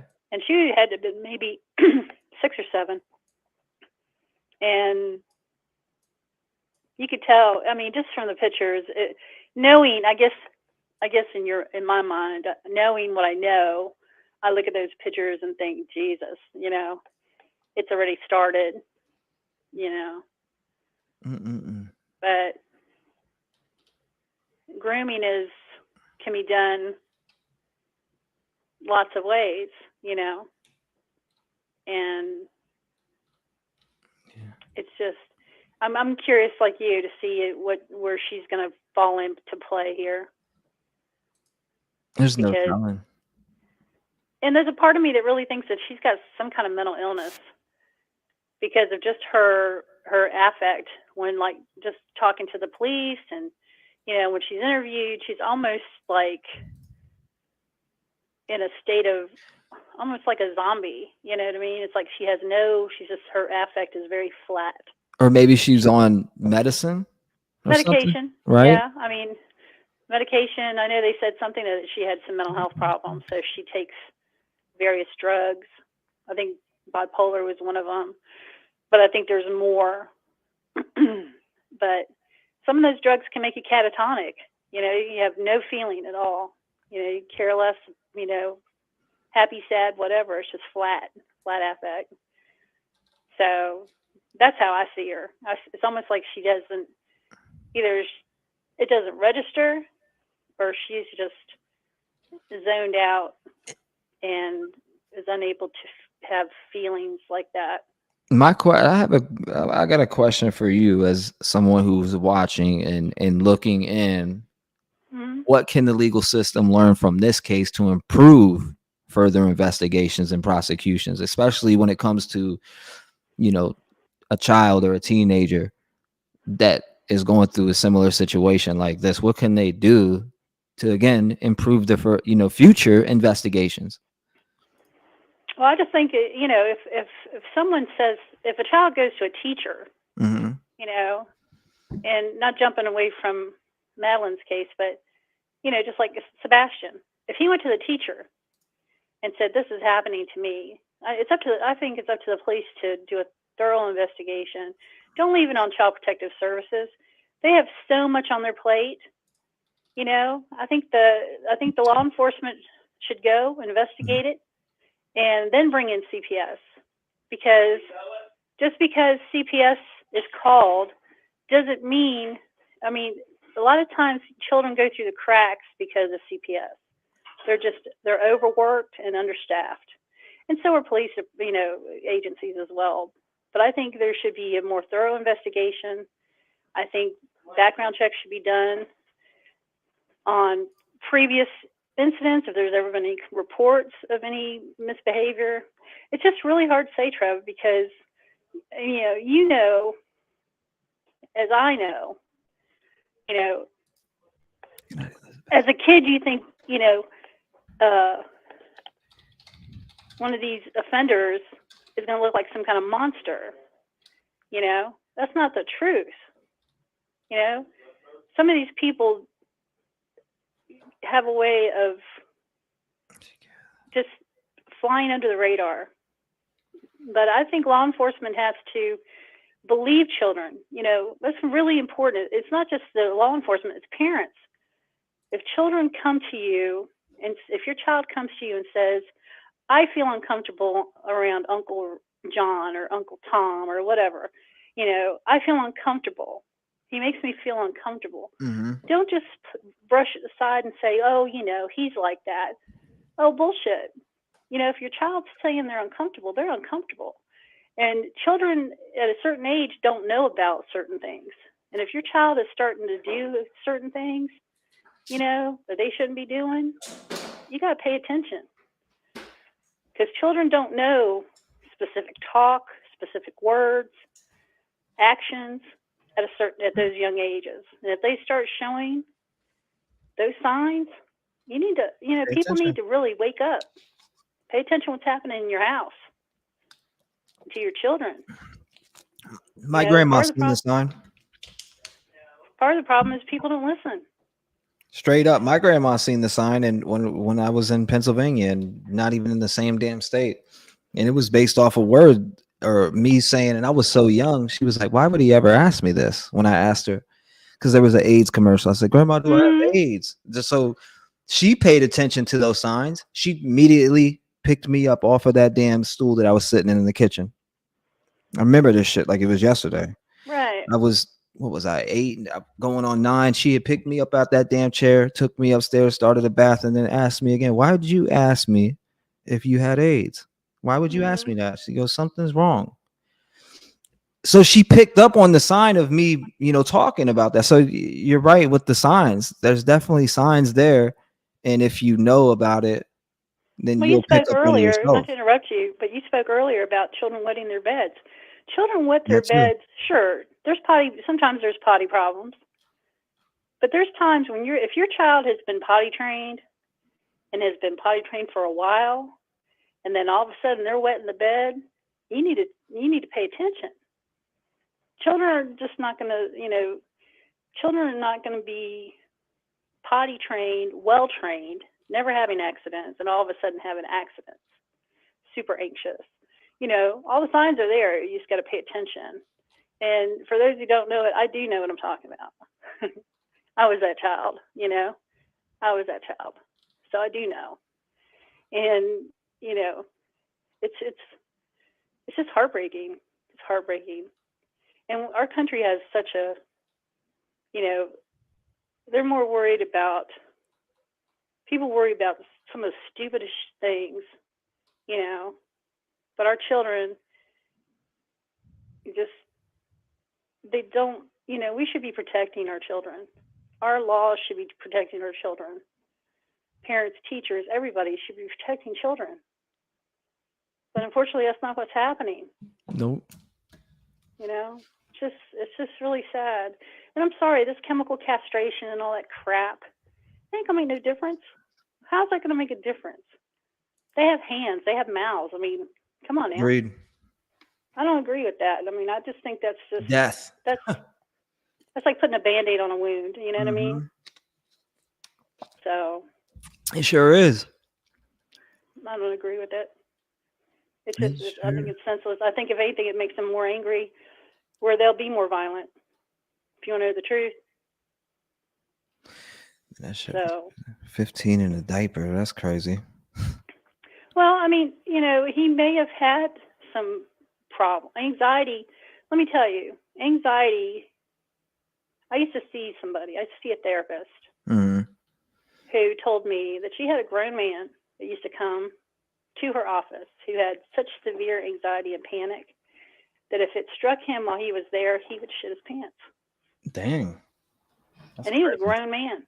And that's anxiety and panic. It causes your gastrointestinal system to go into overload. And sometimes, he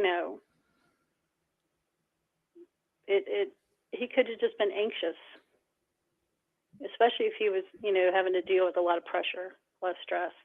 And the same with Madeline, I think she was reaching out. I think she got to the point where she realized that what was going on in her home was not normal. Because sometimes when it happens so young, kids don't know it's normal, Right. They don't know it's not normal until someone says it's not normal, and then they realize it, So, but anyway.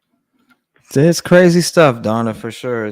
And I don't get how no signs were seen here, especially and the whole agreeing with her to sleep in the bed with Stephan too is just that's weird behavior. I don't get it. That in itself speaks volumes. It really does. Speaks volumes. It definitely if anybody doubts it after that, I don't know what to say. I'm just waiting to see what comes out of this. I don't want no more details because, we've had enough of those. For sure. But I'd like to see what they're going to do with her. For sure. Well, but Donna, I always appreciate you. It's nice hearing from you. Again, there's a lot of cases to cover, but I've been waiting to cover the updates in Madeline Soto's case. I'm glad now as of today, it was reported that they're going for the death penalty. I already read the papers that came out on that, which as they should.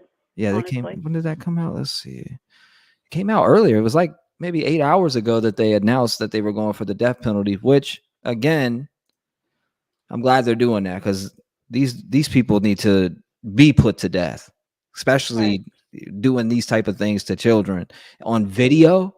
Like, come on, video, photo, well, it doesn't matter whether it's a video or photo. It's horrible either way. And the fact that she, again, allowed him to sleep in the bed with her is absolutely disturbing. But I makes you wonder how long that's been going on. Yeah, it does, for sure. Lock your doors, stay vigilant. God bless you, Donna. Donna for calling it. We appreciate it. Listen, lock up. Damn. I don't know. That's crazy. I'm curious who did Maddie's laundry. Probably your mom. But you never know. If you have not peed your pants, you were not scared. You were not scared that bad. One of the reports that was released. It depends. Jenn stated that her and Stephan had been dating on and off for approximately 7 years. So this man's been in Madeline's life for 7 years. Jenn stated while they were together, they would either all sleep in the same bed or Madeline would sleep with her when Stephan was not there. When asked if it was normal for Stephan. 813, you're on with me. How you doing tonight? Hi, it's Jolie. How are you? Jolie, how's it going? Good. And going good for you? Yeah, I'm hanging in there. You know how it is. Yeah, I know. I was thinking on this case on Madeline Soto. Yes, ma'am. I don't know. I could be way, way wrong, but I think this woman needed to believe she had some kind of family put together. So she just turned blind and either didn't allow herself to think of it, or I would have a really hard time believing that she knew this and let it go on. But I know it happens. I do. But she seemed pretty bold when they were having that interview, and he seemed like he was ready to explode, like terrified that the news was going to come out. But she just didn't seem the same way. She seemed kind of, I don't know. And is it possible that she was so ignorant or naive? Is that possible that she didn't realize that he could do something to her? I don't know. It doesn't make sense to me. Yeah. Otherwise, we're just faced with another evil person. Yeah, this guy's sicko. I mean, he factory reset it. He said he factory reset it on accident. I can't buy that. And he had video of him in there doing things to her. And a good question is, who was holding that camera? They're just as guilty if someone was on the other side of that. Well, that is true. I thought about that in the beginning and forgot about it until you just said something. Somebody was holding that camera. Yeah, I mean, she was so drugged up. Yeah. And she would come home exhausted, tired, blah, blah, blah, drugged up, go to bed early, said she didn't hear anything at night when she'd sleep. So, I mean, he had free reign. There's no doubt. And then after the party, she didn't go to the party, but then she also wanted him to come from wherever he was to come pick her up. That's just plain crazy. It is.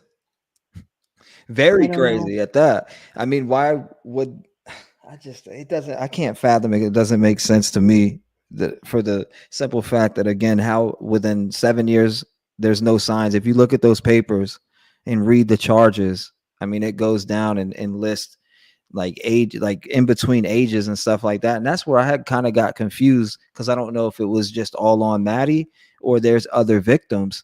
And that's the part where I started to struggle with when I'm reading in those papers, because it said with a child of age of 5, or I forget exactly the way it was worded, but it was worded in a sense that he did this at a younger age, like of a child being younger than what her age was. So I'm like, wow, this had been going on since she was younger. Or was there other victims? Was there other child victims that were in his phone, and they're just not naming those child victims? They're just naming, obviously, Madeline Soto. So again, I'd be interested to see if he had other images of other children in the times, because it said again that he was coming in and out of Jennifer Soto's life. Who he obviously had to be doing it with other kids, allegedly.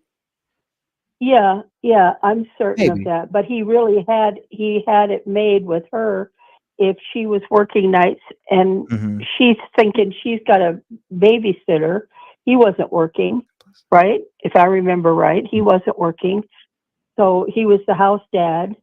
And maybe in her deluded mind, she thought that, good, I've got someone taking care of my child and I can still work.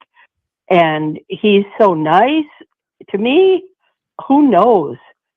But the thing is, you and I don't know, because we don't think that way. We think of people as human beings that we love and care for and treasure and want to take good care of. We can't get into the mind of someone that's sick and disturbed like that, because we don't know what that feels like. Exactly. That's why I said I can't even say, well, hold on, let me think like, no, I can't think like that, because it's not, I can't put my mind there. Yeah, because our minds don't think that way. We think of children as precious gifts from heaven, and we're to take care of them, protect them, treasure them, see that they're fed and get their rest, do their homework, go to school, grow up. You know, that's how we think. We don't think like sickness. It is sad, and we're having to pay a price by thinking of all these things and being a part of it. But if we don't, it'll never get better. Children now have become just a financial commodity. People can buy them and sell them. Yes. I don't know how this was allowed to happen in our world. If it happened when I was a child, we didn't hear about it. Maybe 1 in a million. But it wasn't like that. This is now so many. You said in Virginia there was how many? They said 191 missing children and 109. Yeah, or in May. I'm sorry. So in May, 191 children went missing. Yeah. Well, just in Virginia. Yeah. I'm struggling. It's hard for me to imagine any mother that wouldn't die to protect their child. So I can't get into that mindset that a mother could turn her back and feed her child to the enemy. But I guess there's some that do. We saw that with Susan Smith. She put those 2 children in the car, sent them in the water. Remember that? Because Yes, she I do. wanted this boyfriend. I had to look it up, actually. People brought it up so much to the point, and I actually do remember the case, but when I didn't remember it by name, but when I went and glanced back at the story, I was like, oh yeah, I remember this. Yeah, poor little children. And as a mother, I mean, a mother lion or a mother bear or tiger has nothing on me. I would have killed for my children to protect them. So I can't understand. And thank God we can't, because we're not that way. But I feel we've got to do better. And I'm not sure exactly how. We can just guard them. But kids, I don't know how they're going to grow up normal. My little nieces were here this weekend, and they were like, yeah, we had another, what do you call it, in school, where you have to go through the practice drill in case someone's, and I'm thinking, you know, that's horrible that kids have to worry that somebody's going to come in their school, and then they have to worry that somebody will pick them up. They're trying to walk up to the store. Mm-hmm. It's wrong. It's not right. And I pray, and I know God hears our prayers. I just don't know if we're doing enough. I think it's that see something, say something. Right. We've got to do it. We've got to do it. And these people that are doing the CPS or whatever it's called for children, they've got too many kids. They can't keep up. They go into a home, they can sense something's wrong, but why can't we just take them out immediately? Because where are you going to put those children? Into another foster home where they're not going to be treated well either? The whole system is crazy.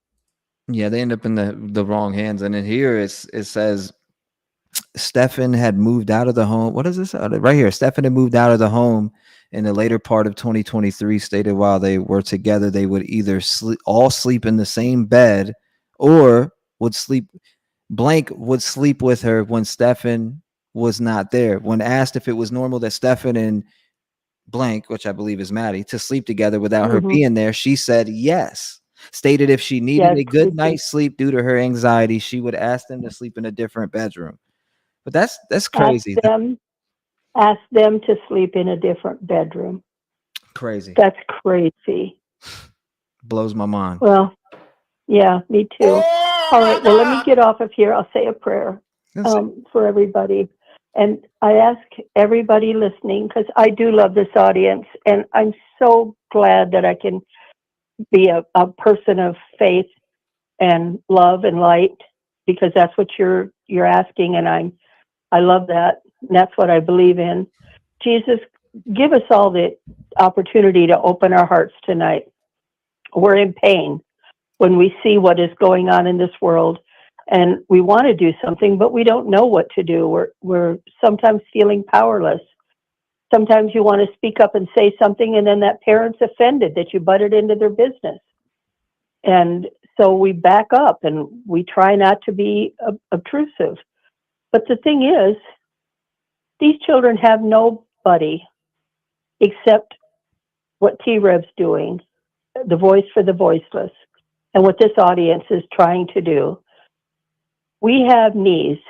Let us bow down on our knees at night, really get on our knees and ask you for help with all that is in our heart, because I know that you do want us to ask, and I know that we can make a difference, but we have to work as though everything depends on us and pray as though everything depends on you, Jesus. That I know. So open our hearts, open our minds. Let us absorb goodness, peace, and light. And every child that's living on this planet right now that's in danger, get them out of there. Let them escape. Somehow, some way, let them speak out. Let someone rescue.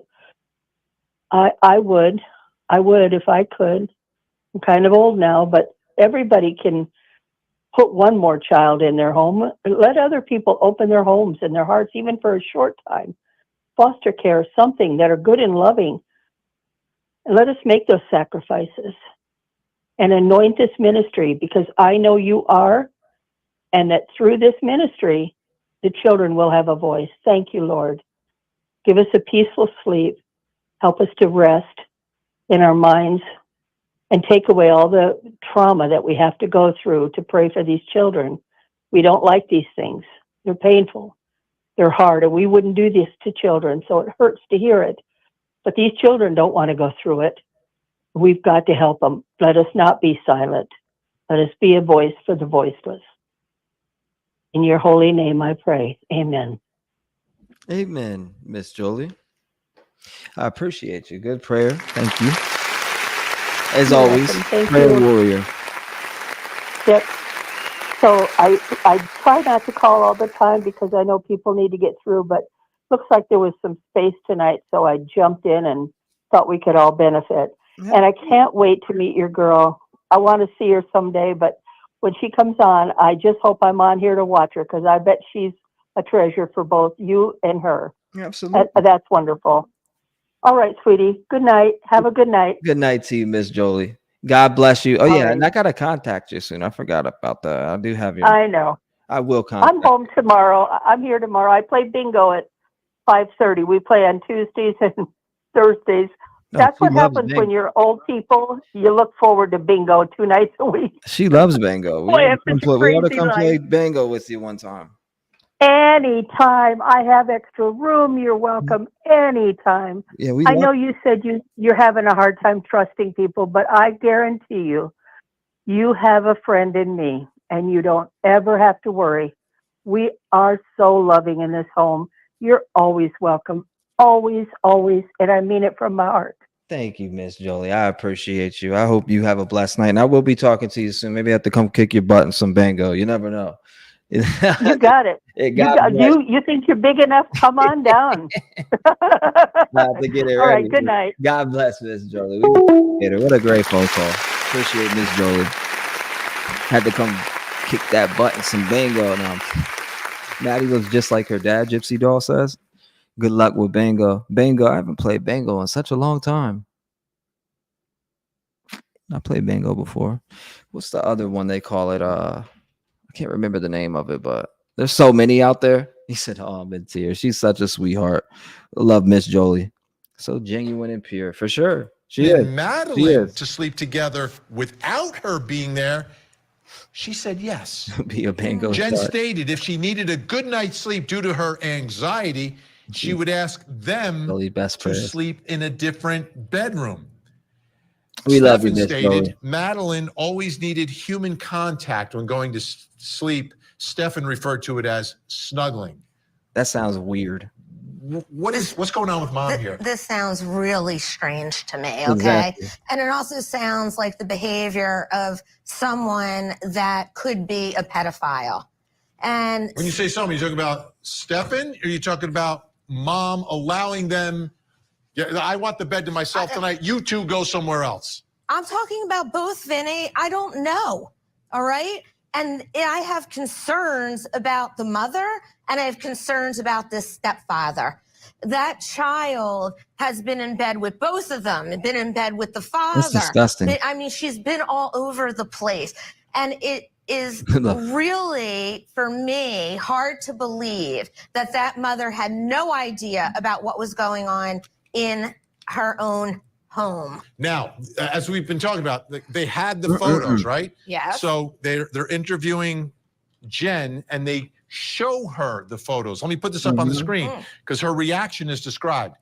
Jenn did not want to believe and did not want to believe that Madeline and Stephan were engaged in sexual activity. It's not sexual activity, it's sexual abuse. A child cannot engage in sexual activity with an adult. Jenn asked to see the image of Disgusting. Stephan and MTV, Madeline. thank you. I appreciate you, pulled my out friend. a printed picture. Thank you for the support as always. I almost missed it. 731, what's going on? You're live. How you doing tonight? Hey, T-REV, this is Stephan. How are you doing? Volfan, just hanging in there, you know. Another night, another checking into this story too. It disgusts me of the details in here that even Jenn allowed them to sleep together. Super weird. Now, I'm going to tell you something. I raised girls. Me and the girl's father divorced, and then we remarried again, and then we divorced again, and I've dated and was engaged. But I have not remarried for that very reason. I'm terrified. I was always terrified of listening to stories like this because, you know, when you have girls and beautiful girls, or, you know, they're vulnerable in this crazy world that we're living in. And as long as I had God in my heart and I had my heart in the right place, God has always provided for me to be a single mom and to raise my kids. Now, I'll tell you, to this day, my kids are grown, but they live one on one side and one on the other. They've never left me. But I cannot imagine dating or marrying anyone and them asking to sleep in my kid's bed. I'd be like, I believe I'd get the pistol. I'd be like, look, negative. I mean, that's just red flag city. For sure. Imagine that. Can I sleep with your daughter? I'll calm her down. Yeah. Like what? Oh no. What are we talking no. about? And I dated a weird guy. I mean, he was kind of like that. I mean, not like that, but you know, he would kind of, you know, I don't know how to say it. He kind of wanted to be like a stay-at-home dad type thing. And I was like, oh, no, you're not doing that up in this house. You know, I'm not leaving my girls with anybody. I'm sorry. I don't trust nobody. I just don't. And I don't blame that's you. probably why I never remarried. But, hey, I'm good with it. I'm in my mid-50s, and I'm fine with it. Yeah. It is. But and I'll be honest with you, though, T, I pick bad men. I do. I'll tell anybody that, you know, and you know, that it is what it is. I'm honest, and I do. I pick bad men, and I'm sure not going to put my family in harm's way for no man. Is it by So when I choice, hear, though, or is it by, you know, is it by choice, or is it that, you know, sometimes you just don't know and it just ends up being bad? well, sometimes you don't know. Like, I was engaged a couple of years ago. Right. And the guy was really nice. The girls liked him. We were supposed to get married in June. And closer to the time of us getting married, he said, okay, now you're going to sell your house and kick your kids out and move in with me. Damn. And I said, dude, you better come get this engagement ring, because I ain't moving nowhere, and I ain't kicking my kids and my girls out nowhere. That's crazy. I mean, so, you know, that's what I'm saying. They seem right on the surface until you kind of get more close to the marrying stage. And I probably got commitment issues too. I'll probably be honest, because of the bad things I've been through. But I don't know. I just don't get it. I hear these women, it seems like they're desperate, you know, just got to have a man. You can live without a man. I'm living proof. My kids have never had everything they wanted, but they've had everything they've needed. and God has always provided. Well, So I get that too. I get exactly what you I just mean. That's want, how we grew up. yeah, yeah. And you know, some of the happiest times in my life were being raised. We weren't rich by any means. And, you know, looking back, those were the simplest, happiest days of my life growing up. So We had good, I don't know. I just kind of, yeah, they are good things. even growing up, But even growing up poor, we had great. We found a way to have fun. oh yeah, we lived in a house in a small city, and our house was like the house that all the kids would come to and play. We had a basketball goal. We had a go-kart. You know, we just had fun, and you didn't have to worry about these things back then, though. Yeah. You know, but now you can't even let your kids out in the yard playing without having to be right there with them, Sure. or somebody might snatch them up. That's the world we live in. I mean, especially if they have phones, devices. Sometimes they sneak onto these crazy apps too, where there's creeping men on there. You know what I mean? Like, Oh yeah. how many stories do we see where, like, I don't know if you watch Web of Lies, but where a kid is literally pulled into some BS from, you know, or tricked. It happens a lot. Oh yeah, it does. That's why I had to totally focus on my girls. I went through their phones. I'll be honest with you. I went through my phone bill. I'd call people. I'd call strange numbers. I'd be like, "Why are you calling my daughter?" I know they were like, "What?" But and then my daughters would be like, "You went through the phone bill today, didn't you?" And I was like, and they knew. I kept them honest because I was like, "Look, you know, I got to protect y'all. It's just me. I'm like the mom and the dad, so you know, you're not gonna get hurt on my watch." But I just wanted to share that because it really hurts my heart to see that, you know, this woman after woman, and not all women, but, you know, make terrible decisions. And at some point, you just got to own up and say, hey, I make terrible decisions. I got to get God in my life. I got to get right. And then things will be good for you from then on. Yeah. So. Well, but thanks for sharing the story because I haven't even been following this case until recently when you were talking about it. I started researching it and it hurt my heart so bad. Oh, well, yeah, because this little girl. This is the case we came off into Sebastian with. We literally were covering this, and then boom, this had came in there. But yeah, no, people were asking like, "You should do Sebastian. You should do Sebastian." And finally, I went and looked at it and was like, "Dang, this is crazy." But yeah, this is the case that we were covering right before then, and Riley Strain also. Oh yeah, yeah. I think I found you during the Riley Strain case. Yeah, and been with you ever since, part of the Rev gang, baby. But appreciate you, both. Anyway, yeah. But anyway, I wanted to share that with you, and hopefully all the single mothers will maybe get a little inspiration from hearing for that, because you know, I've had to scrape by, I've had to do without, but you know, we've always been happy, and God's always taken care of us. So. And he's done exactly what he said he was going to do in the Bible. So, anyway, maybe somebody will hear that and it'll be a little inspiration for them. Yeah, and I'm glad but you I love shared. you and appreciate you. Thank you for going on to a new case. Thank you for doing this for all the voiceless. My whole family knows about you. They're like, T-REV's got to be on because you're like earphones in the garage. I'm like, yep. So anyway. Well, I appreciate you. Thank you for being a voice Vol fan. And thank you for modding around here. We appreciate the things that you do here for the community. God bless you. Lock your doors. Stay vigilant. Always look forward to hearing from Vol fans. Shout out to her. And thank you, Sassy, for the 1 month. I appreciate you. Got everything they need in unconditional love.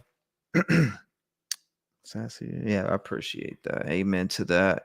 I don't need a man. From Stephan's Google Drive that showed Madeline, her daughter, with Stephan, her boyfriend's penis in her mouth. Whoa. Jenn said she didn't recognize anything in the picture, as if she was in denial. However, she became visibly upset. That in that moment, the reaction is denial, Nasty work. disbelief. She becomes upset, but I'm not seeing anger. Like I would expect, and I don't know if that would, I don't know, but I would expect the turning, boom, in that moment. Oh my goodness, he's the enemy. Absolutely. In a normal experience of abuse being exposed to a parent, the normal reaction is exactly what you said. Anger. Oh my God, I can't believe this happened. Are you kidding me? Right. But how she behaved is the opposite of that, which leads me to believe that she possibly knew this was going on. Could there be any other explanation? Could she be She could be in denial. denial, like low self-esteem and needs a man in her life? Well, I thought about that too. Turning a blind eye? Yeah, I thought about that too. But I thought about it differently than you. I thought about it in this way. She knows what's going on. He is so aggressive and manipulative and has to have power and control. So he has threatened her and can say to her, if you say anything in there or if you ever speak a word of this to anyone, I will kill you. I've seen this before in cases. That's kind of what I was thinking. To be honest with you, that's something that I was speculating on. That exact scenario. I mean, if you tell anybody anything, well, I'll kill your family or you or whatever. Usually it's intimidation that a lot of these predators use. And again, a lot of these people, these predators only get, if they don't, if they aren't murdering or anything, they only get a few years sometimes. I've seen somebody get 3 years and be able to get back out and keep screwing these families over and over again. They come back out and target different families. I mean, I've seen it over and over and over again in different situations and stories that I've watched. It's like, damn, how do these people keep getting these back-to-back chances in life to keep coming out and ruining these families? It's absolutely sickening. That's why our justice system definitely needs some fixing. If you're going to touch kids and do things to that, man, I feel you should be put away for life or put to death. You should never get another chance. You can't rehabilitate them sick bastards. All right, Dr. Sue Kornbluth, great to have you in studio. Thanks for joining us. Thank you, Vinny. All right, let me bring in our next special guest, true crime live streamer, Gray Hughes of Gray Hughes Investigates on YouTube. Make sure you're subscribing to it. Gray, great to see you. I want to play another piece of video that's been released. I know you've gone through all of them in great detail. This is the moment where Stephan Stearns is taking police to the area where he says he dropped off Madeline earlier that day. Let's take a look. We have a very strong bond. That nasty shit. But, I'm the person she goes to when her mom gets in a fight with her and she needs someone to comfort her. And I'm that person for her, This girl knows nothing but love here in this house. Creep. Was it here? It was along this stretch. I can't remember the exact spot, but it was around where these communities were. So thank you.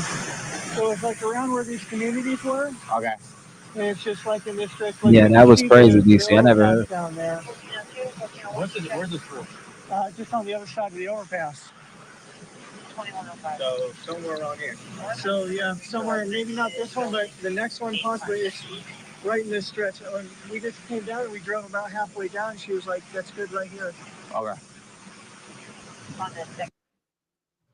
All right, Graham. No, again, I know you've gone through all these videos in great detail. Start with this description by Stearns, and then give me your reaction to what else was revealed in these videos.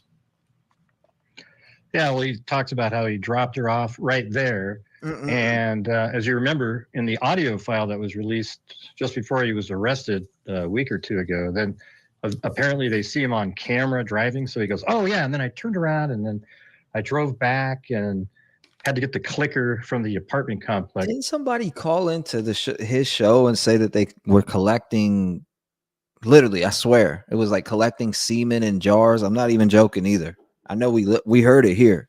They played it on Court TV. They were like, he was collecting semen in jars. It was disgusting. Absolutely disgusting. So how does that jive with this here? Wouldn't he have just dropped her off there the first time and then went just back to the apartment? So where this happens right here, Sure. I was able to find that exact spot on the map. It's about 300 yards from the road that you can turn into the church. So I'm not really sure why she'd want to get off 300 yards back here and then walk all the way past where the church is and then go underneath the underpass and then go to school. Yeah, I think it's interesting too how he mentions in the same video here about, yeah, wow, it's weird how there's no surveillance cameras around. You know, it's almost like he knew. It's pretty interesting. That's fascinating, right? Hold up, is that Stearns pointing it out right there? And to me, everything that happened that morning, right? It seems like it's a plan. Looks like it might be him. He's going through the motions and is literally driving the routes to somehow come up with a story of dropping her off at school. But we know she never went to school. So this didn't happen. This is provably, even at this point, sort of made up. The fact that he's dropping her at school and watches her walk, make sure she gets there well, even though she's like fiddling with the backpack. What did you think of Jenn Soto in these videos? I guess there's two videos inside that same insurance company. The first time, I mean, she really looks crazy, upset and everything. But I will tell you, the one thing that it's bothering me, and I don't know where the answer is comes from, is remember how she says she saw Madeline getting dressed at 8 in the morning. Okay, we believe that's not true because at 7:35, Stephan's throwing items into the dumpster. But in this interview here, she said she corrects Stephan Stearns about what Madeline was wearing. How was she aware of what Madeline was wearing that morning? Was it actually earlier than 8 o'clock? Was it at 7 o'clock in the morning that she saw Madeline getting ready and just said 8 accidentally? That's the part they got. Or is there something more going on with her just continuing to embellish a story? I mean, that's always been our thoughts here. As far as the whole getting ready for school at 8 o'clock, that's always been a big factor into why I'm like, she has to know. You have to know. How could you see her? That means that he would have had to have murdered her in the vehicle then. If you seen her getting ready for school that morning at 8 o'clock, then he had to murder her right after. So it just doesn't make no sense to me. It doesn't. And you're welcome, Rose. I appreciate you.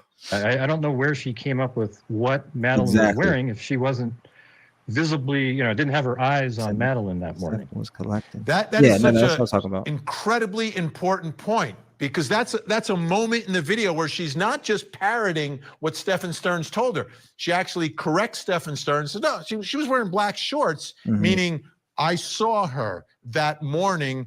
We still don't know the time of death, and these are pieces that have to be put together. We're short on time tonight, but we will be speaking again. Gray Hughes from Gray Hughes Investigates. Thank you so much, sir. When we come back, the think tank is standing by to weigh in on all of this.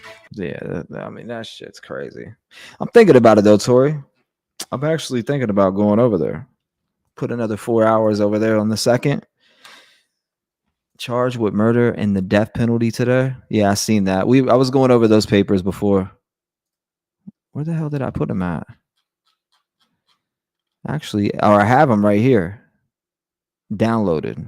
That's right. These ones right about. No, I thought I had the PDF. Where'd it go? I swore I just downloaded the PDF to that. Yep, right here. The PDF to the charging them for the death penalty. So notice of intent to seek the death penalty or the penalty of death. The state of Florida hereby notices the defendant in the court that based upon the information available at this time as to the facts of this offense and the defendant's prior record, sufficient aggravating circumstances do exist to justify the imposition of the death penalty as to this defendant in this case. Therefore, the state will be requesting the imposition of the death penalty should the defendant be convicted in this case.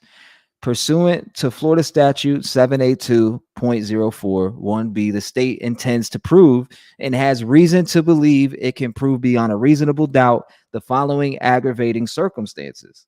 1, the defendant was previously convicted of another capital felony or of a felony involving the use or threat of violence to the person, which is interesting. 2, the capital felony was committed while the defendant was engaged in the commission of or an attempt to commit aggravated child abuse. 3, the capital felony was especially heinous, atrocious, or cruel. Then 4, the victim of the capital felony was particularly vulnerable due to the advanced age or disability, or because the defendant stood in a position of familial or custodial authority over the victim. And that was put out, this was done or filed on the 7th, but came out today. So he will be charged with, or they'll be fighting to put him to death. They're looking to put his ass to death. I believe she was the one in the grainy footage. May possibly have been. You never know. Which grainy footage are you talking about? I'm trying to remember what grainy footage. I'm having a brain fart on that one. She's going to live a life of hell. And I look at the grandmother. Nothing came before making money was important, says Flickr. Yeah, I'm thinking about it. Honestly, Amber. I am thinking about that.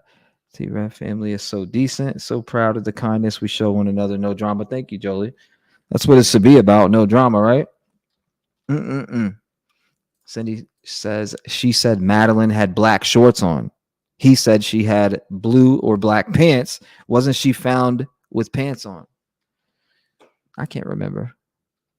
Right off the top, I can't remember what she was on. Trev, thanks for moving to a new case. Well, we've been covering this one for a while, and I've been meaning to cover the body cam, and also July 16th is going to be the trial, and we'll be diving into that. But tomorrow, we're definitely going to be diving into probably either back into Maya, or we'll be adding another one in there with both and cover both.